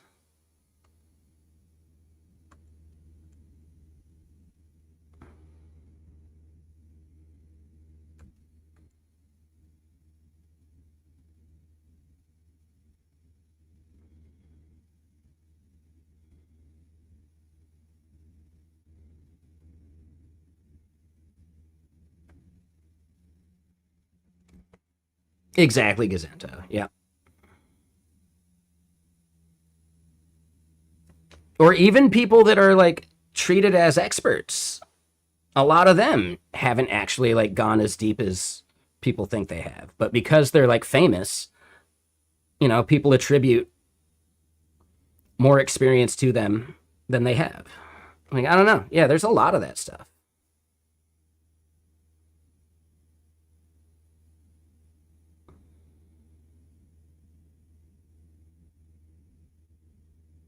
It's always fun seeing some of the most famous and loud people on Twitter finally like start to get it when they've been actually like ignoring and deriding people that were saying the same thing just a month before them. Like, yeah, I find that especially interesting. Like, yeah, I don't know. It's a weird world, man. But let me go get some more ice cubes. And we're going to do a different whiskey. I didn't like this one. Dude, yeah, this whiskey, this is going to be for guests. Or when I run out and I still want to keep going, you know? Once you get enough whiskey in you, you can't really tell if you dislike it anymore, you know?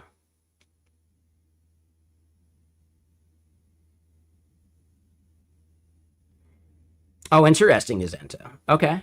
Yeah. Yeah, yeah. And like some people are so like anti actually learning about this stuff. Yeah, yeah. Yeah, that's the guest alcohol. For sure. But yeah, give me a sec. I'm gonna get some more ice cubes and we're gonna do the Four Roses. Yeah.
Okay.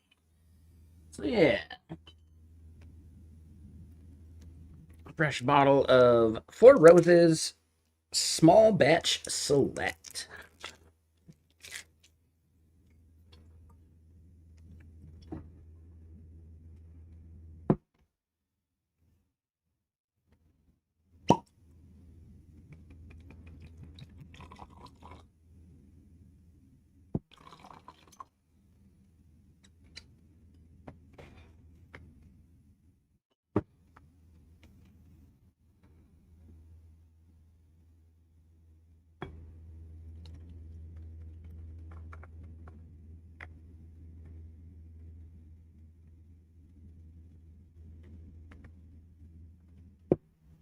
All right, let me get headphones in. You like the sound of the bottle opening? Yeah, I do too.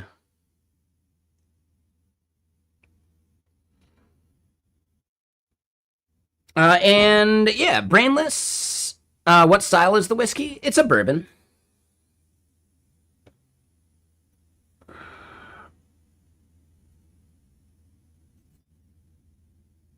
So yeah, it's a 52%, which means 104 proof. Just straight bourbon whiskey. It is a very cool bottle. Yeah, yeah. And yeah, Brainless. What time, you want to get to gaming?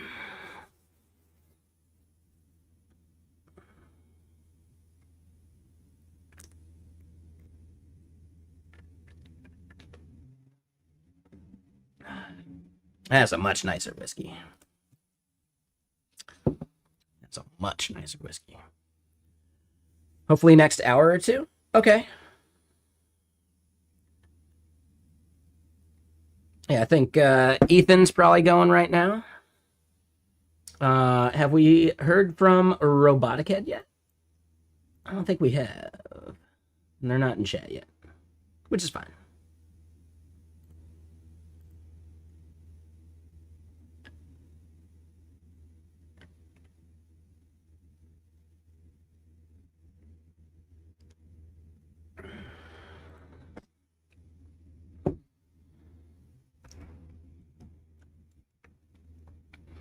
Have I messed with local LLMs? I've done a little bit. I'm not a fan. Like, I just got this Mac Mini last year. I expect it to be a 10-year device, but when I run any local model with it, I hear that fan kick in, and I almost feel like I hear coil whine or whatever. Like, I feel like I hear my Mac Mini crying.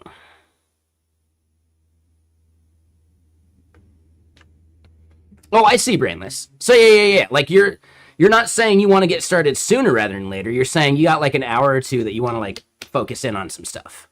And then game. So yeah, perfect. That's actually way better. I thought you were like, shit, let's get started soon, kind of thing. So yeah, no, that's even better, because I don't think I'd be ready at least for another hour. 2, I think we could be good.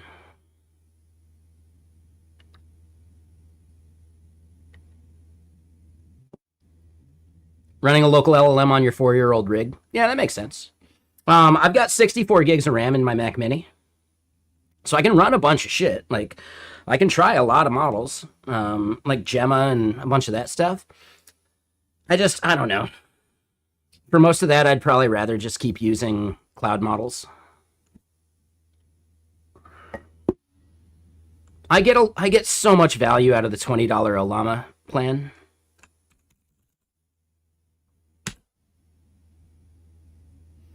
So that's not even it, right? Like, that part matters way less to me. Like, some of the ones that you can run locally, like Qwen 3.6 or Gemma 4, are pretty good for certain stuff, you know? But it's still, like, it's going to be faster from the cloud. And at $20 a month, dude, that's such a fucking deal.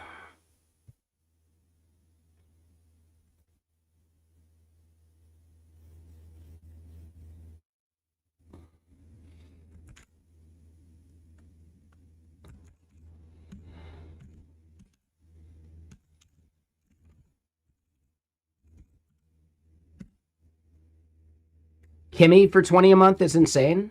Yeah. You're saying like the Kimmy K27 code, and it's not even directly through Kimmy. So then, like, you can change and try other stuff.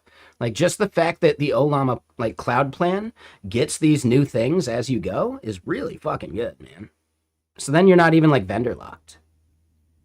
I do still have a Minimax plan because I like supporting them, and it's a workhorse. Like, there's no way I'm going through any of this usage nearly as fast as like other stuff, which is awesome too, right? So yeah, I get a lot of good value out of like the cheaper models. You know, like, I do not think you need Codex for everything. I do not think you need Opus for everything. That's just too much shit, right? Heavy breathing. Heavy breathing. I could clean up some of this. We don't need all of it.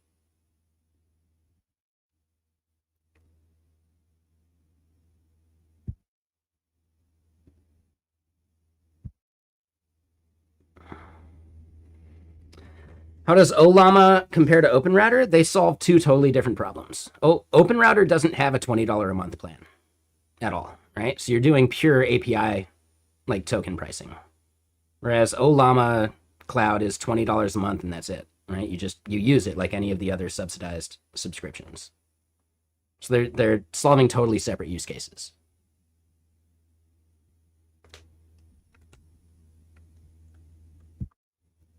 Yep. Yeah, for 20 bucks a month, you get access to all these models. And as far as my usage goes, I'm pretty high on my usage at the moment, but we've been doing a shitload of work. And I'm only at 80% of my weekly usage and it resets tomorrow.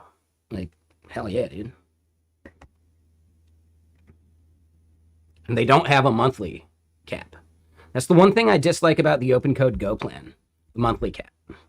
I hit my monthly cap within 11 days last time I did it.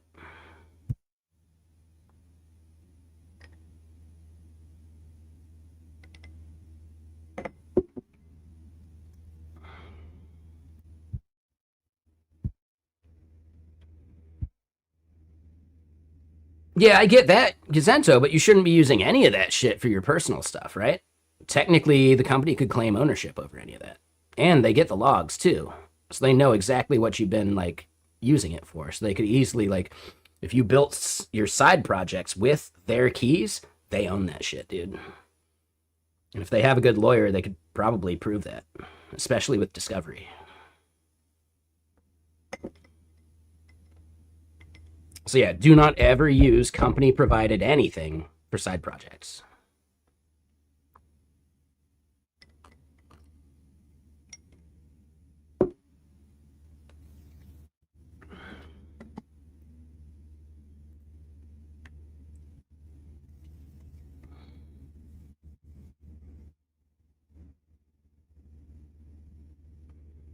They know and they got mad that you rate limited the entire company. Yikes. Yikes. That's funny. Oh, and yeah, there is this like humans thing. I do think it's worth checking out. I haven't tried it myself yet, but this is one that theoretically there's like an unlimited plan that you could check out, which is crazy. Dude, for $50 a month, up to 4 concurrent sessions and unlimited tokens, that is pretty compelling, right? So then if we consider this versus the cost of like local hardware, dude, $50 a month is $600 a year. That's so fucking cheap. For unlimited tokens, like it's not all the models, of course, but like it's enough, right? Kimmy, GLM.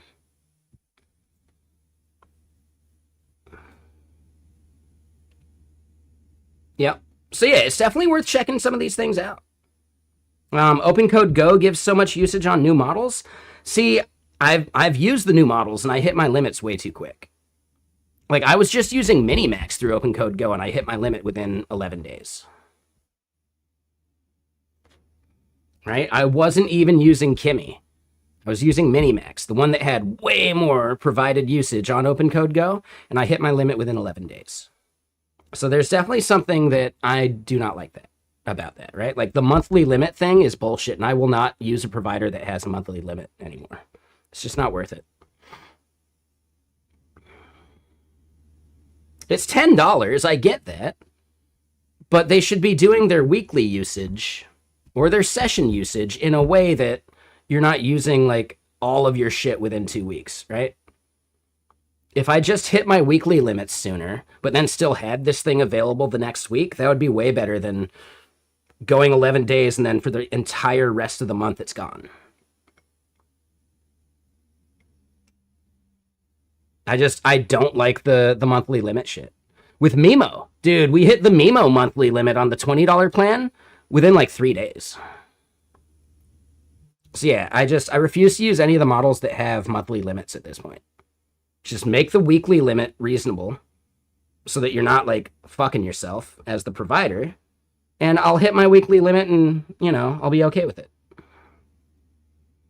But a monthly limit? Dude, I do not want to hit a monthly limit and then I got to figure out something else to use for the entire rest of the month.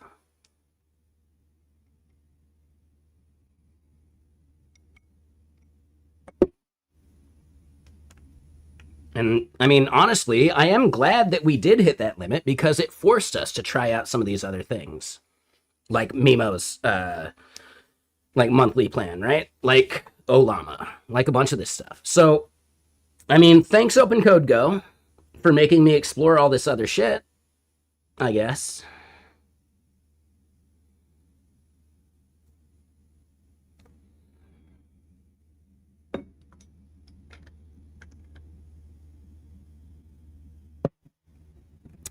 Oh yeah, Vigorge, dude, there was like the Open Code Zen, like Ultra tier or something like that. I'm pretty sure Theo has it.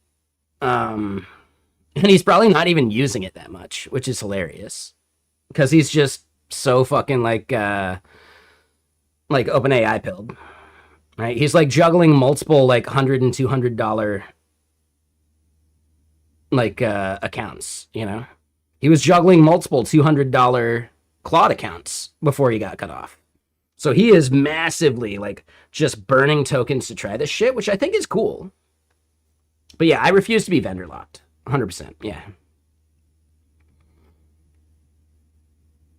I almost like the fact when I start hitting my limit with one thing because I do have multiple subscriptions.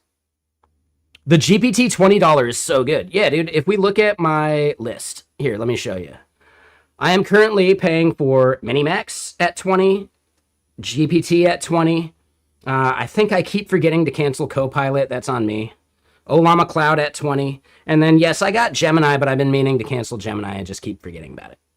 But I do still, like, I want to, like, validate and try some of these things. Because, honestly, the Gemini Pro, like, model is pretty solid. It just burns tokens, you know? That makes sense, Gazento, but, like, can you use those models outside of Cursor? I don't want to be locked to one harness either. And that's the biggest problem I have with, like, especially Claude. I don't want to be locked to a single harness. I want to try all these fucking things.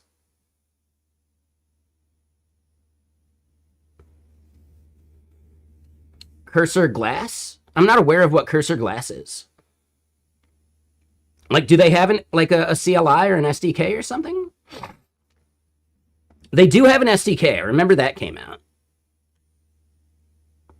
So Cursor Glass is like a Codex app copy. See, yeah, I don't use the desktop apps. Like, I'm just not a fan of the desktop apps. But again, let me just keep pointing this out. We're going to keep the current model for sure. Cursor does allow a CLI. And, like, can you use their stuff on other people's CLIs? Like, in other harnesses, in OpenCode or Pi or whatever. And if that's the case, fuck yeah, dude. That's really cool. Shit. I gotta cancel Devon before the month is out. I think we still got time on Devon. But Devon is also one of those subscriptions that you can get that gives you access to a shitload of other models. We were specifically trying their SWE 1.6, which is kind of meh. I'd love to see some benchmarks about SWE 1.6. Like, dude, I'd love it if they could even, like, if they had an API we could hit so we could run SWE 1.6 inside of GitBench. That would be really cool. So here's the thing. Devon is valuable for the cloud agent thing, right? In the same way that OpenHands is valid for the cloud agent thing. I think Warp, they're getting into the cloud agent thing, and some other companies, and it's different from like a cloud model. These are cloud agents that run asynchronously. You connect to them, get their results. Like, you can do that from any device because it's not running on your own machine, so you don't have to like keep the laptop open or whatever. And I think that has value. I think it's cool. It's not really something that I'm doing much yet, personally. Like, I would maybe start setting up cloud agents for, like, if I had an open source repo popular enough, I would use cloud agents for, like, arbitrage, right? Like, or triaging, not arbitrage, sorry, triaging, like, issues and, like, pull requests and some of those things. You're surprised Devon is still around? I'm not. Do you know how much money they raised? Yeah, so here's the thing, Gaped Brain. Devon, and by proxy, OpenHands, which was originally known as OpenDevon, they focused in on enterprise way before any of these other fucking tools. They have a major edge in, like, enterprise usage. And enterprise usage operates on, like, years of paying for a thing. Like, yeah, you want a better deal contract-wise? Yeah, sign up for a 3-year plan. So most companies aren't migrating away from what they already paid for, right? And what they're contractually obligated for on, like, the 3-year plans that they already signed up for, you know?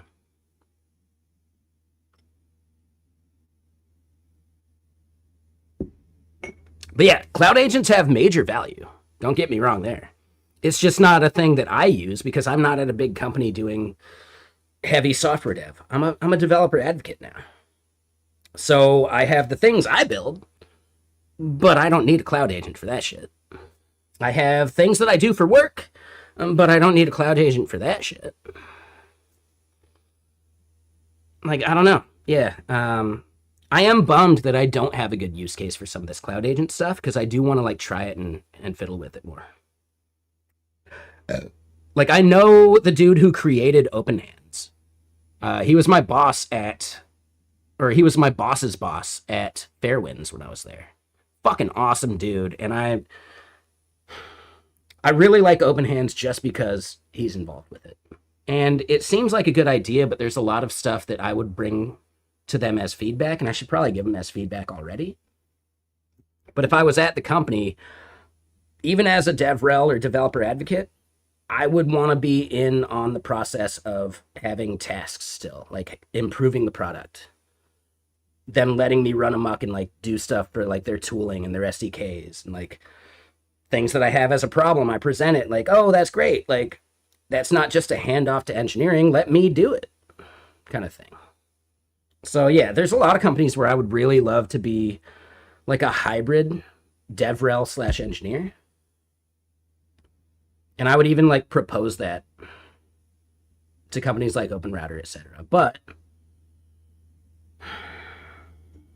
I think I'm still stuck with GitKraken for a while because they treat me right and they let me run amok with things like GitBench. You know, like they really give me a lot of autonomy that I put a very high value on. Right, like your salary is only one part of what makes a job good. Right, like how much do they trust you to do the right thing? Do they trust you to like have ideas and run with them? And I really like how GitKraken allows me to do that. Like it wasn't part of my original, what's the word I'm looking for? It wasn't part of the initial like directives of like things I should do, like proposing talks for conferences. But I did, and I do, and I got accepted to conferences that they have like either never spoken at or have been wanting to speak at since the first time for years. Like GitHub Universe, like Git Merge, like a whole bunch of this other stuff. So I think they can recognize that maybe they didn't hire me originally for all this stuff, but I do it anyway. And there's like a value there of just like, I'm not just a robot that does the tasks I'm given. I have this like, this desire to like do stuff. And they reward that. Like they're okay with it. It's really cool. Mm-hmm. Not even just like the freedom. I was actively encouraged and technically like our boss, the CMO that we had join the company last year, like I think it's been a full year now. It was their thing, like you have to start messing with AI and doing this stuff. That is your job. I am paying you specifically to experiment and try these things. And like, you know, it's nice. It's not like, dude, just go out there and token max. No, it's like, let's figure out practical use cases, especially marketing wise, for how we could use AI better. I do have to constantly push back and say, no, you're not going to use my likeness and then just prompt some fucking bullshit, right? Like, what's that company? HeyGen? No, you're not creating a fucking AI avatar of my likeness. Nah, I refuse that. You will not do that. No. Because my brand is authenticity. Like, sometimes to my own detriment. I am authentically an asshole sometimes, you know? But that's my brand. I'm going to tell you what I think. I'm not going to sugarcoat that shit. I don't want to be a malicious asshole about it, but I'm not always going to fucking baby you.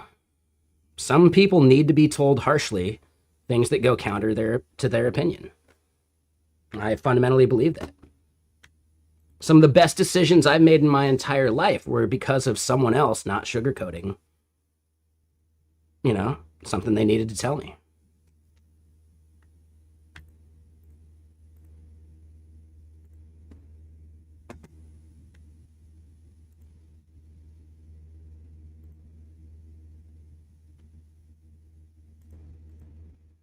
However, I have had that as feedback consistently at every job I've ever worked at. Chris, it's not like you're wrong. In fact, you're almost always right. But it's the way you say it. And I've had to like work on that my entire life. And I think I'm getting better, but you know, still a problem.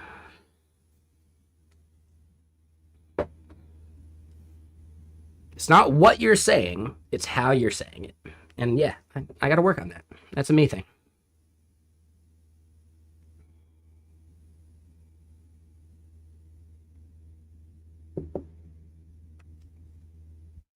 Let me catch up on chat that I might have missed too. And yeah, Gazanto, you have a lot of freedom at your company? Yeah, that shit's awesome, man.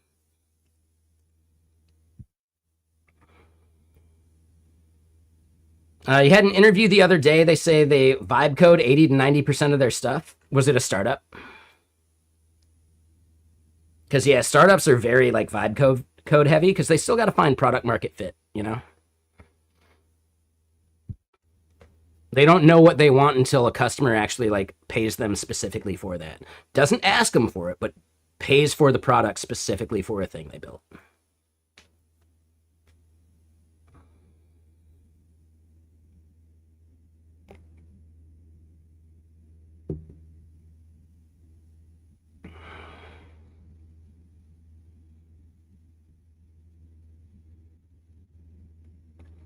So every software engineer or data engineer that comes to the company has to interview with your team, and you're the only AI vibe coder. So you just ask how much they vibe, and you're honest with your team saying whether they seem anti-AI or not. Because I guess that's it, right? You don't have to be like super fucking AI pilled. You know, you don't need to be token maxing every fucking day, but if you are actively anti-AI, you can actually be like a poison pill for your entire team. So you want to avoid some of those people that are going to bring down the rest of the team because of their fucking rhetoric. They don't have to be the fucking like, oh my God, I'm fucking at the edge. I'm living in the matrix right now, prompting 20 agents a day and blah, blah, like all in parallel, blah, blah, blah. Like, you don't got to do that. But the moment someone is so anti-AI that they actually suck to talk to and they will never try that shit, that mentality and toxicity spreads. It either burns people out on the team or it creates a team that is just not willing to try anything.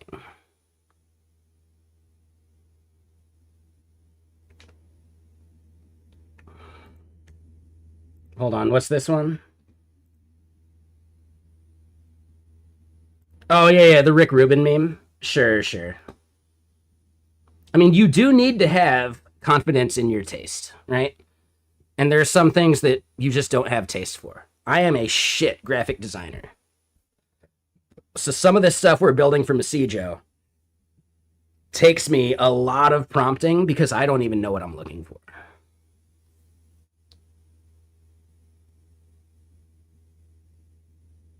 So yeah, I am really fucking bad at graphic design, which means I have to put so much more effort into getting the clanker to give me something that's actually good because I don't know what's good until I see it.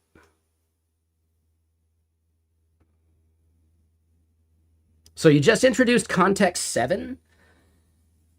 Never need to look up docs again? Yeah, I think that is useful. I'm not keen on like a proprietary tool for that as much.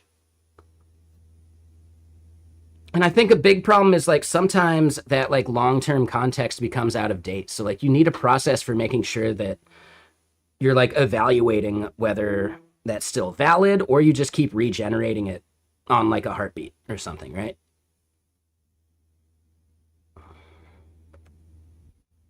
Like I think there's a big problem with like stale like specifications and context, you know? Mm-hmm. Yeah, I thought that was cool. Yeah, exactly, Gazento. So like there's got to be some way to where you can like identify the stale stuff and like keep it like evergreen, right? So what would be a process for that? And that would probably involve some kind of cloud agent. And that could be cool. That could be really worthwhile.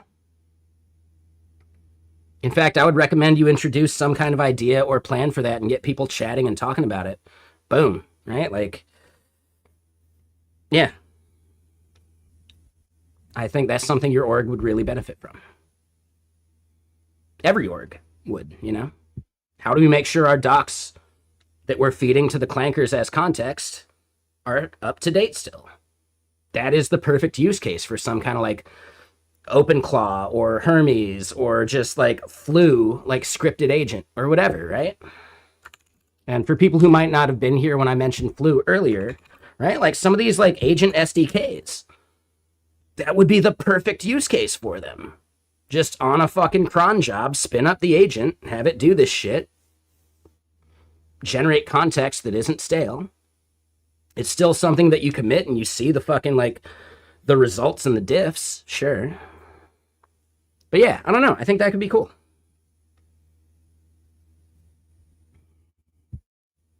And then there was another thing that I think is somewhat related. You know how like SWE bench basically like looks at PRs that got merged and has the model try and make the same PR from just like the issue. How close does it get to the PR that got merged? You could have it do that for your own code base. You don't have to use open source bullshit. You can use your own code base to create your own SWE bench results. And then you could end up training or like adapting your Claude MD file based upon some of that learning of what it likes and what it doesn't, right? Like, and Arise has, hold on. Let me see if I have a link. Arise, something like that. Optimizing coding agent prompts or something. I think this is related to that. What I'm thinking of is really like a talk that one of their DevRels did, in which like I think it's related to this, but it was like more specific. But it was about creating your own SWE bench fixtures from your own company's code base and using that to inform your Claude MD. And then theoretically, that Claude MD can be reused and rerun for your SWE bench to increase the score that you get on your own repos. Like it's this like a recursive loop kind of thing, which becomes really fucking cool, man. So you can get like 20 to 30% SWE bench score improvement by training your Claude MD properly on your code base. And that's really powerful.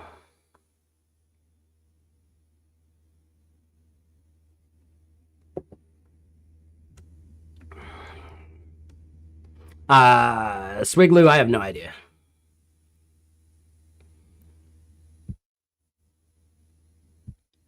So yeah, you guys are doing a code assessment on every PR? Sure. Yep, that's definitely one thing you can do.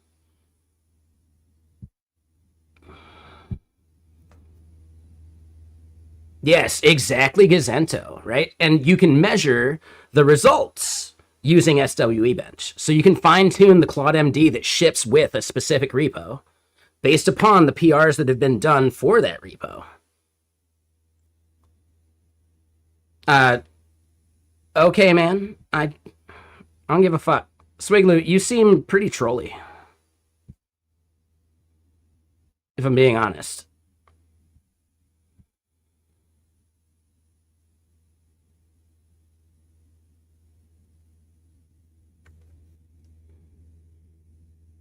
Did I see the Vibe OS Microsoft build talk? I didn't.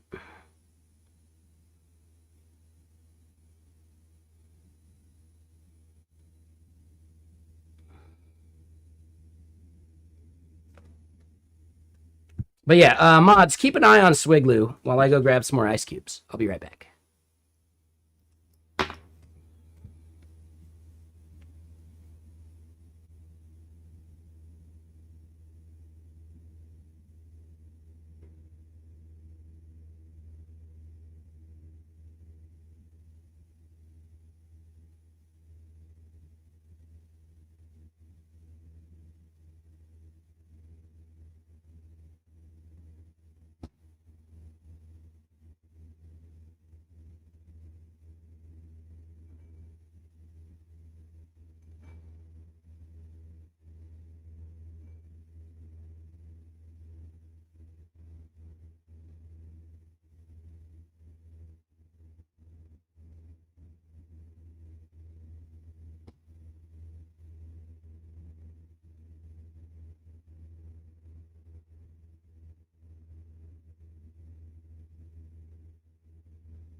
Ah, there we go.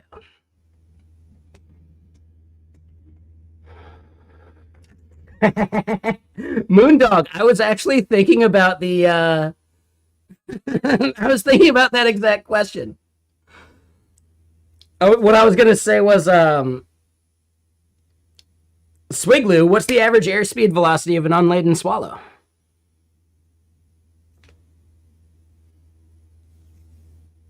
It's a pretty straightforward question.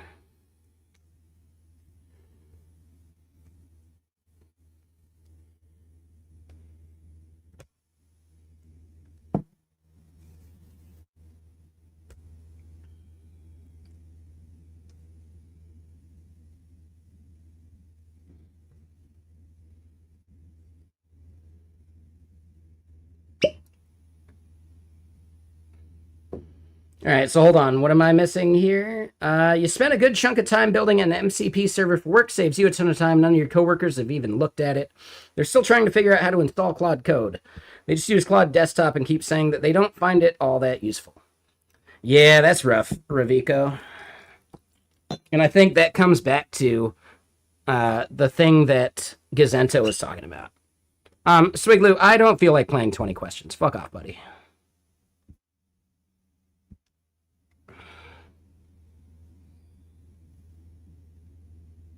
Right, he's just here to lord over how much like he just read about machine learning last week.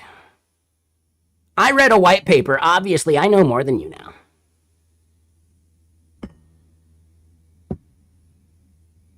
Obviously. I just looked up gradient descent, and now I'm going to judge every single person that doesn't know it.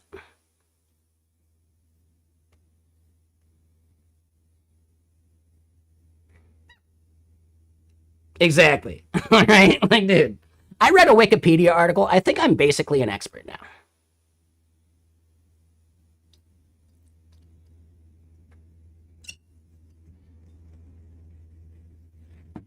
What does it matter if I did the simple.wikipedia?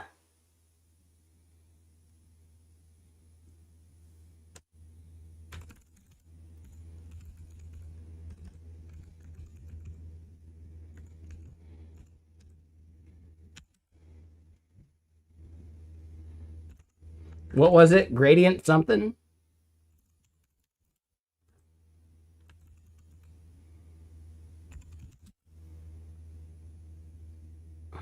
There we go. Why not? I just read about backpropagation, okay? I think I know something, all right? Just saying. How do you not know this? It's a pretty straightforward question.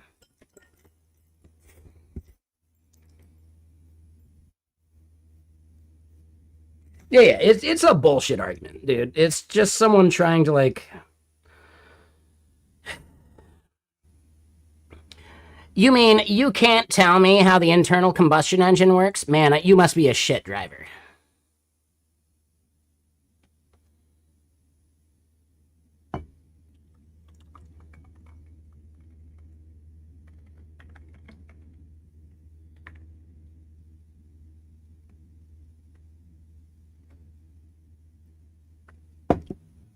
You mean you don't know how they mass produce guitar strings? Can you even play guitar?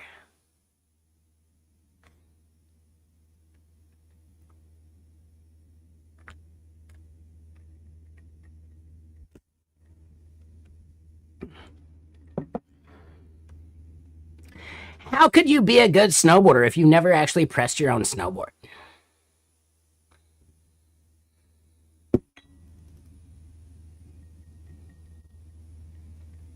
Come on, how many of these do we think we can come up with?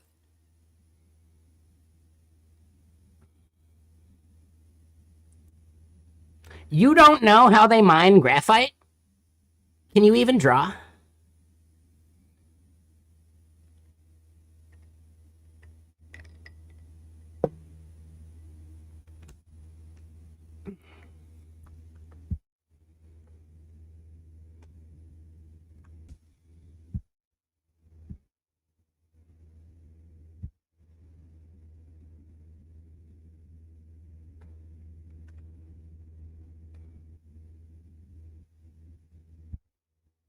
All right, anyway.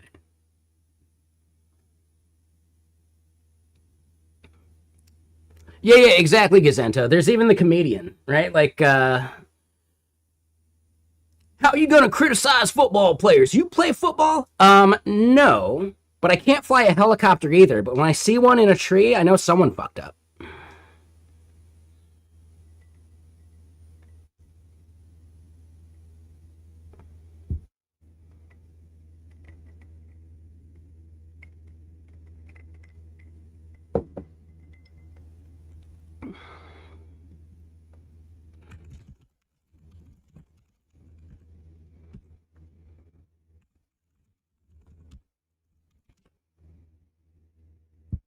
Right? I'm not a pilot. But when I see a helicopter in a tree, I know somebody fucked up.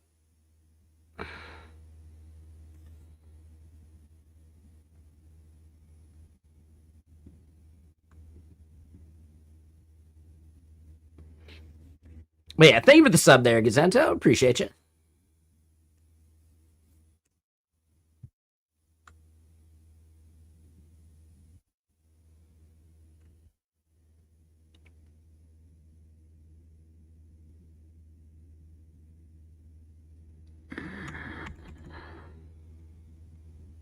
Okay, so we want to apply this. What we're going to do, though, real quick, is we're going to get pi going. I was led to believe there would be punch and pie. Or people show up if you say you have punch and pie.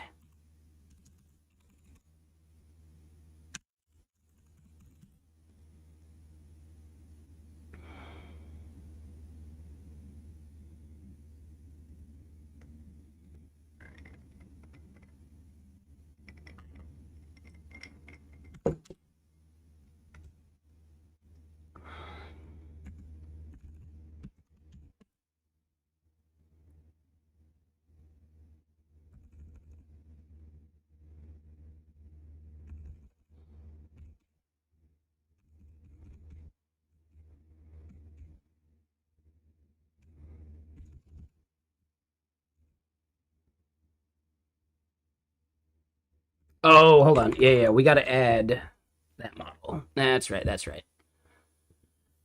That is maybe one of the steps that I find a little annoying about Olama. Like, you have to go through the process of adding the model.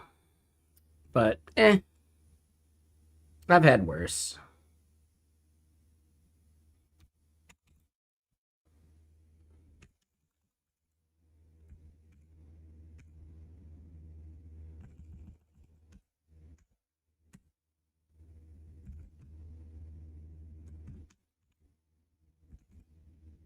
K27 code. Got it.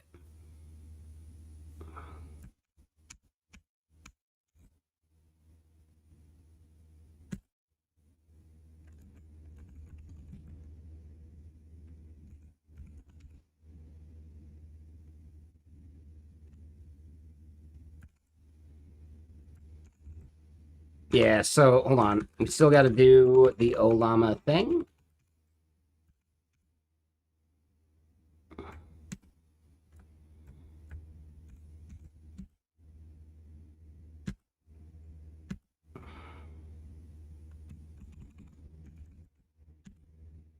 All right, cool.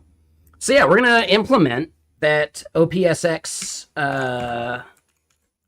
thing that we just did with Kimmy K27, because why not? Right? Shit, we got the tokens, yeah. Hold on. Sorry, let me close some more of this. I know some people are still sweating by how much bullshit I got there when I do the mission control or whatever. Man, we missed it. We were so close. Baked for 4 minutes and 40 seconds. Typical stoner spent 20 seconds doing something they didn't need to.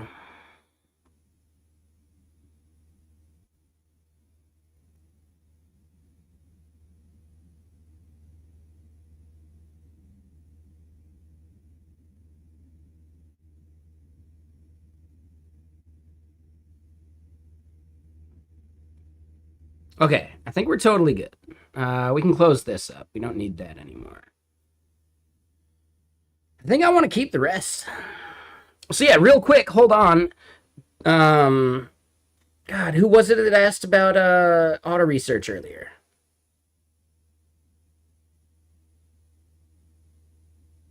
Was that Yo Beats? Was that you? That was Yo Beats, for sure. Yeah, that was definitely Yo Beats. So they may have left because I think European time zone. But just for everyone else, this is the thing that we used auto research for. And we used a stupid model, StepFun, to do this.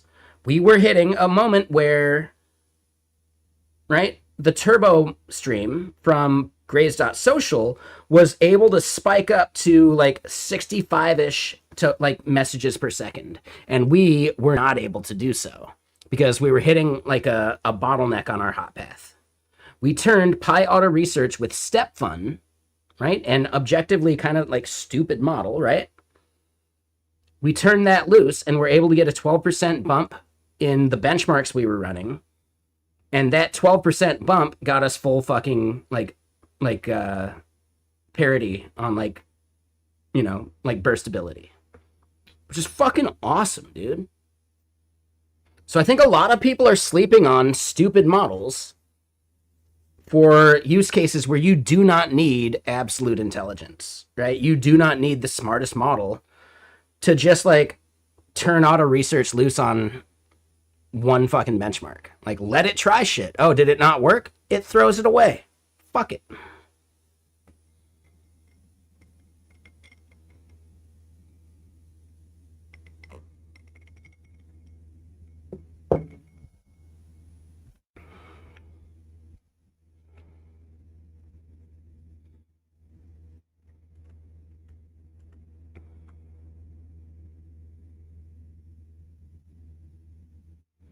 Yeah, exactly, right? Like using impact guns that don't even have like a good fucking like torque like release, you know? So they'll never get that fucking thing off without an impact gun now.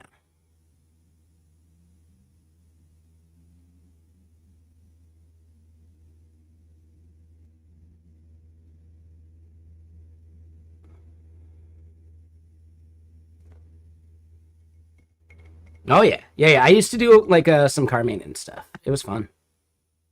Now, it was in high school and I was a bit of a stoner, so yeah, I did the first bit. I could do like the 21 point inspection, whatever bullshit. I know it changes from like, you know, place to place or whatever. But yeah, I did that. I understood enough, right? You only need fucking fuel, air, and spark, you know, in any combustion engine. So like being able to diagnose which one of those things is failing is amazing, right? But then yeah, second or maybe like third trimester, I went into like the air conditioning stuff. So I totally know how to cycle Freon for R134A. It's a fucking machine you hook up and you're done. You know, just saying.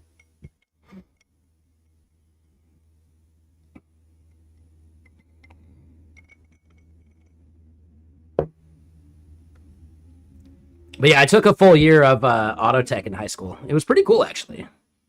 It helped me realize I don't want to work on fucking cars. I'll pay someone to do that shit. Especially fucking Subarus.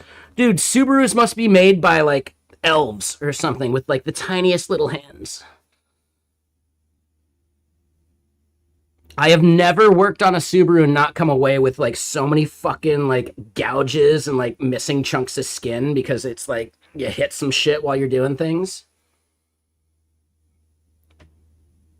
And it's instantly infected because of all the oil and bullshit.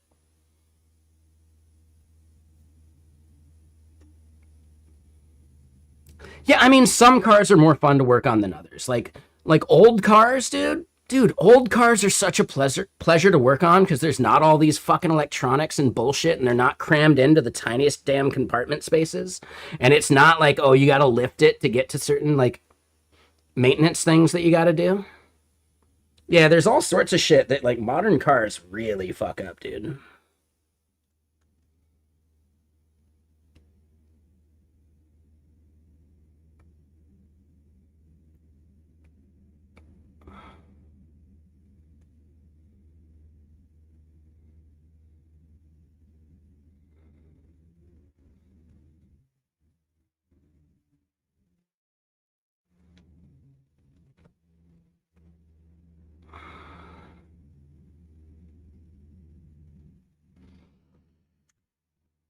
I like three. Let's decompose the work into smaller bits. I like that. You're dreading buying a new car. Yeah, the car I drive's a 95 Subaru. It's like the last of the body type for the Legacies before they changed it to like the newer body type. So I think I technically have more ground clearance compared to like the next body type after it. But also it's like there's very little like fly-by-wire bullshit. I hate the fucking CVTs, right? The continuous variable transmissions. I think that's a garbage fucking thing.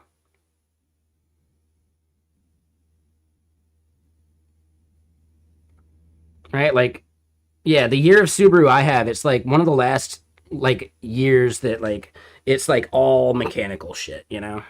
Yeah, I bought it with 114K. I only have 170K on it right now. And I bought it back in like 2014. So I don't drive that much.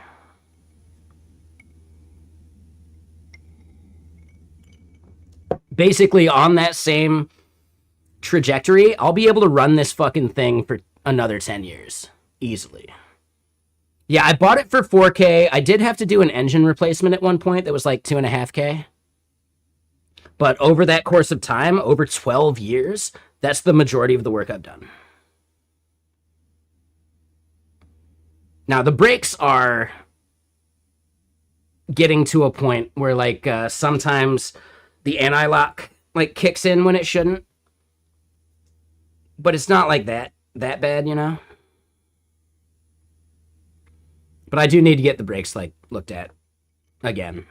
Last time I had them looked at, they were like, yeah, it's kicking in just because there's, like, a little bit of warping to your rotor, but it's not bad.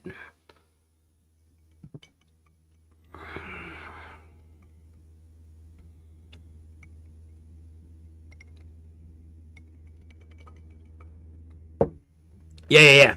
Yeah, I used to drive all sorts of shit cars. Like, there was a GMC Safari I lived in for a couple summers at Mount Hood. I bought that car for $800. And I never put any work into it. Not a single fucking thing. I did, like, gut it and then set up, like, a platform to sleep on with a bed. But that's it.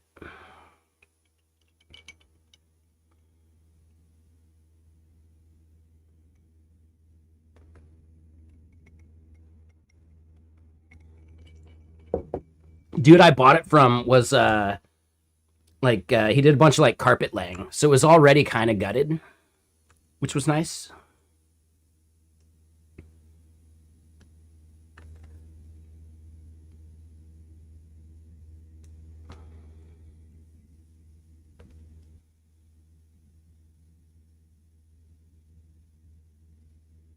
Okay, so now... Right? This is a thing that's a little annoying with the Kimi K27. It's only a 262K context window, which means that we're going to have to, like, stop and restart context a bunch. Which is fine. Wants to buy a KEI truck for his next car?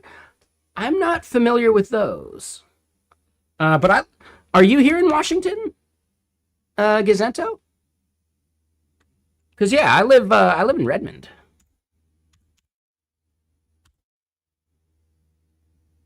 Oh, you used to live in Seattle. Cool, man.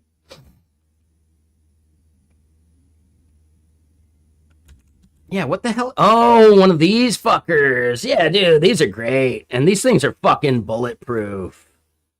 Yeah, these things are bulletproof. Fuck yeah, dude. There's definitely, like, a Toyota truck that's, like, bare bones. They're, like, making new. Right? For like 30K, you can get a brand new, like, bulletproof Toyota truck. Have you seen those? I think they look really awesome. Like, they're very bare bones, right? They don't even have AC. But if you just need a work truck, fuck yeah, dude.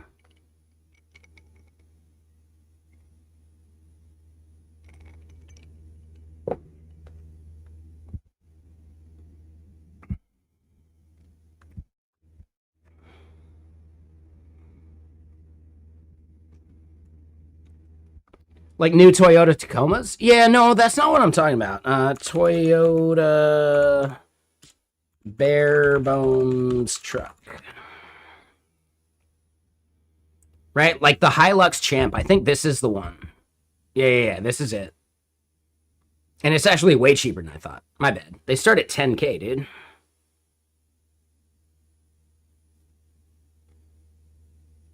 Yeah, exactly, dude. Have you not heard of this? Yeah, it's fucking awesome.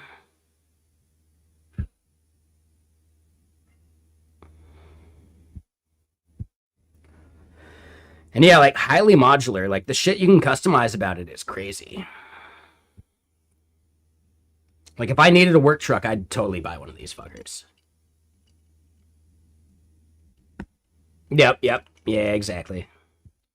They do that with any truck. Like, there's, like, Dodge Rams, like, There's a shitload of trucks that like people are like done with here in the US. They ship them off to the fucking Middle East and they become, yeah, like let's mount a machine gun on it.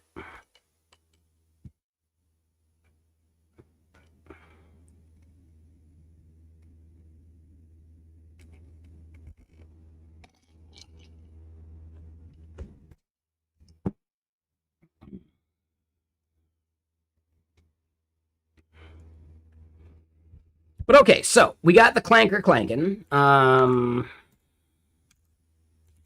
we want to continue the apply. Your favorite road ever is in Washington? Over in Sumner. That's Eastern Washington. Or not Eastern, but like over the pass, right? Or maybe I'm mistaking that. Like, it's like you take I-90 to get there, right? But it's like past Snoqualmie. Oh, near Puyallup. Okay, never mind. Yeah, okay. My bad. You know what I bet you don't miss about living in Washington? You can do it at a trot, you can do it at a gallop. You can do it real slow. Do the Puyallup.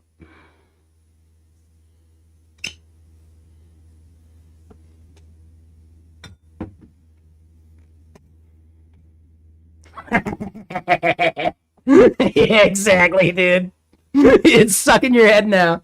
You're gonna be going to sleep tonight still thinking about it. Right, dude.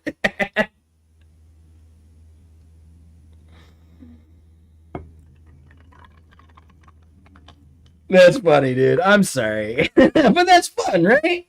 That's fun.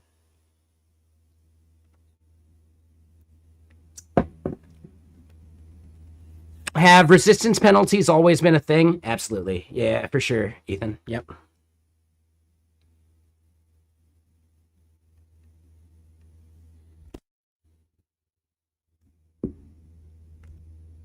Yep. And that's why it's such a pain in the ass, too. Because, like, a bunch of the runes and shit just don't drop often enough. What I would say, though, is see if you can get to your base, right? Like, see if you have your base available to go to and talk to Angie, and you should be able to do the currency exchange. So then that's how you could, like, take a single fucking Exalted and get a bunch of the fucking runes that you would want to, like, keep popping for, you know, for bullshit. I kept trying to do it where, like, I would just use stuff I found, and then I finally got to King's March or whatever, and could finally, like, buy the fucking resistance bullshit I needed. So yeah, like, it's definitely worth exchanging Exalteds for all the resistance bullshit you're gonna need, because, yes, as a warrior, even with all your armor and shit, you're gonna hit a point where that, like, negative 20% or something on lightning or whatever fucks you. Yeah, like, you're gonna buy, like, 4. You might not need them for a while, right? You know, one Exalted gets you, like, 4 or 5 of various, like, runes and shit. Well, yeah, you don't need all of them at once. You will probably end up replacing them over time anyway, though. Count Geonor, you weren't even negative resistance. Yeah. Yeah, Geonor is a rough one.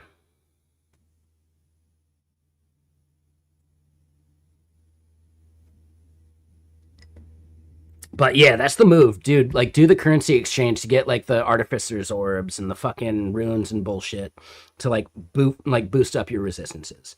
I would say also, as a warrior, the number one thing you want, like, sure, you're going armor, right? You want the percentage of armor applies to elemental resistance. Dude, you want that on your chest, your gloves. You want it on any fucking armor piece that can have it. That shit's so fucking good. And then once you get to endgame, there's the runes you get that are like 40% armor applies to specific resistance. You can do that for all 3 of the elementals, right? Cold, lightning, and fire. But they go into, like, different slots. So, like, the helmet one does that, the glove one does another, and the boot one does another. Yeah. So like the armor applying to elemental stuff is really fucking important. And then after that, like you can just focus on getting chaos resistance to like make sure poison doesn't fuck you.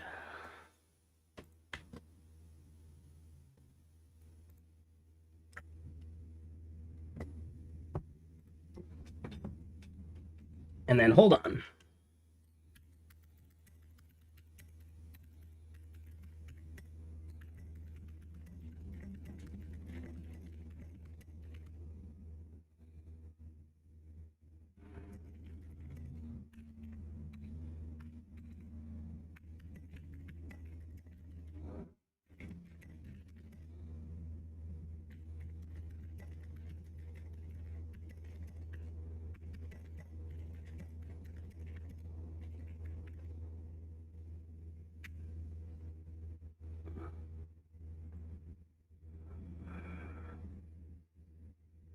All right. So anyway, just had to reply to that. Let's get more music on. I don't think we've heard this one for a while.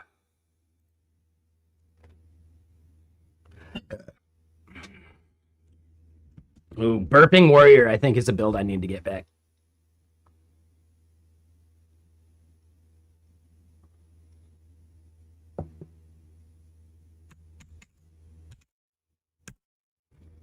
Thoughts on the whole Fable 5 fiasco? I mean, it's funny.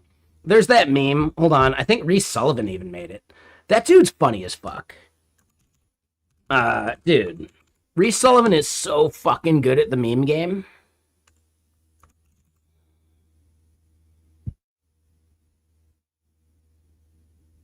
Here it is. Yeah. Regulate me. You are being regulated. Oh, God.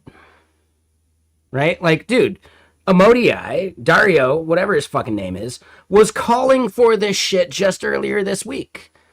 I don't think he meant it to apply to him, because he's trying to pull the ladder up behind him, but holy fucking shit, dude.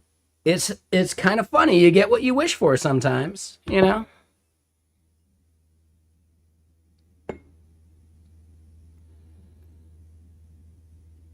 But also, here's my thing. What, like, and tinfoil hat, right? Like, dude, I buy the best tinfoil. Tinfoil hat wise, how much of that do you think is actually the government? Like, maybe they just like, hey guys, could you pull the plug? We didn't realize how much Fable was going to cost us. We didn't realize how much Fable was going to cost us in compute. Could you please just do something so that we can have a reason to pull it?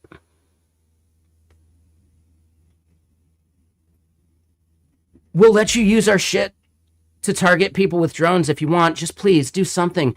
This shit's costing us way too much money.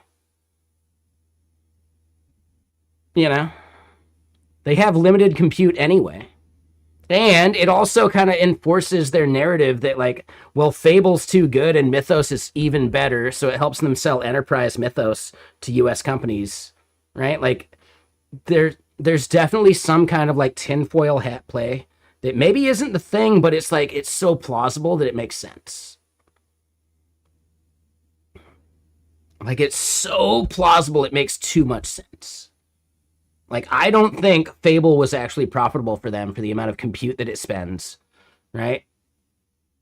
If anything, right? Just based on the fact that they were going to fucking cut off Fable for subscribers until they could reliably offer it again. Like, it seems like a marketing play towards, like, Mythos for Enterprise.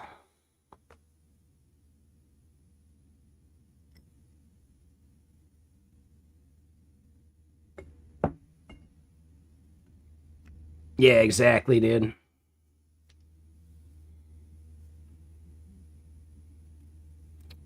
So I get that slip second. I'm not so sure. I'm not so sure about that slip second. Like, to me, I get it. I get it. Like, it makes sense.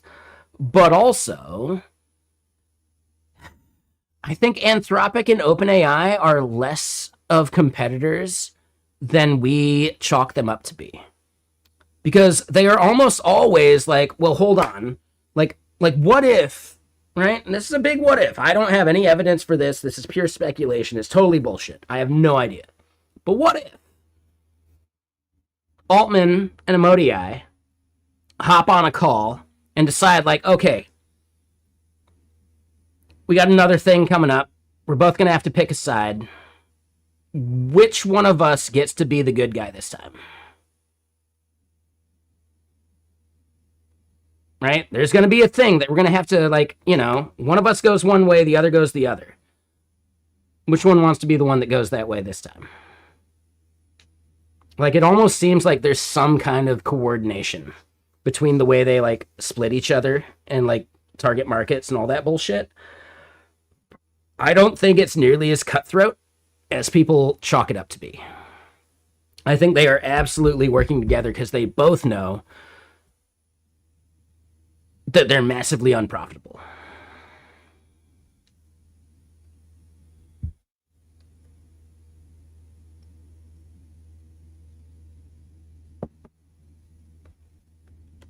Like, I get it. Inference is cheap. You know what's not cheap?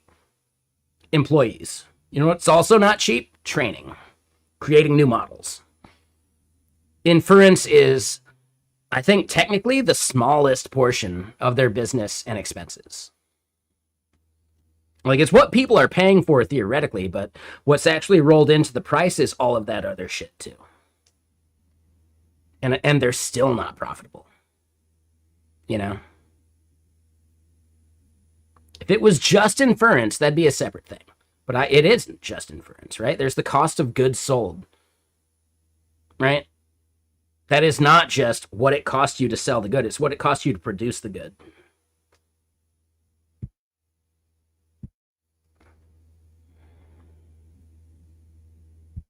Yeah, exactly.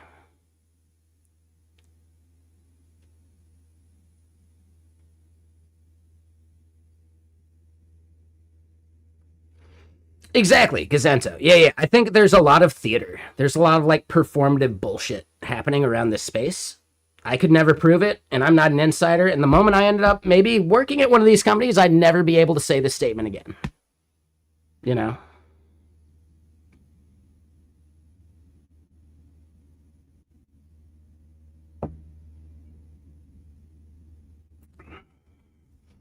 Exactly, Ravico, right? Like, AI and large language models are not going away, but the companies behind them could totally fucking fold. The technology will not disappear, but the companies, yeah, they could totally go away, right? Pets.com.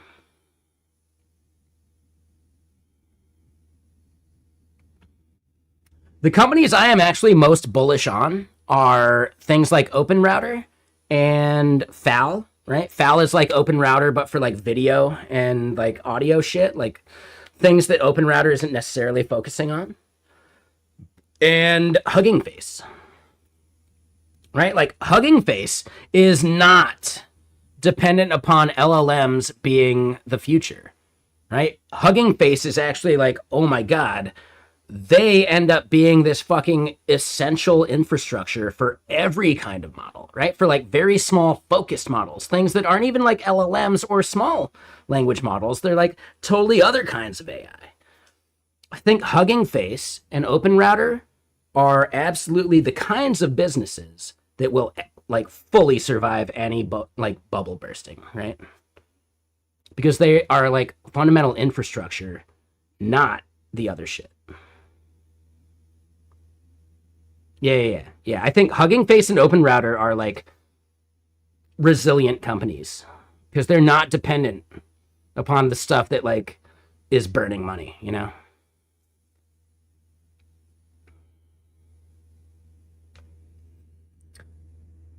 Interesting.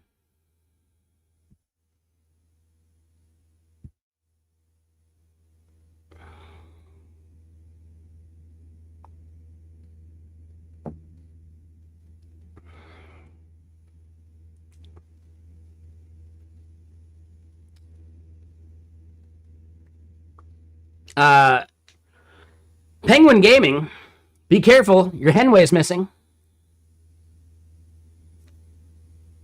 What's a hen weigh? About 12 ounces.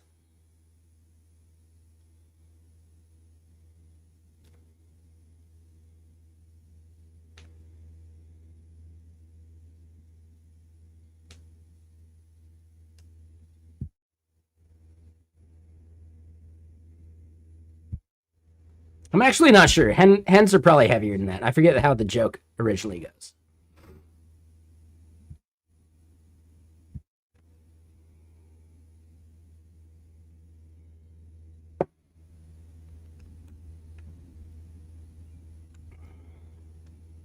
Exactly, yeah, though. What's a hen weigh? About 12 ounces. It doesn't work in text quite as well.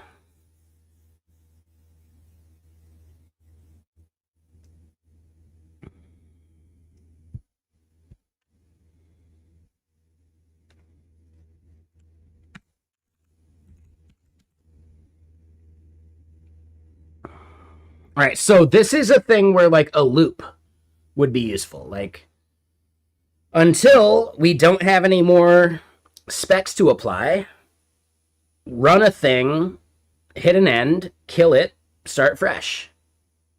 That would actually be a pretty valid loop.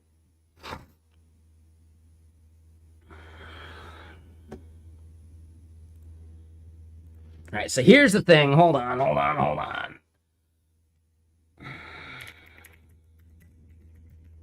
I think it's Oto Sushi.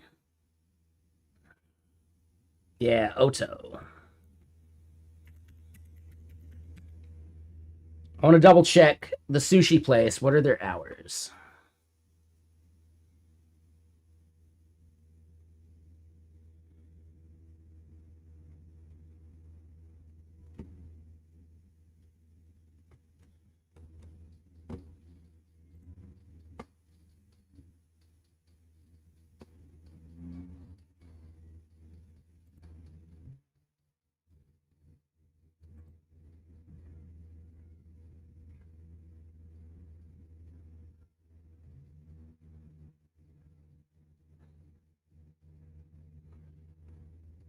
Okay, so I got till 9:45. So yeah, I'll place an order at 8.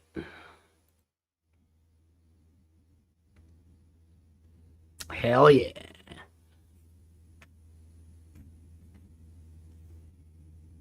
How do you actually pronounce that? I don't know if I've ever known how to pronounce that company's name.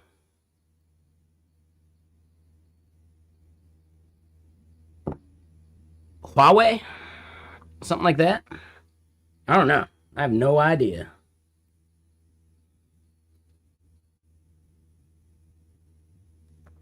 Huawei? Oh, Huawei. Oh, I don't think I would have known that. Okay, close enough. Shit, I was close. Fuck it.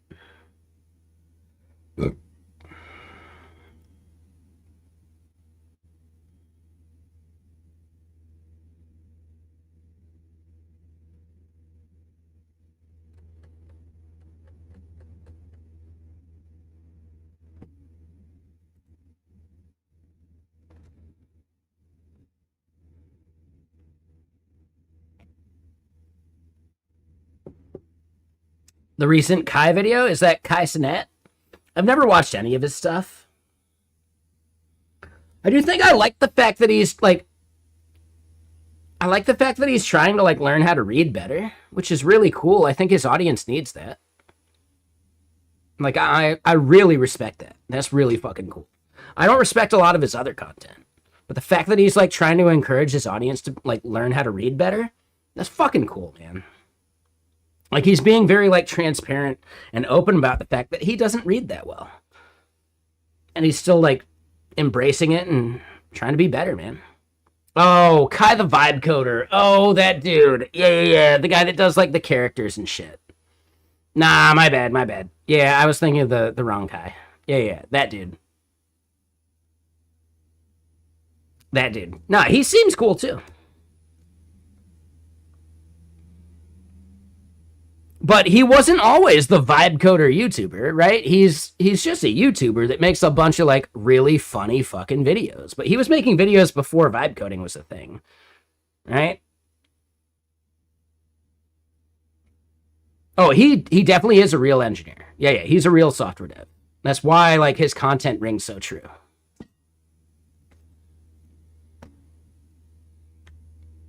Exactly. Fucking exactly. Yeah. I mean, it's like why the Krasm guy makes such good content because he's an actual fucking engineer. You know.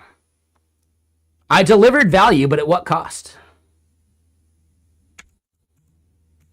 You know nothing about Galactus, right? You think you know. You know nothing of Galactus's pain.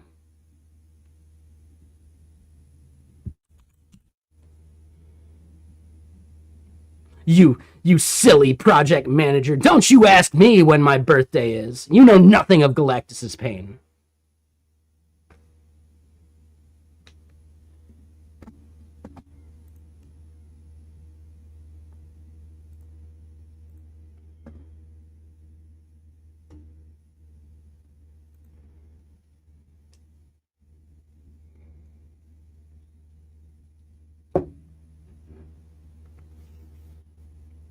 And then the other dude's like, all right, cool, good meeting, love Galactus. We'll check back next week. Later. Like, dude, those videos are perfect. Like the Krasm videos are so good. I got to meet that dude. I don't think I have the photo because it was with a different phone. But dude, yeah, I took a photo with the fucking Krasm dude because he's fucking hilarious and he's awesome. Like, dude, yeah. One of my favorite things, hold on. I can't show it because I promised Gary I wouldn't, but Gary Bernhardt. You guys know who Gary Bernhardt is, right? Slip second, I'm willing to bet you know who Gary Bernhardt is. Yeah?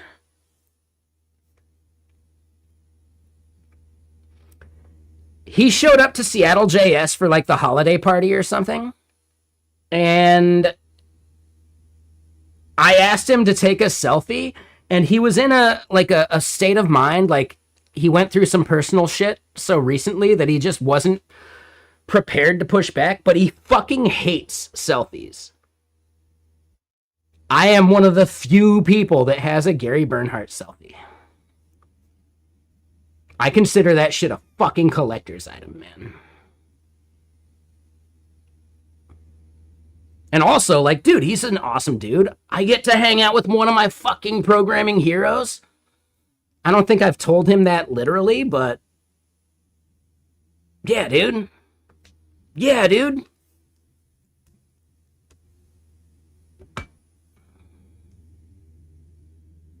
Yeah, I really like, dude, you guys should all be going to meetups about tech in your area. You would be surprised about who hangs out, who goes to these things. It's awesome, man. Like the amount of people you could meet.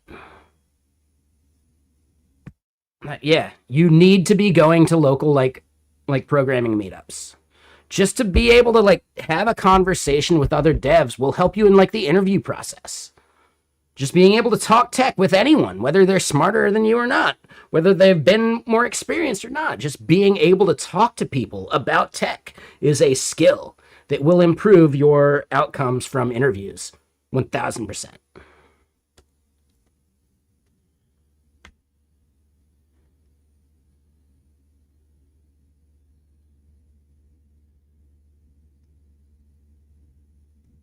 Yep. Yeah, I fucking love it. Like, so Gazento, and hey, what up, Robotic Ed, Mr. Sir? When did you move out of Washington? Because I'm curious. I'm guessing it was like before COVID. But like, do you remember how good the Seattle meetup scene was? Like, holy shit, dude, you could go to a different meetup 4 nights a week. 2017. So yeah, you probably remember how good the meetup scene was.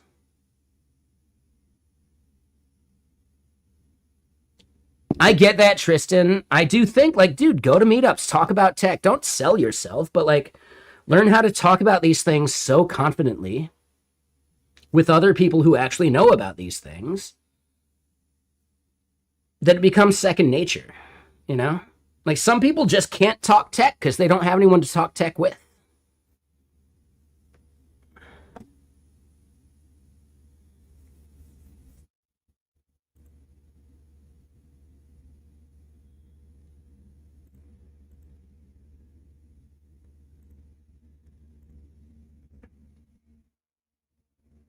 Oh, you weren't into tech back then? I got it. I got it. You were a valet until 2023? Yeah, no worries, man. For sure. I was a snowboard bum from 2002 to 2012. I lived in a van during my summers at Mount Hood, you know? Yeah, man. The best people, right? The best devs I know have non-traditional backgrounds, right? They're people that spent their 20s doing something they enjoyed, or at least like living their life before being so fucking like embedded in tech that they lose perspective, you know? Like people who go to college and do the programming thing in college and then fucking go straight to a tech job immediately after that really lack a lot of perspective about what life is really like for non-tech people. You're a bartender for 5 years. Fuck yeah, dude. Yeah, I've done bartending. I've been a janitor. I've been a dishwasher. I've done all that shit, dude. And it gives you perspective. That is something that you can't even buy. So yeah, real quick, let me get more ice cubes. Let me go pee. This is the end of this elm, though, so let me get something better going. Because I don't want to leave you guys in silence. That'd be weird. That'd be, yeah, gross.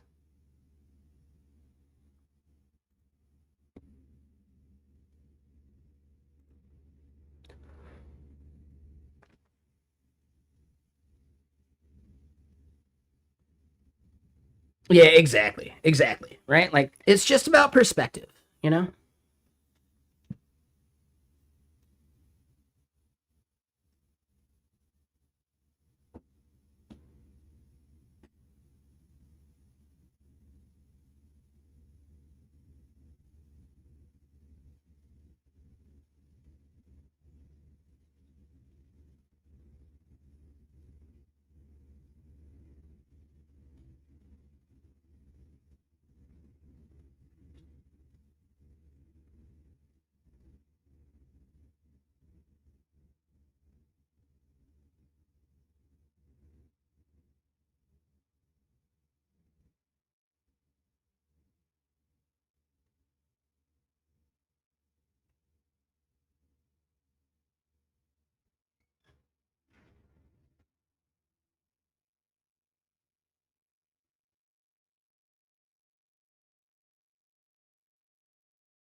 Oh, I forgot a soda. One sec.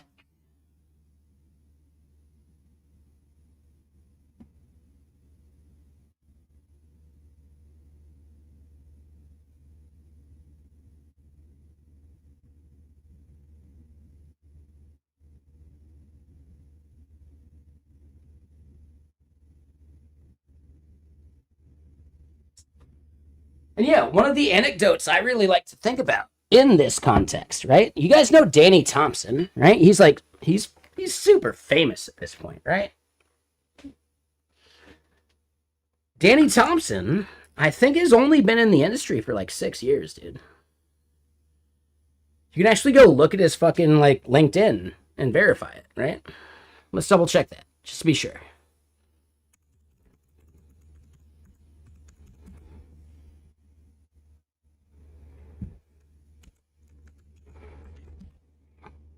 There we go.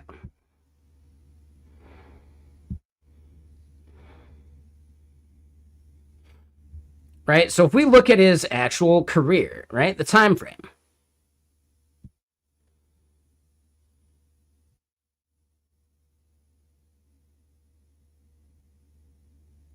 Dude's been an engineer since, let's call it 2020.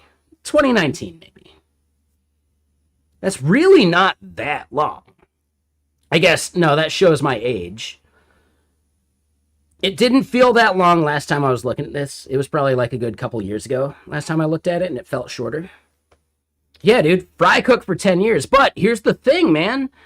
The place where he was, that fry cook, he helped them recognize, and it wasn't just like fries. It was like all, like the whole like fryer, right? Like, so chicken, whatever.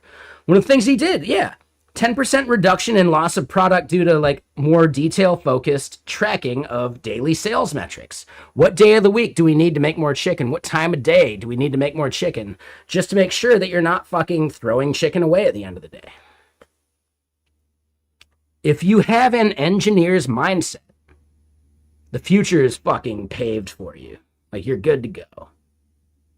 Right? And I think that's an important thing to recognize.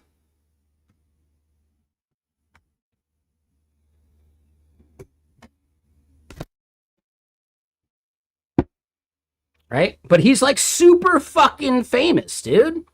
He's big time. He's fucking big time. With very humble beginnings. And he doesn't like lord that over anybody. Like, that's his entire shtick. Anybody can be a dev if they are like process oriented, detail oriented. That's the whole thing, man. That's the job. You've probably been doing programmer-like things your entire life. You just didn't have the title. Yeah, write schedule, manage inventory. Same idea, dude.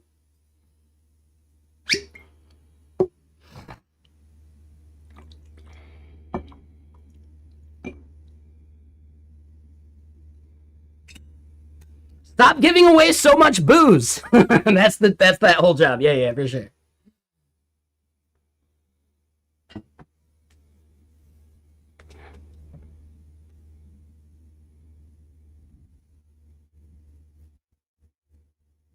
Yeah, exactly. Right? You're looking at the data, you're looking at shit and like making decisions about what could be optimized, what could be done better.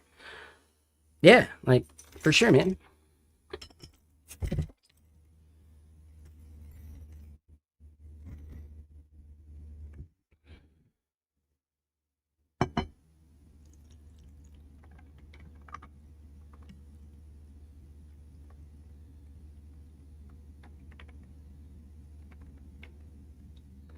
But yeah, Robotic Head, how you doing, man?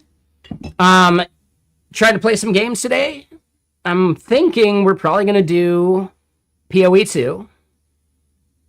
Ethan's playing some right now. Robotic Head, do you remember what level you're at?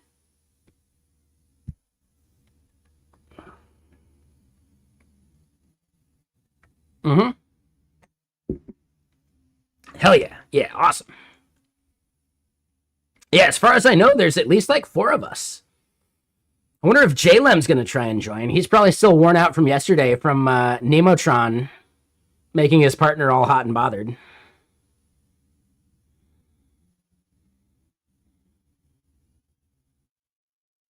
Right? J-Lem's still taking a nap. He's exhausted. Right? Nemotron's that good of an author.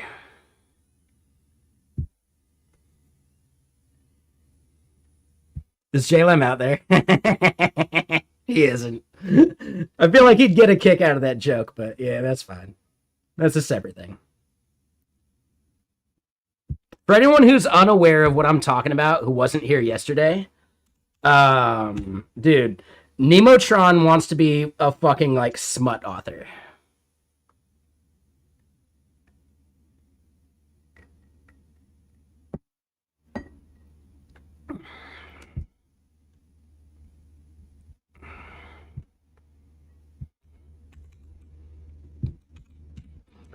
Right? We gave Nemotron a task of doing a merge conflict resolution as part of our GitBench suite. It did the merge conflict resolution and then started writing a novel because that is the most human thing I've ever seen like an agent do or a model do, right? It's just like us. Just like every fucking software developer has that dream of starting a farm. Nemotron has that same dream, but it's a smut farm.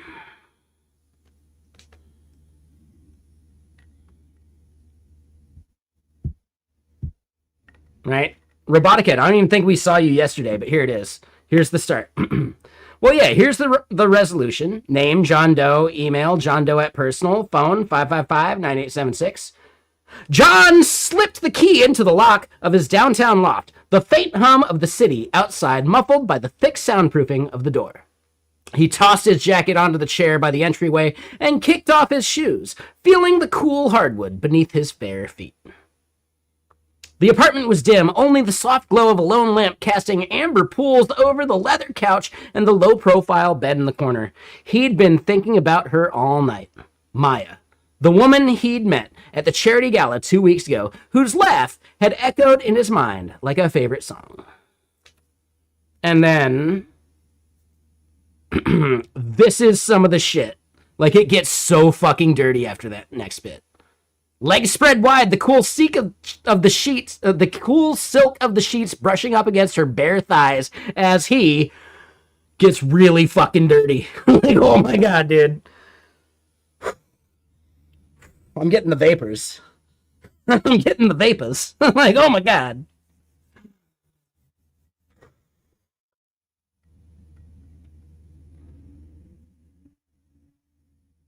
Why is it so good? Because it was trained on Tumblr. Right? It's actually just that simple. Nemotron was trained on Tumblr and Danielle Steele books.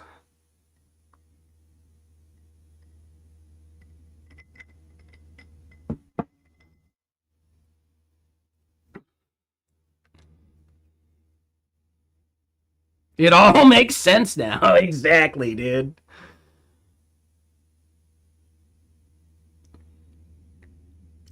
We ran the test again today. It didn't get smutty, but it did go totally off the rails. We gave it the same prompt, right, that we just saw. We gave it the same prompt,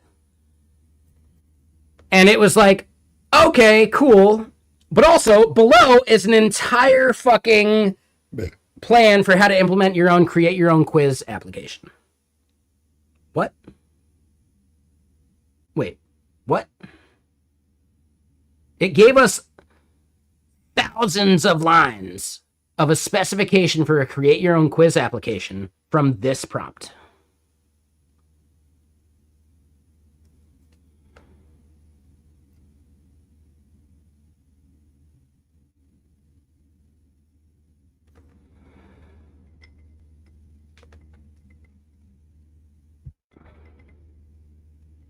Now, I do think you could probably catch it and prevent it with a like maximum output size, but you don't always know about like what maximum output you're looking for. So I think that can be a little like rolling of the dice, you know?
All right. Yeah. Random bullshit.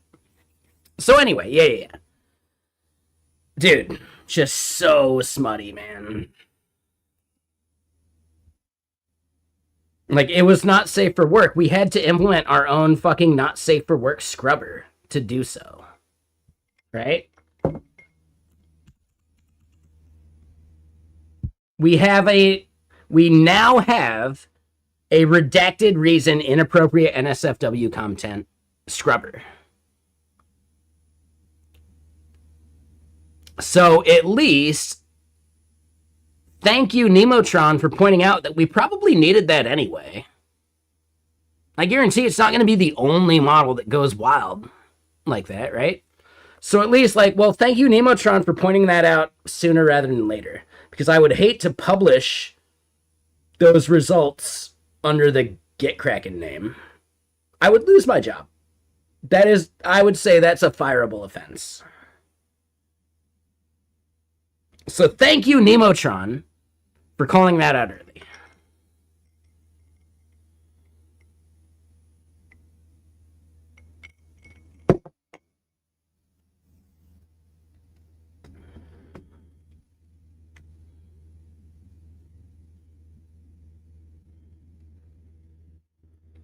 All right, so hold on. Does anyone have like a favorite sushi roll? I'm gonna get a rainbow roll and technically an Oto roll. The Oto roll is basically shrimp, bluefin tuna, snow crab mixed with avocado on top with masago, which is like I forget what fish's eggs, but the Oto roll is solid. So yeah, I'm getting a rainbow roll, which is a California roll with like sashimi on top. I'm getting an Oto roll, which looks fucking fantastic. Anyone else have like a favorite sushi roll that they're into? I normally get Indian food on Saturday night. It's too fucking warm. Dude, we're at 29 degrees Celsius in this room right now. We're at 29 degrees Celsius in this room right now. Yeah, 84.2. I'm basically melting. I could ditch the beanie, sure.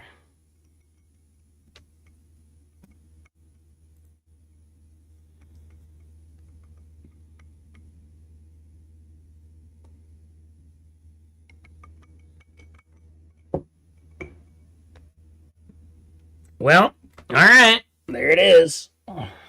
Dude, I didn't shampoo today. My hair is like extra greasy. So that actually means it should be good at doing like the Doc Brown, right? I think we can do a good Doc Brown right now. Yeah, there it is. Marty, we gotta go back. It's your parents.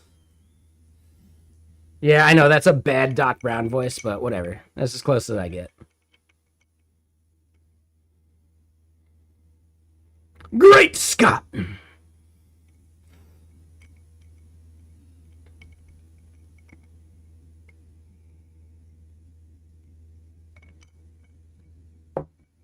Where's the beanie back on redeem? Just 30 seconds, I'll put it back on. Don't worry. No, on super hot days, there is no back on redeem.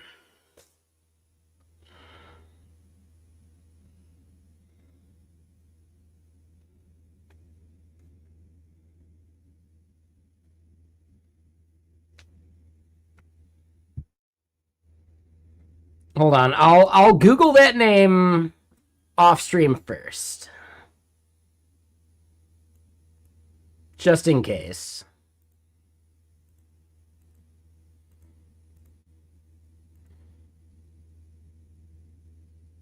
Oh shit. Oh shit, like with the beanie? Oh shit, you're not wrong. Oh my god, what? Hold on. No. Yeah, you're not wrong, dude. Wait, what? Hold up.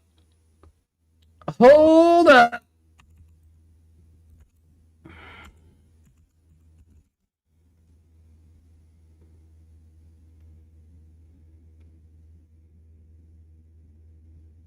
That's the one right there. I can see it.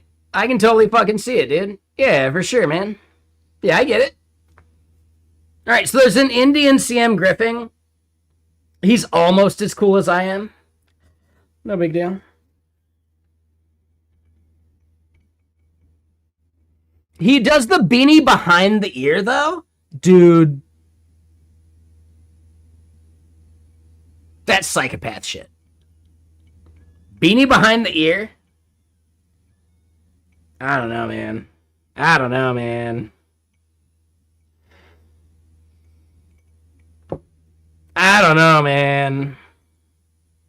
Hold on, let's see what CM Griffin with beanie behind the ear looks like.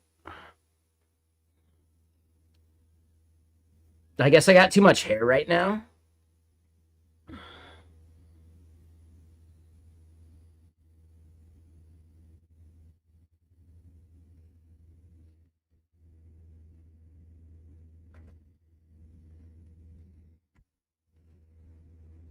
I don't like it. And yeah, I wish I had taken a shower and done the fucking shampoo today, because I'd actually do a full on fucking, like, I'd shave my head. Like, not shave, but like, get the clippers, do like the number 8 or whatever. Yeah, I need to cut my hair. It's getting too long. I'm getting like really mullety in the back. Like, so much so, like, I know when the hair's getting too long, when like the hair in the back starts getting like caught, like in my hoodie and shit. So yeah, that's a problem.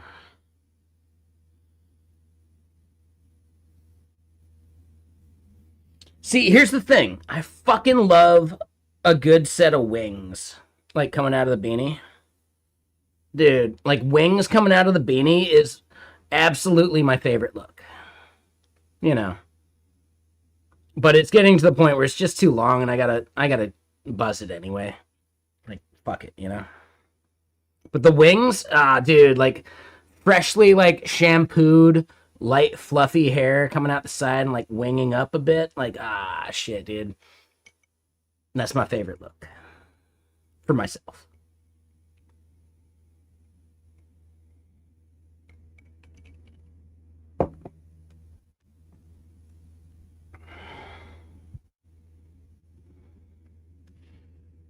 But yeah, like it's getting long enough, like the hair is like lightly touching my cheek, and I don't have to shave, so I got like the peach fuzz on my cheek, right? So like just the hairs start tickling the fucking peach fuzz on the cheek, and it gets really annoying. So yeah, we're at the point where I just gotta buzz it, like not buzz, but like, you know, half inch to an inch or whatever.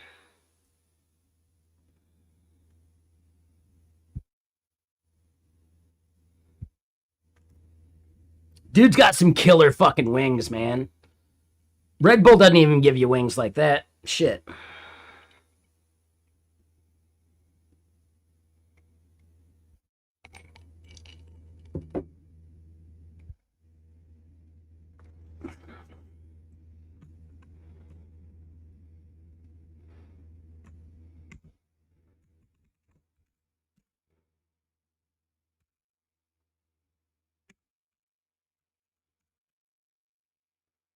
All right, so we're doing this in like smaller chunks just because the context window isn't big enough. But even at like 260K, if we filled this up,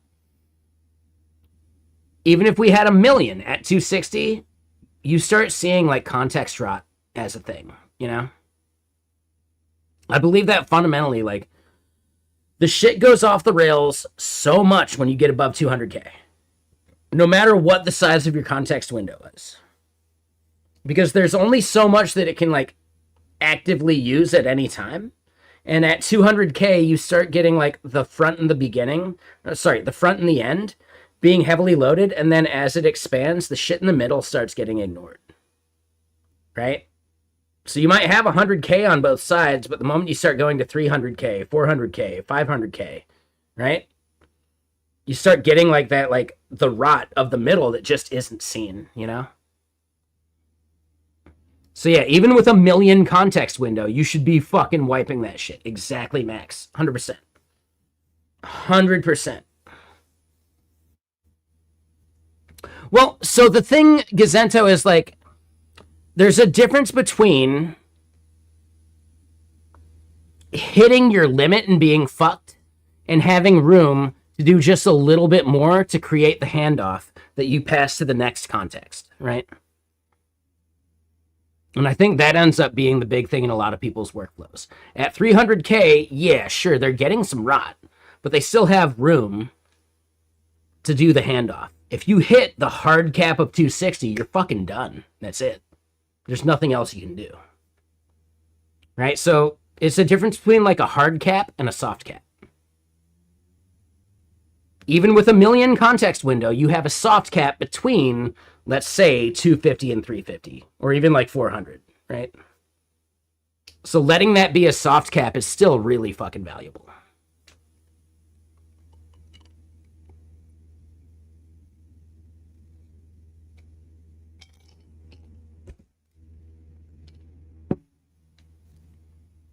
Compaction, like, so let me put it this way. Not all models automatically compact. You're talking about open code at that point. At 80%, open code will auto compact. I actually find compaction to be like a really bad fucking thing. I would much rather deal with some kind of like spec or planning tool that doesn't need compaction. You do the thing you got within the window you got, and then you just stop and restart. You shouldn't have to compact. If you have to compact, it means your planning phase was shit, you know? Yeah, it's the harness that does that. So Codex, OpenCode, and Claude will do the auto compaction for you.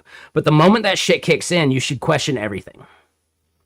Because even compaction is still only going to use like the 100K up front and the 100K at the end, and then the shit in the middle fucking disappears, you know?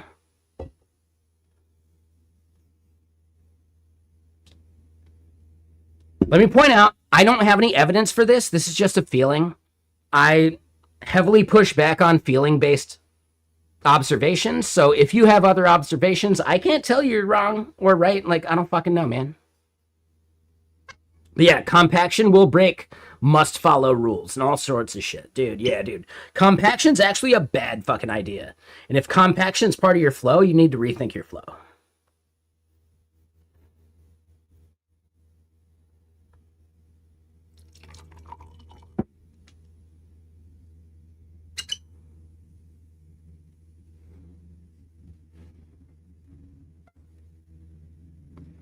I get it, Gazento, sure.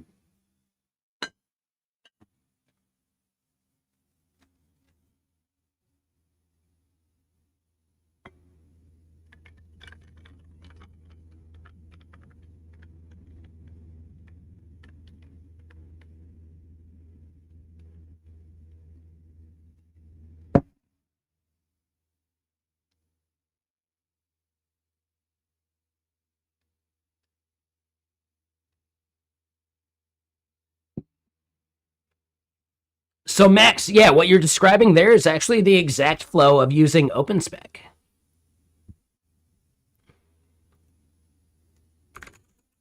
So we get people who push back on the idea of like, you know, spec driven development and planning, but then when I actually talk to them, they do the same thing with more steps.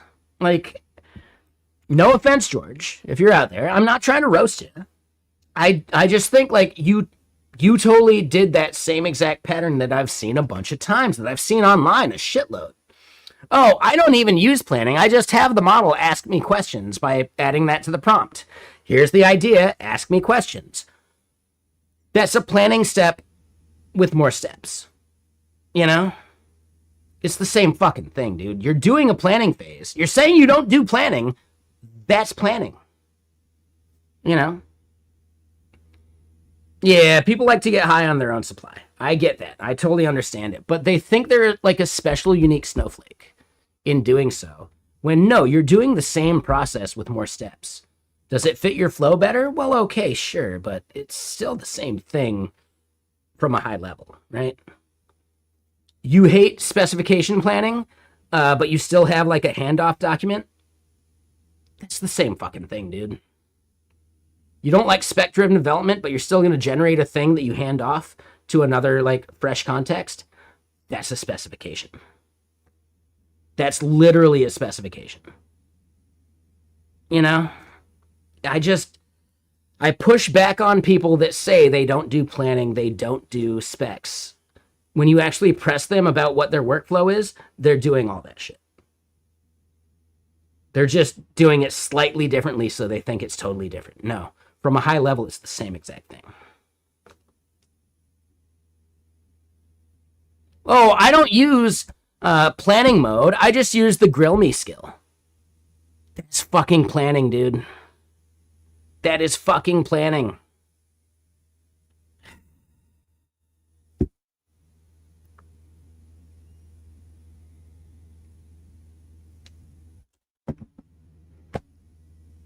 It's just hard to have a conversation with these people that can't extrapolate beyond the literal definition of things.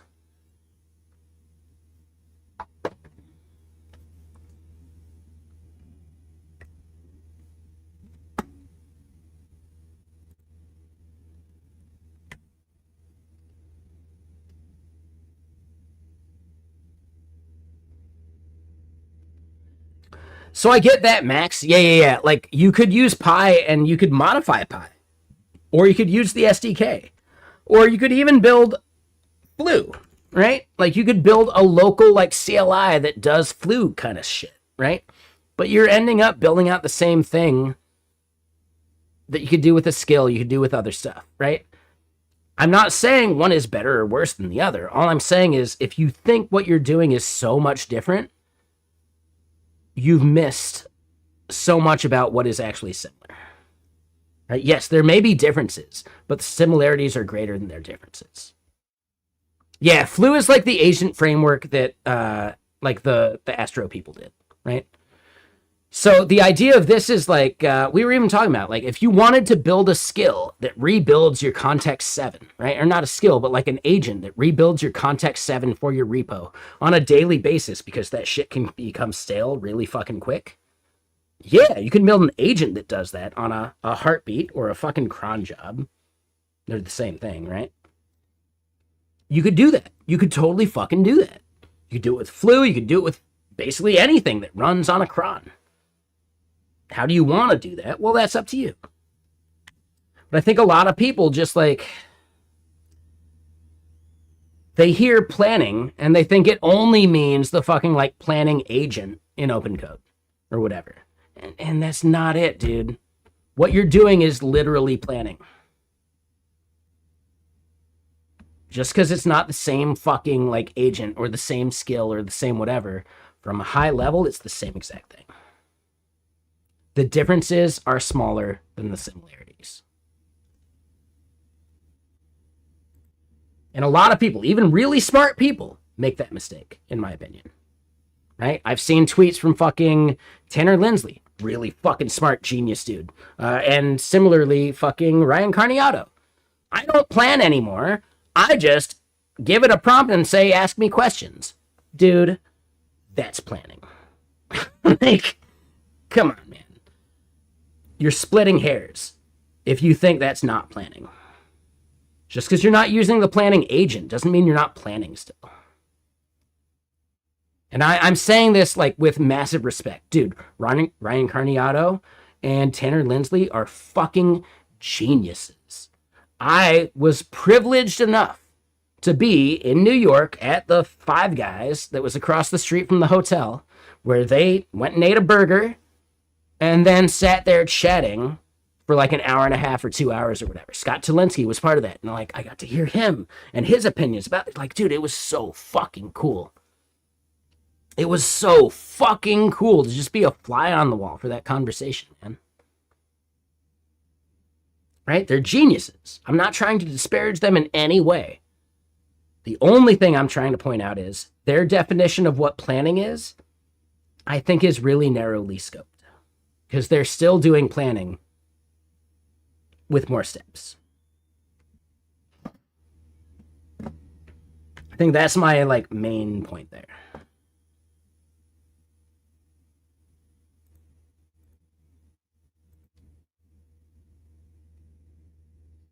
All right, so I got 3 lobster rolls. Or not lobster, sorry. I got 3 rolls from this sushi place. One is the surfing lobster roll, one is the Oto roll, and one is the rainbow roll.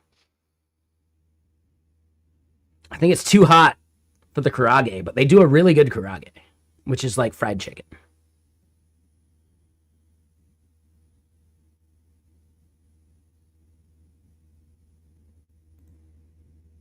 Oh my god, a Lion King roll? What the fuck is a Lion King roll? Ah, lasagna! Like, dude, fuck yeah, dude. Oh, shit. That just sounds amazing. That sounds fucking amazing, man. Shit. Ooh, the Firestarter roll. Wicked Firestarter. Wicked Instigator. Shit.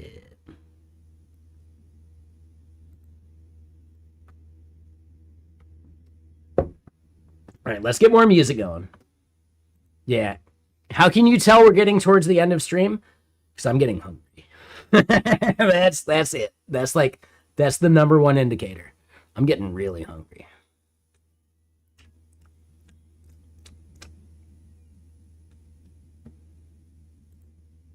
Twisted fire starter. Yeah, no, I don't think that roll actually looks that good. I think the ones I got are solid. I think the ones I added are really solid.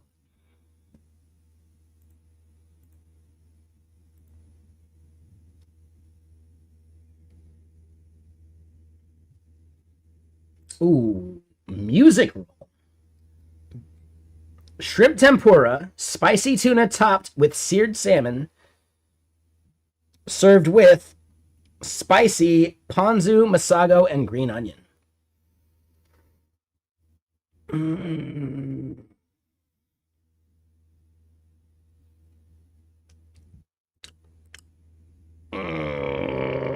Add to order. What about the sea steak roll? Tempura shrimp, spicy tuna, sliced lemon with seared bluefin, ponzu, and green onion. God damn it, dude. Are they trying to kill me? They got so much good shit that looks so fucking good. The seared bluefin actually sounds amazing. Fuck.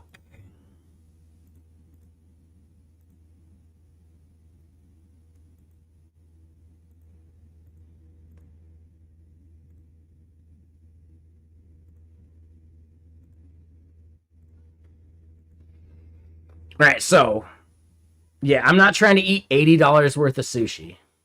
I mean, I could. Don't tempt me with a good time. I've added too many of these things.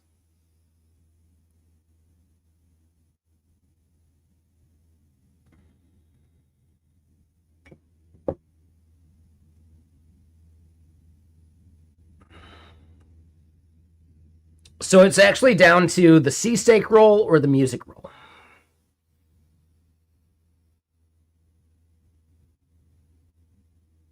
All right, I don't have to make the decision yet. Let's keep doing like coding stuff. 429 reached my session limit. Oh. Maybe that's it. Oh, hold on. Resets in 6 minutes. Okay.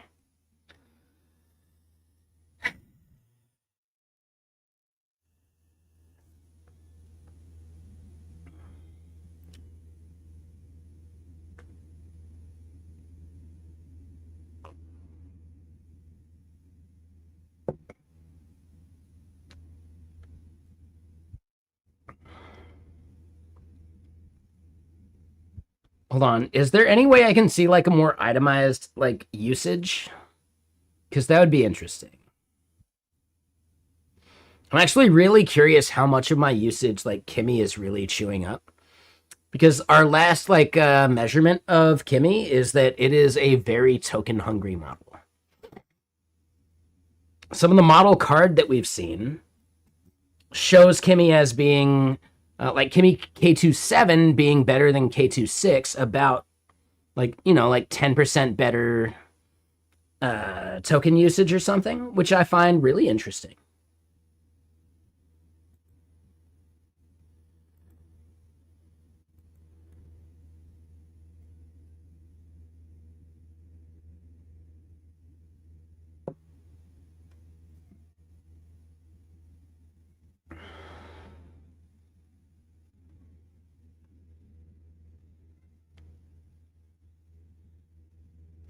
And yeah, hold on. I think, yeah, there are new enough people here to chat that I made this statement earlier. I'll do it on the Twitter. I'll show it on LinkedIn. I'll show it on the Blue Sky. I made the same post everywhere. On Blue Sky, I had to break it up, right? But I've actually been really, like, thinking about this, like, deeply, right? So if you've seen my Twitter, you know I'm kind of a shit poster, but I do, like, thoughtful posts from time to time, right? I'm a bit of a shit poster. I get it. If people have muted me, I know why. I totally get it. I understand. But I think this is actually like really still valuable to like think about. If you're a YouTube or if you're a Blue Sky person, sure, here's that link too. And then I've even done it on LinkedIn, man. Like, just because I think this idea and this post transcends like a single fucking post, you know?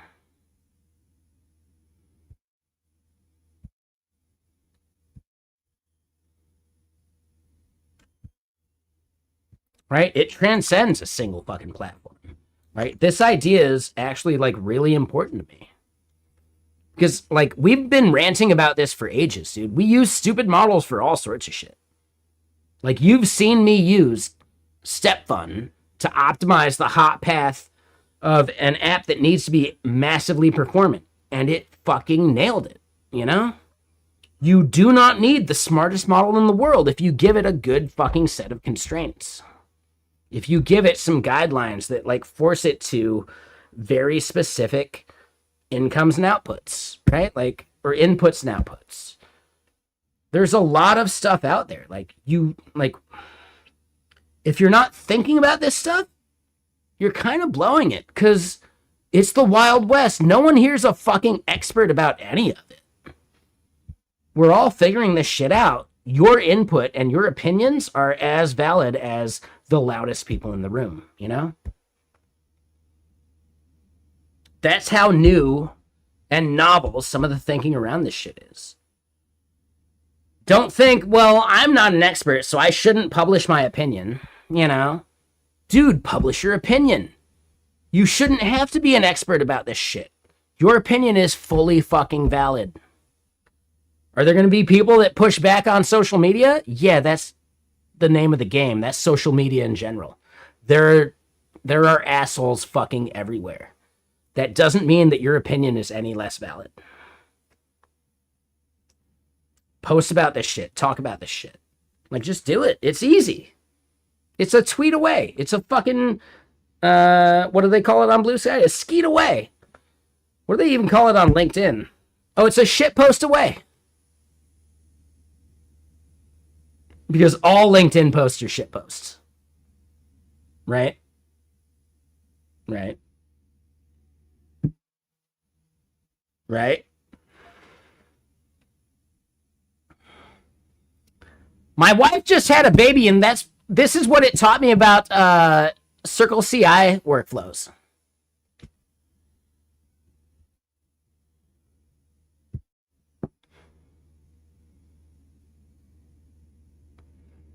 I just spent 10 days in Hawaii, and this is what it taught me about fucking cold outreach.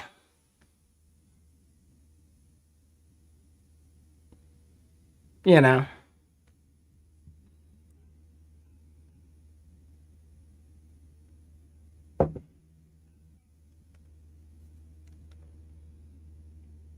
I mean, if you were to name like a LinkedIn posting bot autofellatio, you wouldn't be wrong.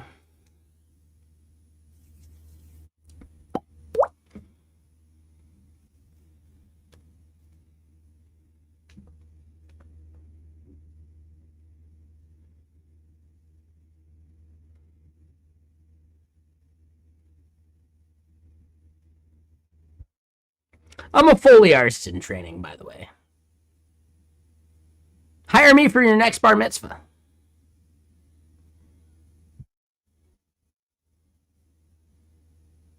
I'm like a budget Michael Winslow. Actually, Michael Winslow is a budget Michael Winslow at this point, right? Shit. That's who you're competing with.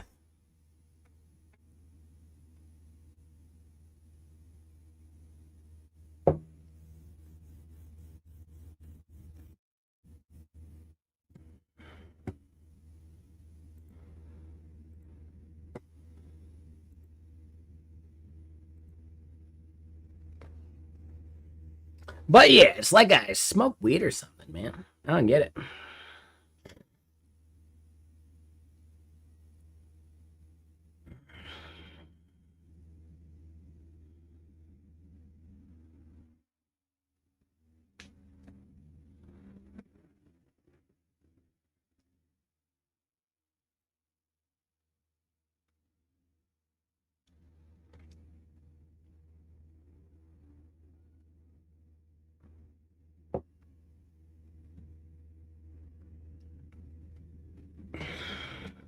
Hold on. Hold on.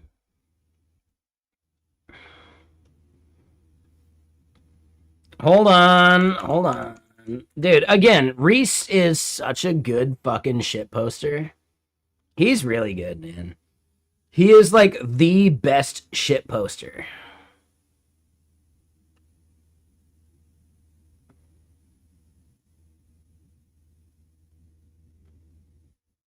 Hold on. Did he do it as a reply? One. Oh, here it is. This is the one.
Right? I could have just read David Kramer's fucking comment and fucking liked it instead of making my own. I burned mental output tokens for no fucking reason.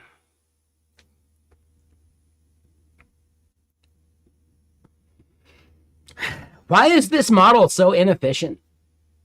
Dude, it'll just sit there burning tokens when I should be sleeping.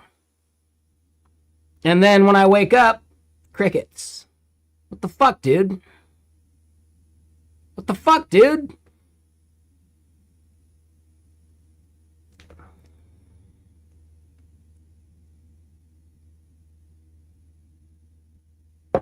My own internal model is fucking bullshit. Dude, it's so inefficient. Yeah, government banned the wrong model. Damn right, dude. Damn right, dude.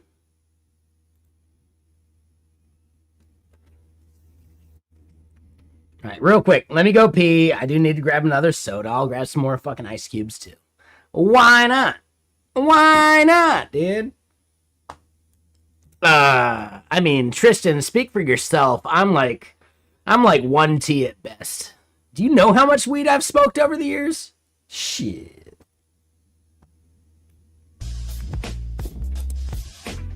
Shit.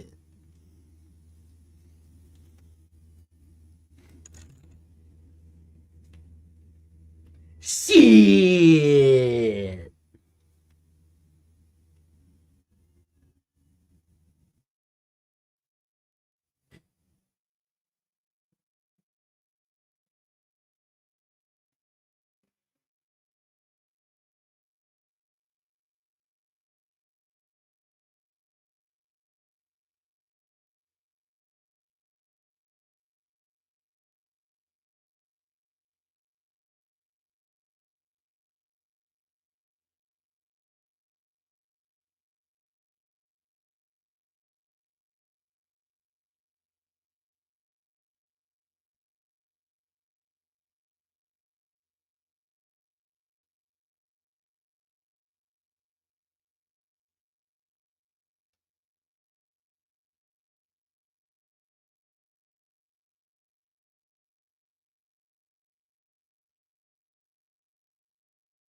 Okay, so hold on. Hold on.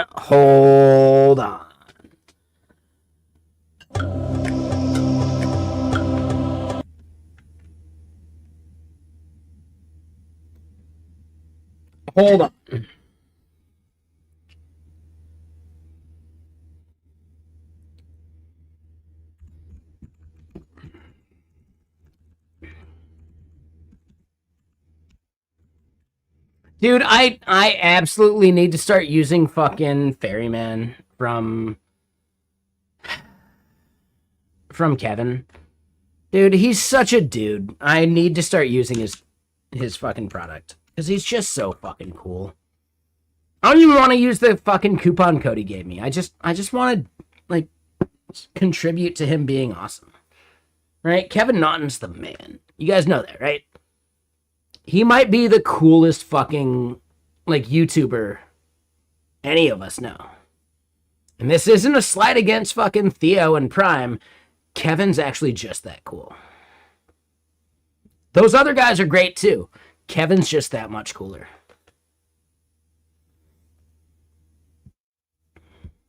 Hope he's not out there. Yeah, shit. Here it is, right? If my brain were an LLM with, you know,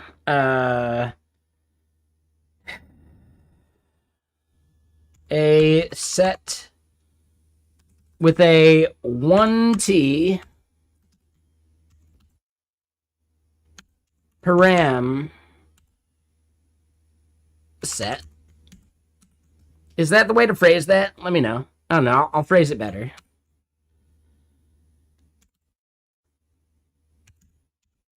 $10K programming.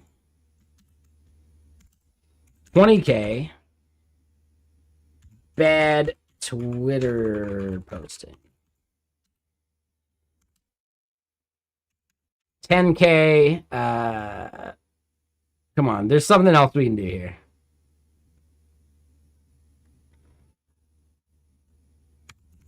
Whiskey maxing.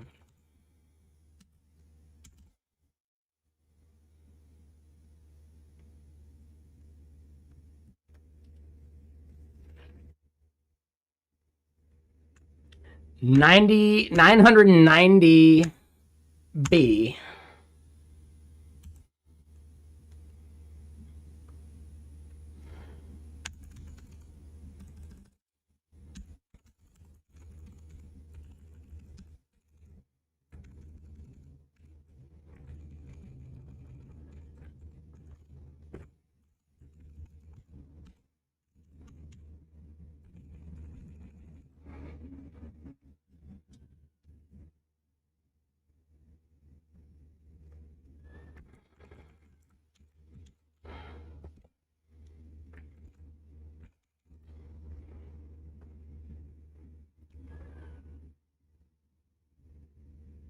How do we feel about it?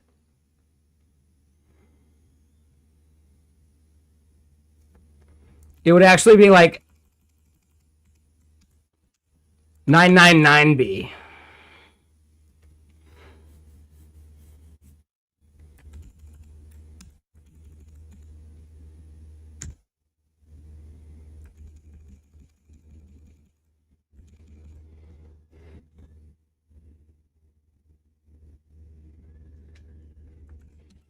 We could add that.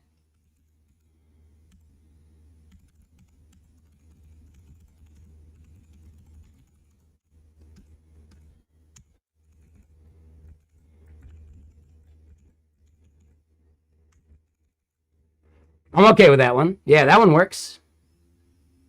Nah, I don't think I need more than 10K on the joint rolling. Nah, I don't need 1B on joint rolling muscle memory.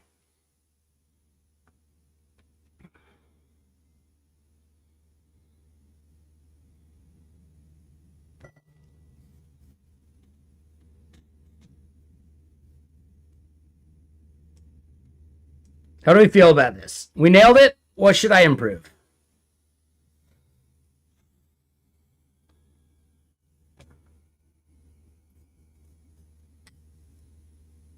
I think we nailed it. I think we're good. Shit, man.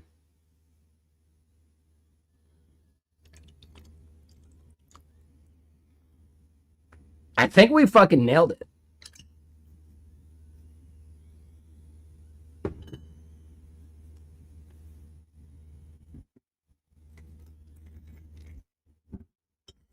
Oh, no, actually, I have no bad pickup lines in my training set. That's why they're so bad, actually. Can I just say it real quick? Hold on. And I know this sounds somewhat conceited.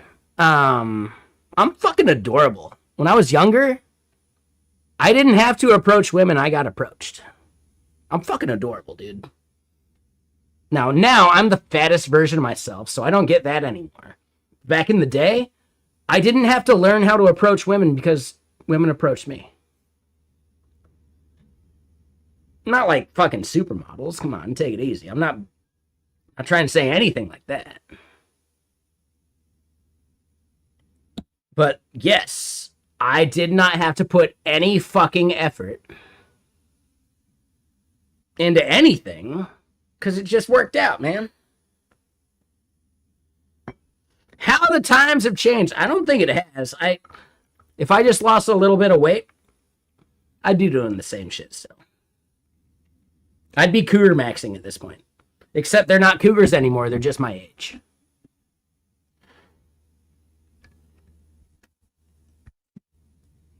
I don't even think I need to lose a bunch of weight for cougar maxing.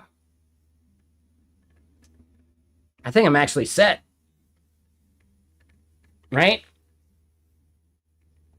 At this stage in my life, I think women actually prefer someone with a little bit of like cushion.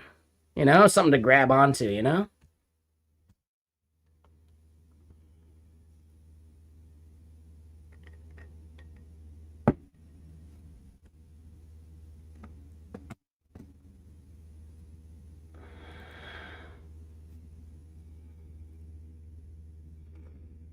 I think we're good. I think this is a solid tweet. I'll allow it. Fuck it. Whatever, man.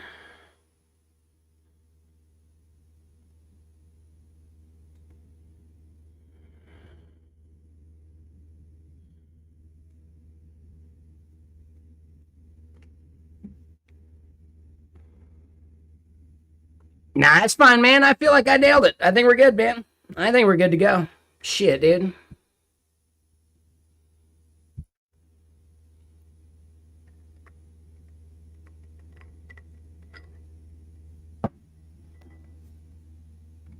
No, Gazento, the only reason I still use Twitter is because I'm a content creator.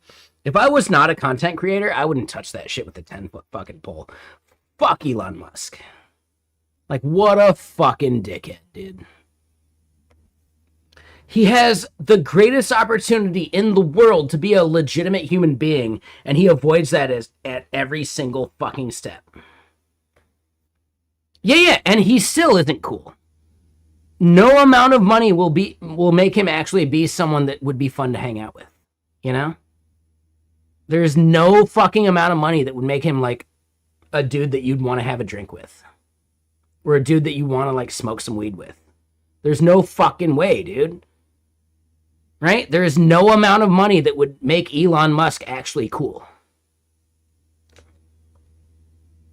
Right? There is no amount of money that would make that dude actually a fun person to be around.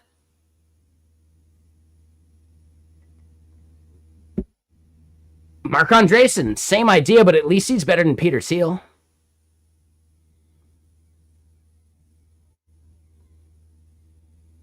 Right? Yeah, Mark Andreessen might kind of suck too, but he's still better than Peter Thiel. He's still better than Elon. That's not a good fucking metric to judge people by, but shit.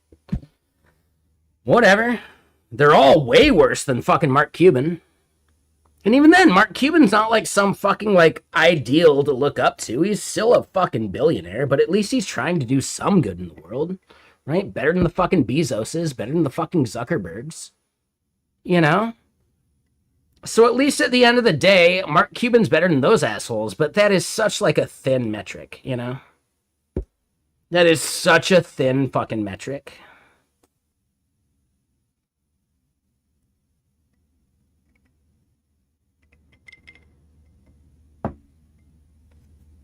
I'm not gonna lie. I think Mark Cuban might actually be fun to like drink with. He might be cool to hang out with, even if we don't drink, dude. I bet that dude's actually kind of fucking funny. He's got a sense of humor. He's not a fucking lizard in fucking mammal skin, you know? He has definitely screwed people on his way. Yeah, he's not perfect. He's not some fucking saint, but at least he's doing something with his wealth that is defensible and cool. And that is offering fucking pharmaceuticals at cost, basically. That's fucking awesome, dude. Right? You can look down on all millionaires, all billionaires, all whatever. At least Mark Cuban's doing something with that fucking money, you know? Better than all those other assholes, right? I'm not saying he's a fucking saint. He's just better than the fucking worst people. That it doesn't say much, but he's at least better than them, you know?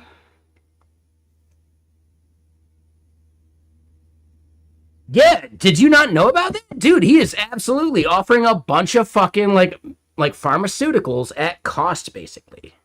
Things that have had their like patents expire. He is then making that shit at cost and selling that shit at cost. That's really fucking cool, dude. Is he a saint? Fuck no. There's no such thing as a billionaire saint. You know why? Because any billionaire that is a saint gave away their money and they're no longer a billionaire. So yeah, there's no such thing as a saint billionaire.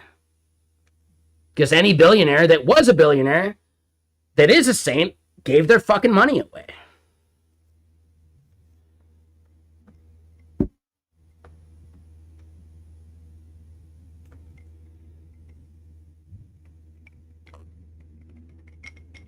However, Mark Cuban is as close as we can get at this point. And I'll take it, man. I'll fucking take it. He could be so much fucking worse, you know? He could be like the other asshole from fucking Shark Tank, right? That fucking asshole. You know the one I'm talking about. The dude trying to build the data center that is going to fuck over entire communities. Yeah, that fucking asshole. O'Leary, that fucking douchebag. Yeah, that fucking dude. Yeah, that dude's actual scum. Right? You know?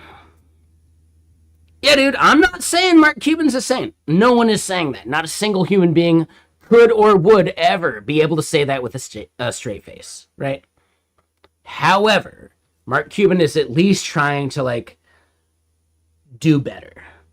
And you gotta respect that a little bit, you know? You gotta do it. That I'm not so sure of. Yeah, if you're looking at like the literal definition of saint, maybe. I don't know what the literal definition of saint is. Yeah, no idea. No fucking idea.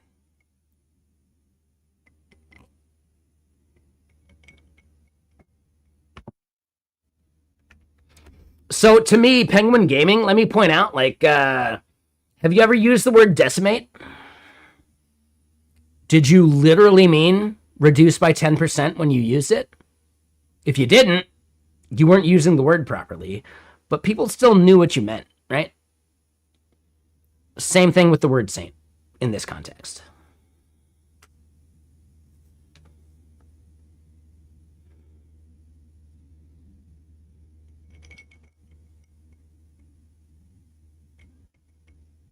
Okay? We're not talking about the literal definition, what the word truly fucking means.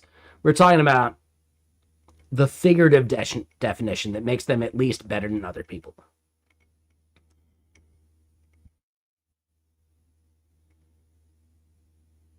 Yeah, I'm not even, like, certain of the literal definition of saint. I'm not sure. I have no idea. I'm not religious. I don't give a shit. I'm fully fucking agnostic. In my opinion, there's not a single fucking like actual religion that gets any of that shit right, but they're probably all so close, right? The things that they have like common between each other that like, you know what? We can at least understand the intent. Is that the literal definition of saint? Yeah, exactly. Nah. Yeah, I don't like that. I don't like the literal definition of saint.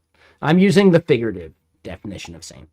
But it's the same thing. Like, I push back and hate when people misuse decimate.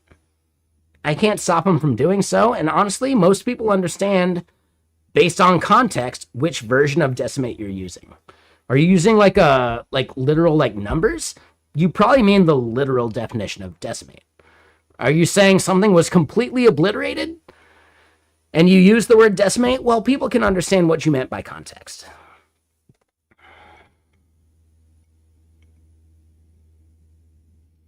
Oh, absolutely. I'm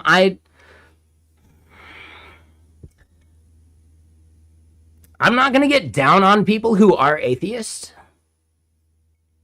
Sure, man, I don't give a shit, right? It's almost like the thing, like, dude, the Satanist temple doesn't actually believe in a literal Satan. Well, then, who does believe in a literal Satan? Christians. You know? Yeah. Who actually believes in a literal Satan? Christians. But at the end of the day, who fucking knows, man? Like, atheist is too strict. You can't fucking know if there's a higher power or not. So at that point, like, atheism is too strict. I can't put my foot behind it because it doesn't leave room for them being wrong, you know? And nothing is 100%. Even that statement of nothing is 100%. There are some things that are 100%. Fuck.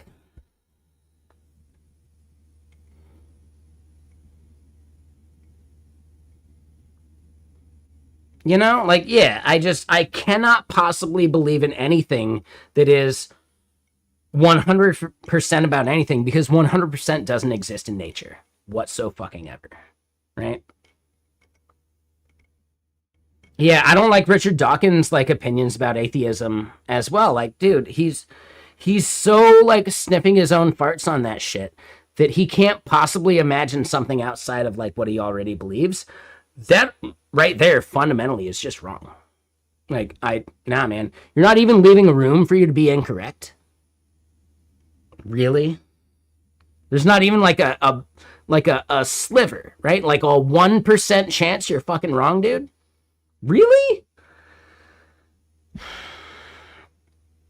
Absolutism is actually a really fucking problem. I am absolutely against absolutism. Right? And that's a fucking... I am disproving the statement right fucking there. Like, I am absolutely, right, with quotes, against absolutism.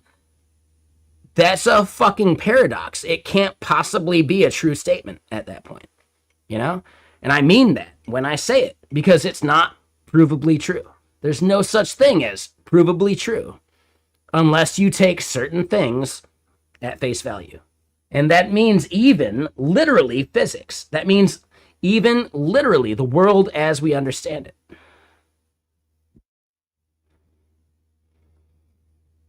I believe in science, but dude, science can't explain 100% of the shit we see in life, you know?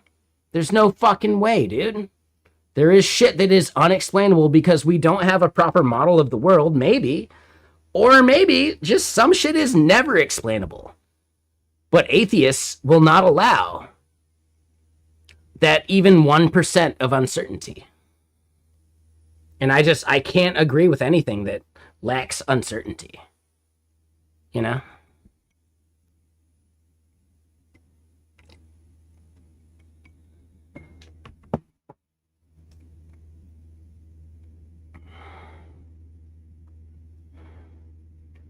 I get that, Penguin. I think we're so far beyond the literal definition of sainthood that it doesn't matter. I'm agnostic. I don't believe in fucking literal sainthood anyway. You know? When I use the word saint, I'm not talking about the Christian definition of sainthood. So it doesn't even apply.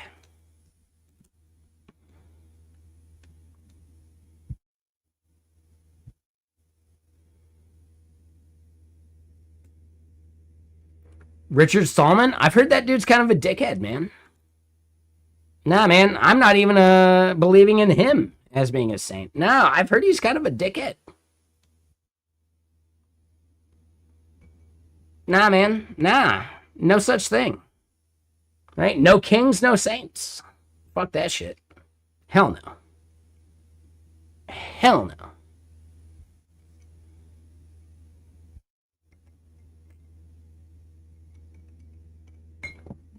We are a half hour past me needing to kick this off again.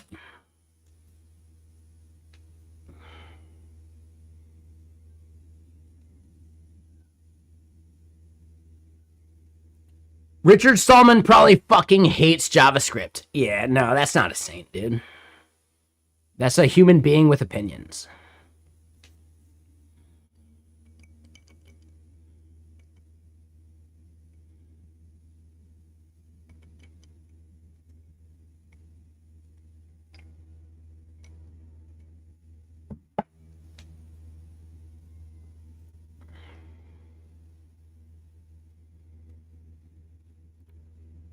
Who else am I thinking of? Who's the one that did the what? Wait, was it Stallman that created JSON?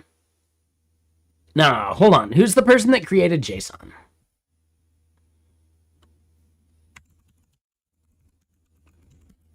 I'm mixing that up. Who created JSON?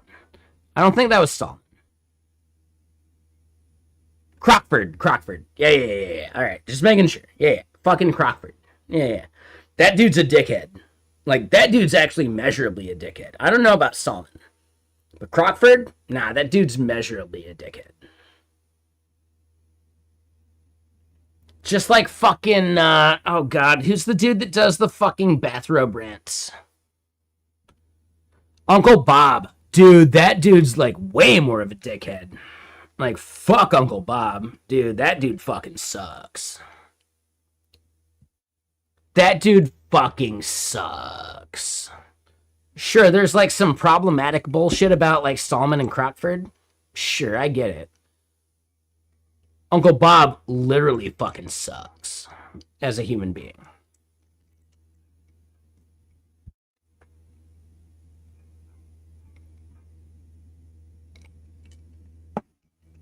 Dude does his fucking rants drinking from a mug that says liberal tears.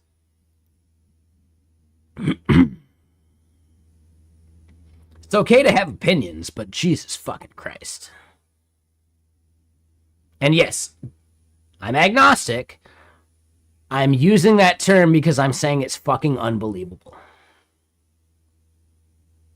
Whenever you hear me say Jesus fucking Christ, I'm not saying it because I believe in that person ever existing. I have no fucking idea. But I can at least say whatever's happening is fucking unbelievable. Jesus fucking Christ. You know?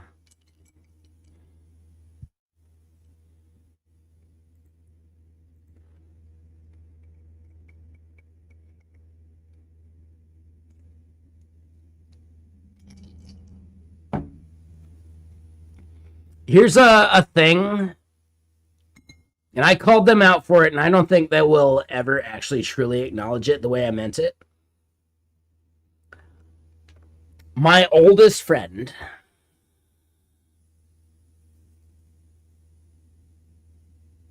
I was listening to Primus, or I played some Primus, or we talked about Primus. I forget the context. She called Primus devil music. And I have since chatted with her about it. And she's like, I never would have said that. I don't believe in a literal devil. Okay, but I care more about Primus than you do. I would remember. Like, I care more about them, right? The person that said it than they care about the things they've said to me. I absolutely remember them saying those literal exact words. But they will gaslight me into saying, like, well, I don't even believe in the devil. Why would I say that? I don't know why you would say it, but I remember it. You know? My memory about this is stronger than yours because you don't actually care about Primus. You don't care about my opinion about things as much as I care about their opinion about things. Especially one of my favorite fucking bands. So it's one of those things where it's like, dude, they have tried to gaslight me into saying like they never would have said that. Bullshit. I remember it. And I remember so much. I remember way fucking more than they do. My memory is a fucking steel trap compared to theirs.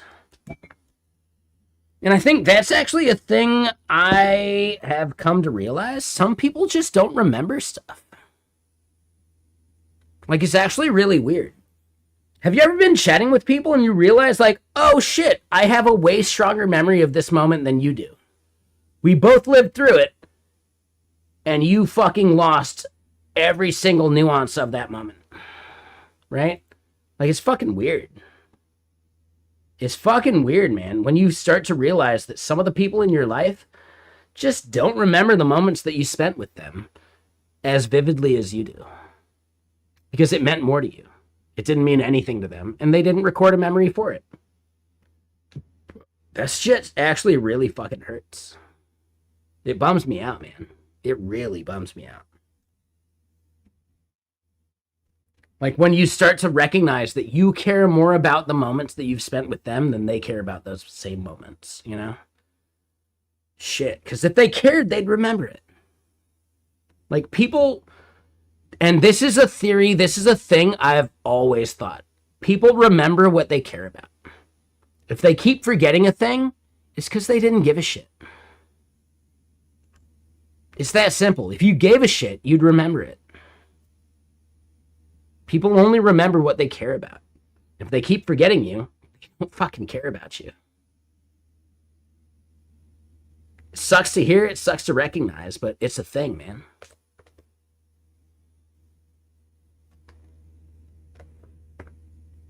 Like, think about how much whiskey and weed I smoke. And then think about how much shit I remember from chatting with y'all. Like, there are some times where, yeah, maybe the amount of whiskey is greater than my ability to remember something. I think that definitely happens, sure. But how many people are getting that shit-faced in their interactions with you? Pretty rare.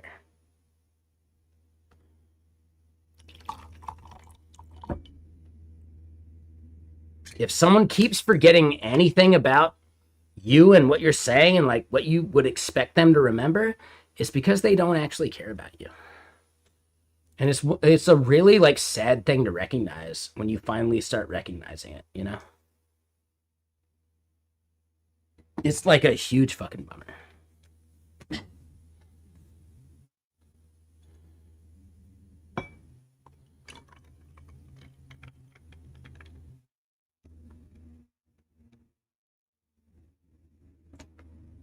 A whiskey? Hold on, wait. You're definitely, Dude, that's a weird fucking question.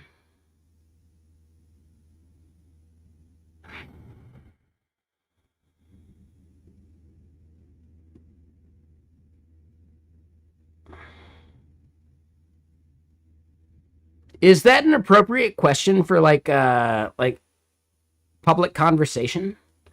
Why do you think that's like a question that's like totally legitimate to ask a person? I'm really curious about that, Penguin. I know I don't need to answer it. I'm questioning why you think that's appropriate in any conversation you've ever had in your life.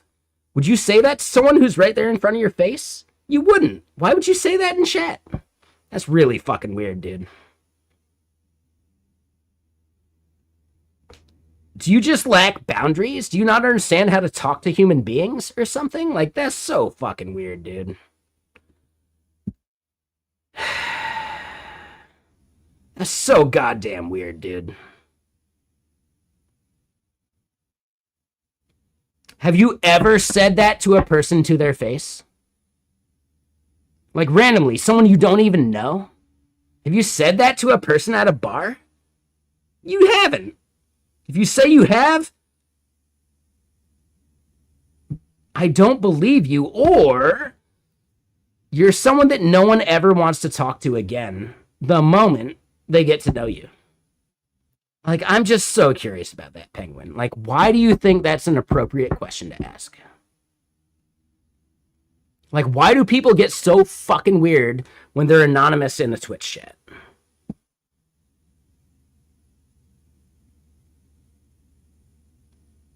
I'm asking you these questions directly.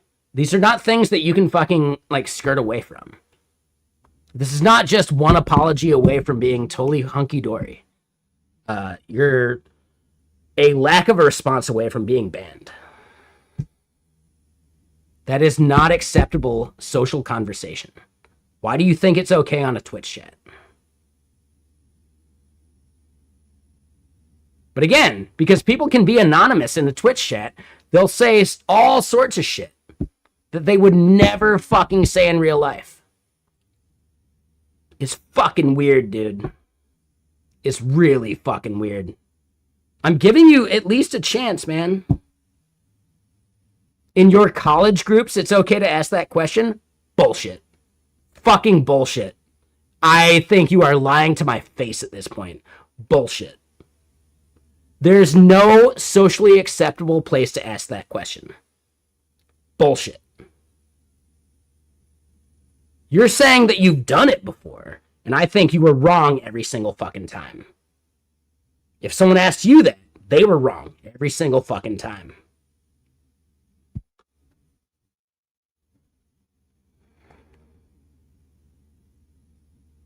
Nobody should ever ask that of another human being. This is not your place. This is not your fucking time to be a judgmental asshole. Like, Penguin, you are absolutely so fucking wrong to ask such a personal fucking question. You're saying people have said that in college groups? I actually don't even believe you at this point.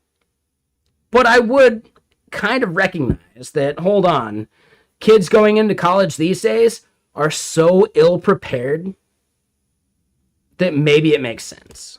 Like, yeah, dude, kids going into college these days can barely fucking read. So it's weird to expect them to read the room. But dude, Penguin, really? That is the shittiest fucking thing.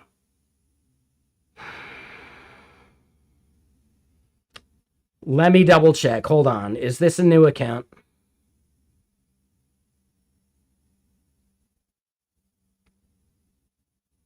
Nope. Yeah,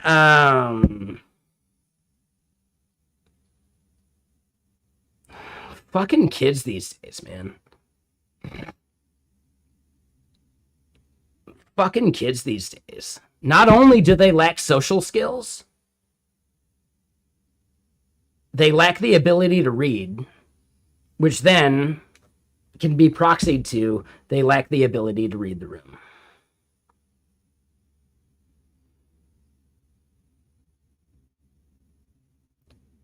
You'll let others know as well?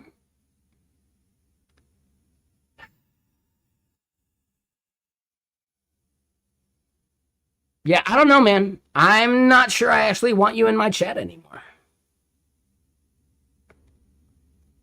I don't know, man. I shouldn't have to teach fucking kids how to fucking talk to human beings at this point.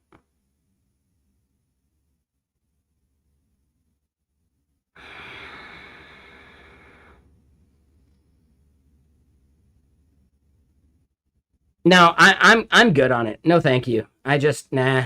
If you lack the fucking social boundaries now, you're not gonna learn them. Your parents fucked up. I blame your parents. They should have taught you social boundaries. Your parents fucked up. No, thank you. Nah, I'm good, man. Fuck off.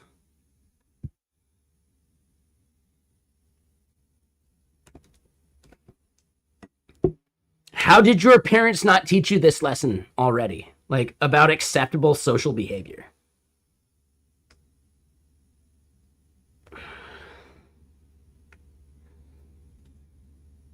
I'm not here to be your fucking parent.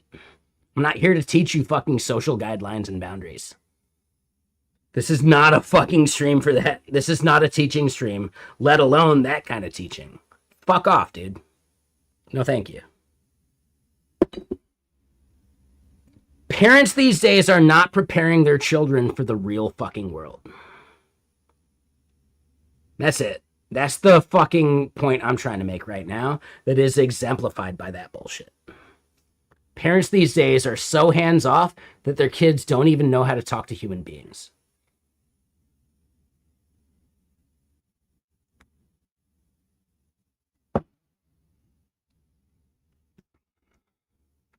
Right? They only have the League of Legends school of like social interaction.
Hold on. Let me at least fix that. That was a bad comma.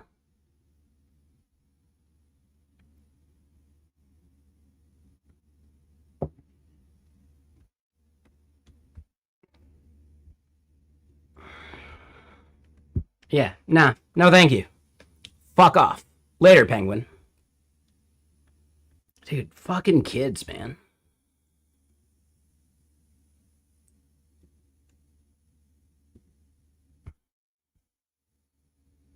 It is super weird to me that you have to teach kids how to be a human being at this point because their parents aren't teaching it. It's actually really fucking sad. Right? No Child Left Behind actually leaves every child behind.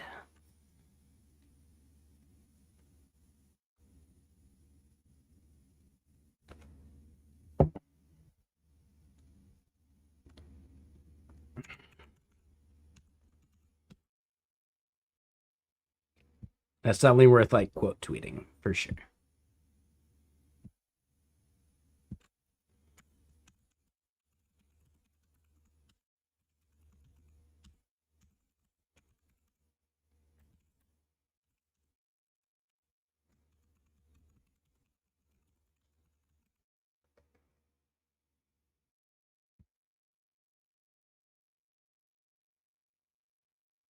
He was just a dickhead. Like, he asked something really fucking personal. Now, here's the point there, Sofa King.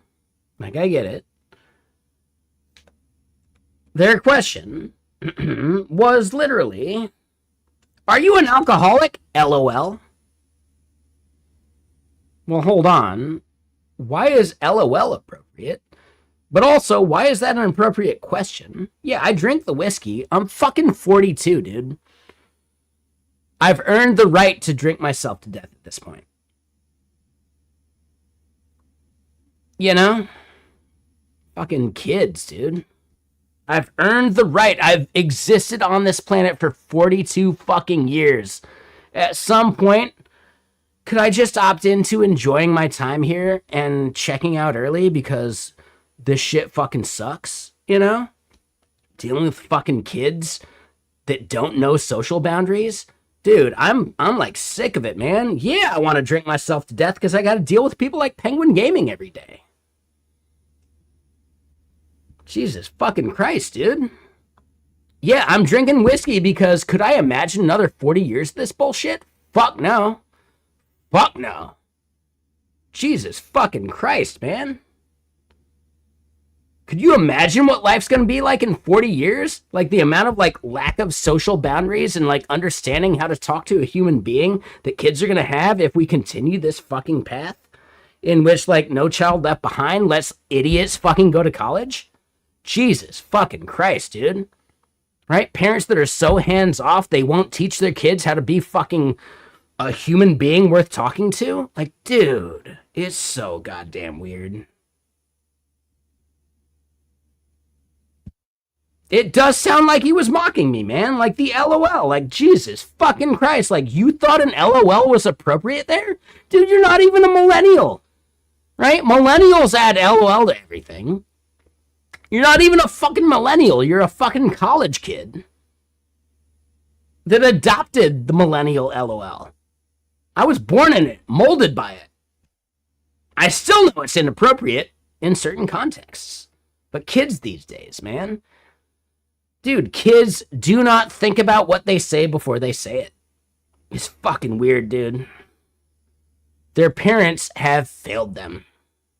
They have not prepared them for the real world in which your actions, your comments, carry weight. And people will judge you for that shit.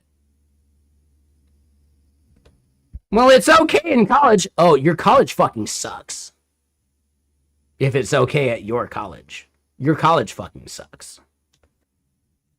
Like, dude, there's just so many people in the world that lack social skills that blame it on every single fucking thing around them rather than embracing the fact that they're the problem.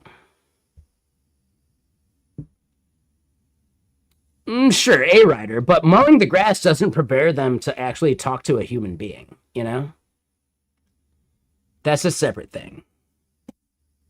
That's a totally fucking separate thing. Mowing the grass does not prepare your child to be thrust out into the real fucking world. Teach them how to talk to people. And they will be way ahead of their fucking peers at this point, you know?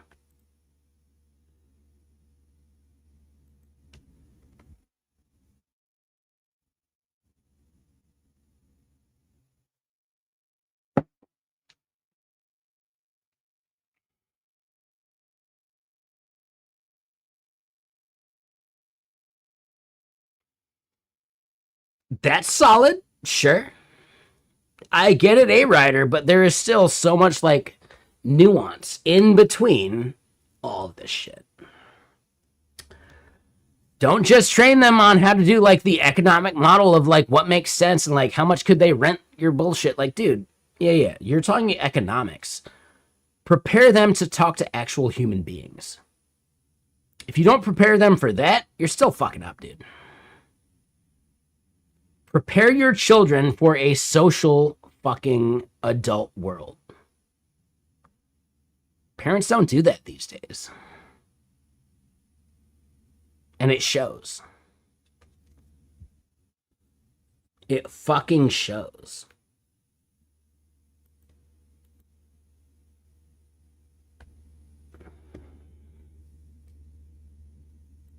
I get it, man, sure. Whatever.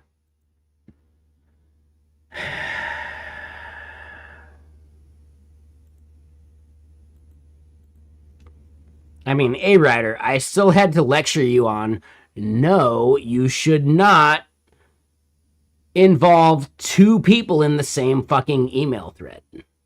A-Rider.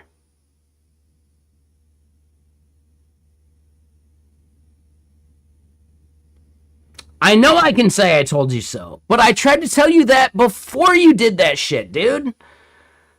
But my point is, like, if you don't understand that yourself, you're not passing that shit on to your kids. Did you pass that learning on to your children? You didn't. You fucking didn't. You just absorbed it and moved on.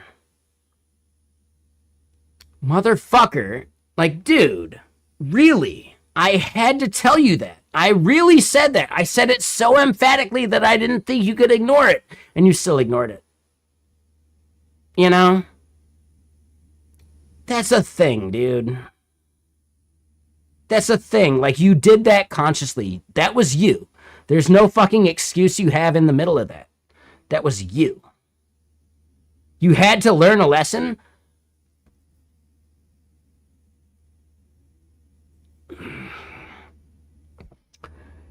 Did you have to prove Pythagorean theorem on your own? Or did you just accept it?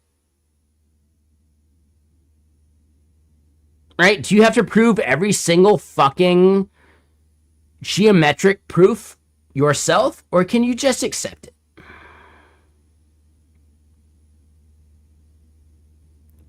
At some point, you don't need to fucking go through the same exact learning process as the people that came before you, because they actually have the proof, they have the learning, they have the result.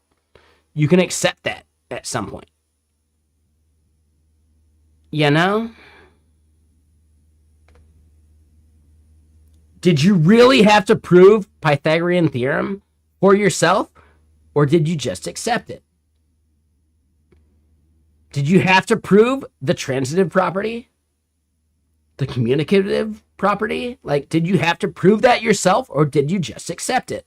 At some point, man, why don't you accept other people telling you how it is before you have to learn that lesson the hard way? You know?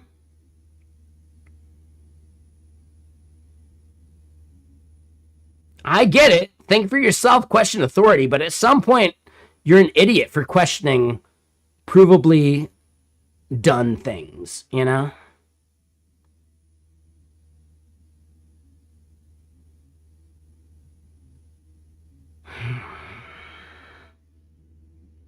You say that statement, nothing in your life ever helped you because you didn't let it. That's a you problem. That's not a life problem. That's a you problem. You can just simply accept that some things are proven and move on with your life, dude. It seems like you won't learn a lesson until it's been taught to you from learned experience, not other people's experience. And that's a fundamentally flawed way of looking at life. Well, I don't know that the stove is going to burn me until I burn myself. Can you not just listen to people telling you you're going to burn yourself on the stove?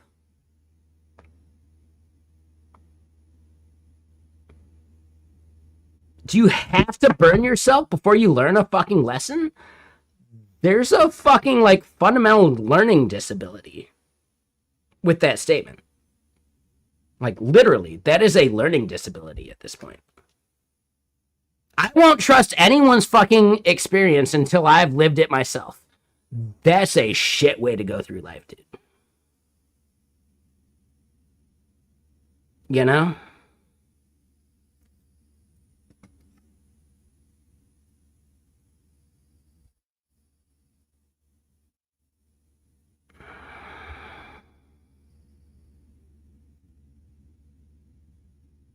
You know?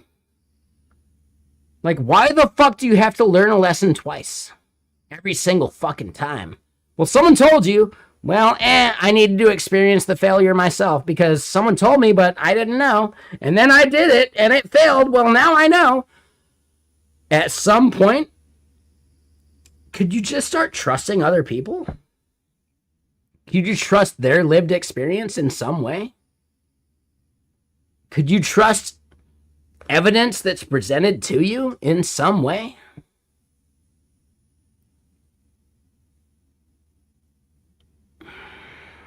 A writer, this is not about that one single instance. Hold on.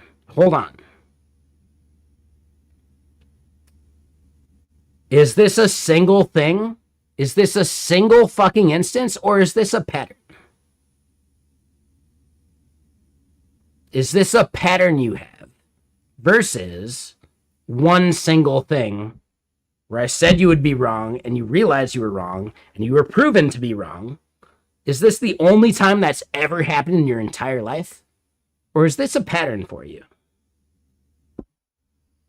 That's my question to you. And Maybe you're right or wrong, man. I'm willing to bet this is a pattern for you. And I'm willing to bet that you refuse to learn from how that pattern is wrong.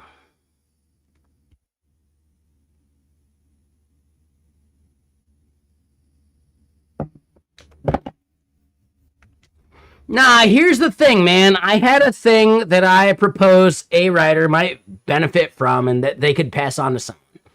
And then they were like, well, you know what? I'm going to try and get like 2 separate people from 2 totally separate companies into a single fucking call.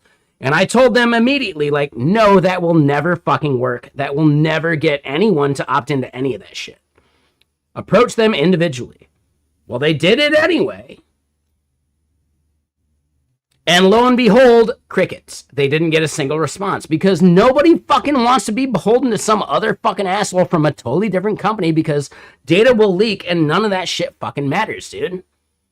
This is a thing. I told them so emphatically, you are fucking up by trying to make 2 people from 2 totally separate companies hop on a single call to talk about a thing. That will never fucking happen or work. But they didn't listen to me because obviously they know better. And they needed to learn that themselves. How many times do you need to burn yourself on the stove before you like learn that someone telling you, hey, you're going to burn yourself on the stove by doing that you actually like learn from it? You know?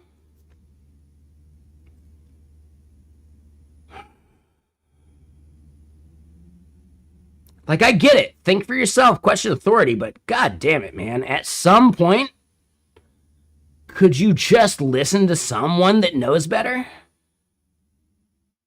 Yes. Like, there's a fine line, man, and I get it. I understand the fine line, but dude.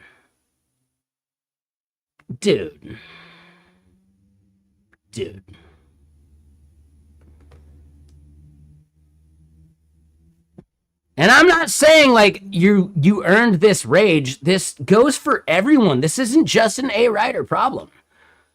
Why the fuck do you need to burn yourself on the stove before someone telling you that the stove is way too hot to touch is a lesson you need to learn, right? Like, could you just take someone's word for it? Could you just take someone's word for it?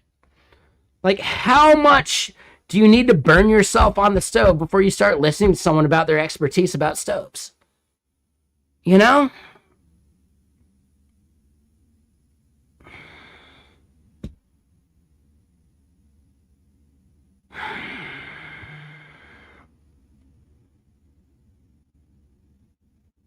Yeah, some people can't, but that's the thing there, Sofa.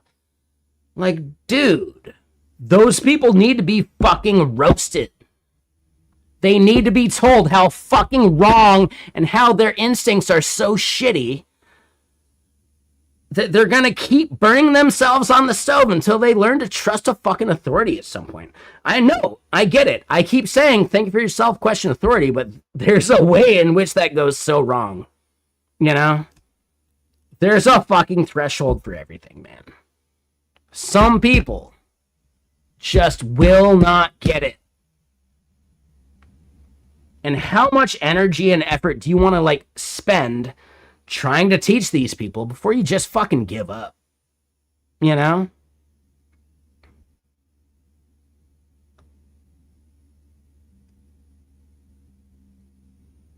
So I get it, A-Writer, but at some point, you have lost any amount of me giving a shit about your problems to where I'm going to give you advice because you're not going to listen to it anyway, man. No one had time. Dude, nobody has time to hop into a shared call. They do have time. They could hop into a call anytime. They could do that. You will never get 2 people to agree to a call when they also don't have time. But one person you could convince. You can get one person on a call way easier than 2 people. I don't understand how that's a lesson I have to teach someone. Right? Like, why is like me having to say this and tell you this completely ignored because you got to learn that lesson yourself? right? Like, again, the stove is hot. You will burn your fingers. You don't believe me? You got to burn your fingers first anyway? There's something wrong about that, right? Like, how are you so anti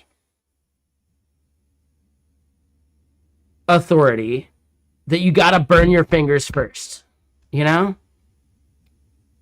And I'm the first person to say, like, I'm the first person to say, like, it is my core mentality. Think for yourself, question authority.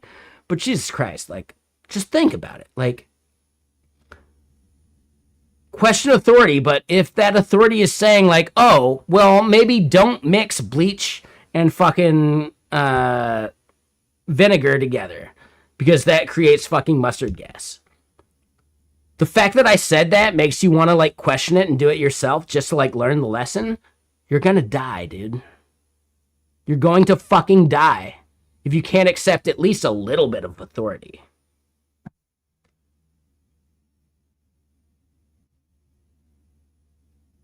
No. So it's any base and any acid will create mustard gas.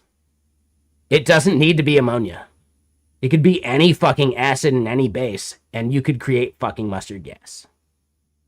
Not literally any acid or base, but enough of them, you will create a fucking toxic fucking vapor that will kill you.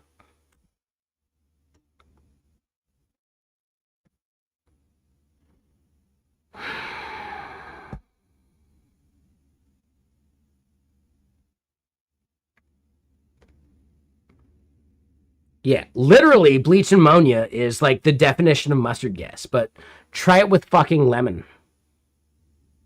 If you really want to, like, test my fucking opinion, it's still not healthy and you might fucking die. Don't actually do it. Don't actually do it.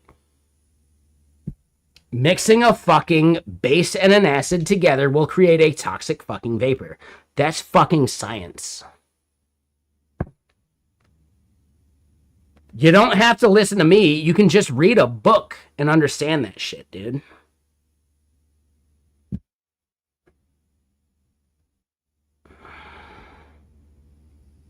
If you don't believe me, just read a fucking book about it.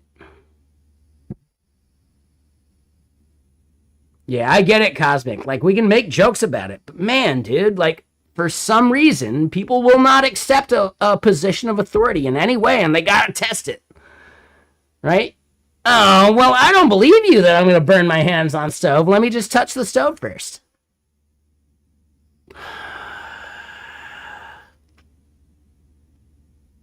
Motherfucker.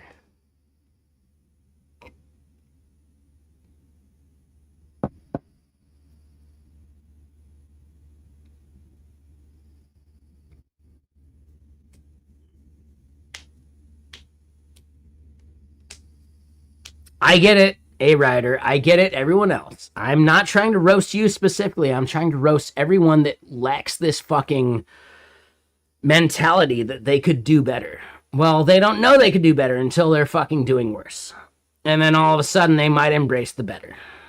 Like,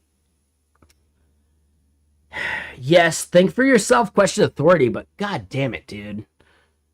You don't need hands-on experience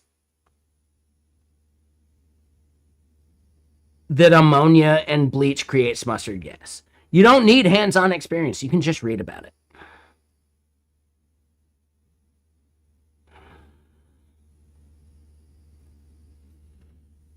But like, there are people who will never believe you until they've experienced the pain themselves. And it's just the craziest goddamn thing to me.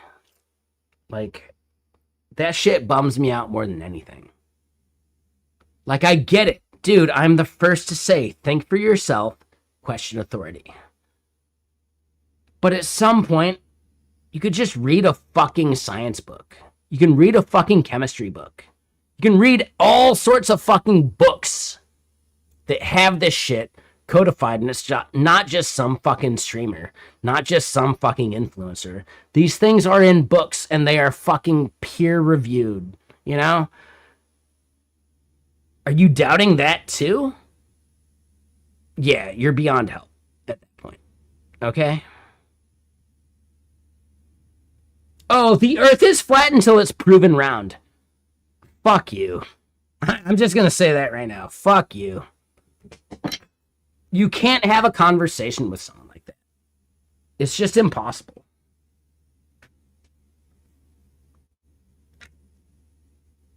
The Earth's flat until it's proven round, based upon the criteria I dictate. Fuck you. Just, no, dude. Flat Earthers, fuck off. Like, do not hang out in my chat. I do not have the energy or time to tell you how fucking wrong you are. It's not worth it to me. I don't give a shit.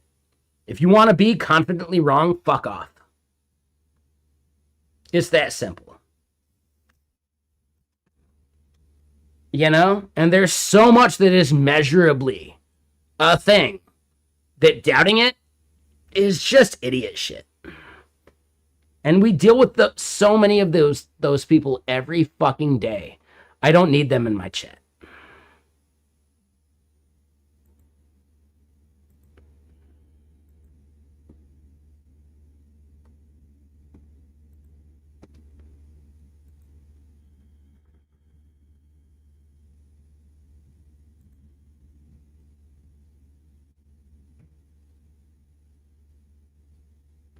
All right, so who do we go raid?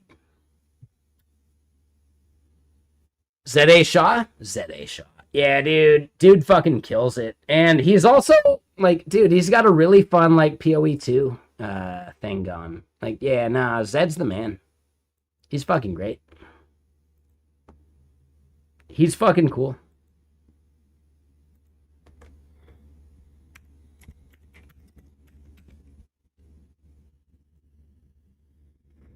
But yeah, so, hey, Ryder, I'm just saying, I know you opted into that roast.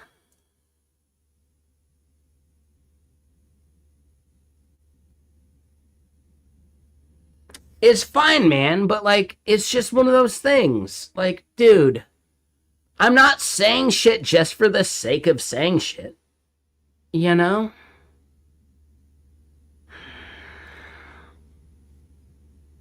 You know? I'm not trying to be a dick about it. I know I'm a dick. That's a separate thing. I'm not trying to be a dick. But Jesus Christ, man, could you at least, like, take what I'm saying at least with, like, a 10 or 20% grain of salt, you know? And you would have, like, actually, like, thought about it and saved yourself from that? Like, I don't know, man. This shit really does bum me out. Right? People will not learn something until they burn themselves.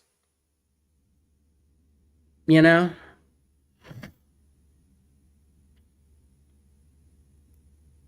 And it's not just you. It's a society thing. And it's a fucking bummer, dude. I don't want to have to keep teaching the same fucking lessons over and over again. This is not a teaching stream. But anyway, let's go hang out. Let's go say hi to Zed. See y'all tomorrow. Or maybe Monday. See y'all on gaming?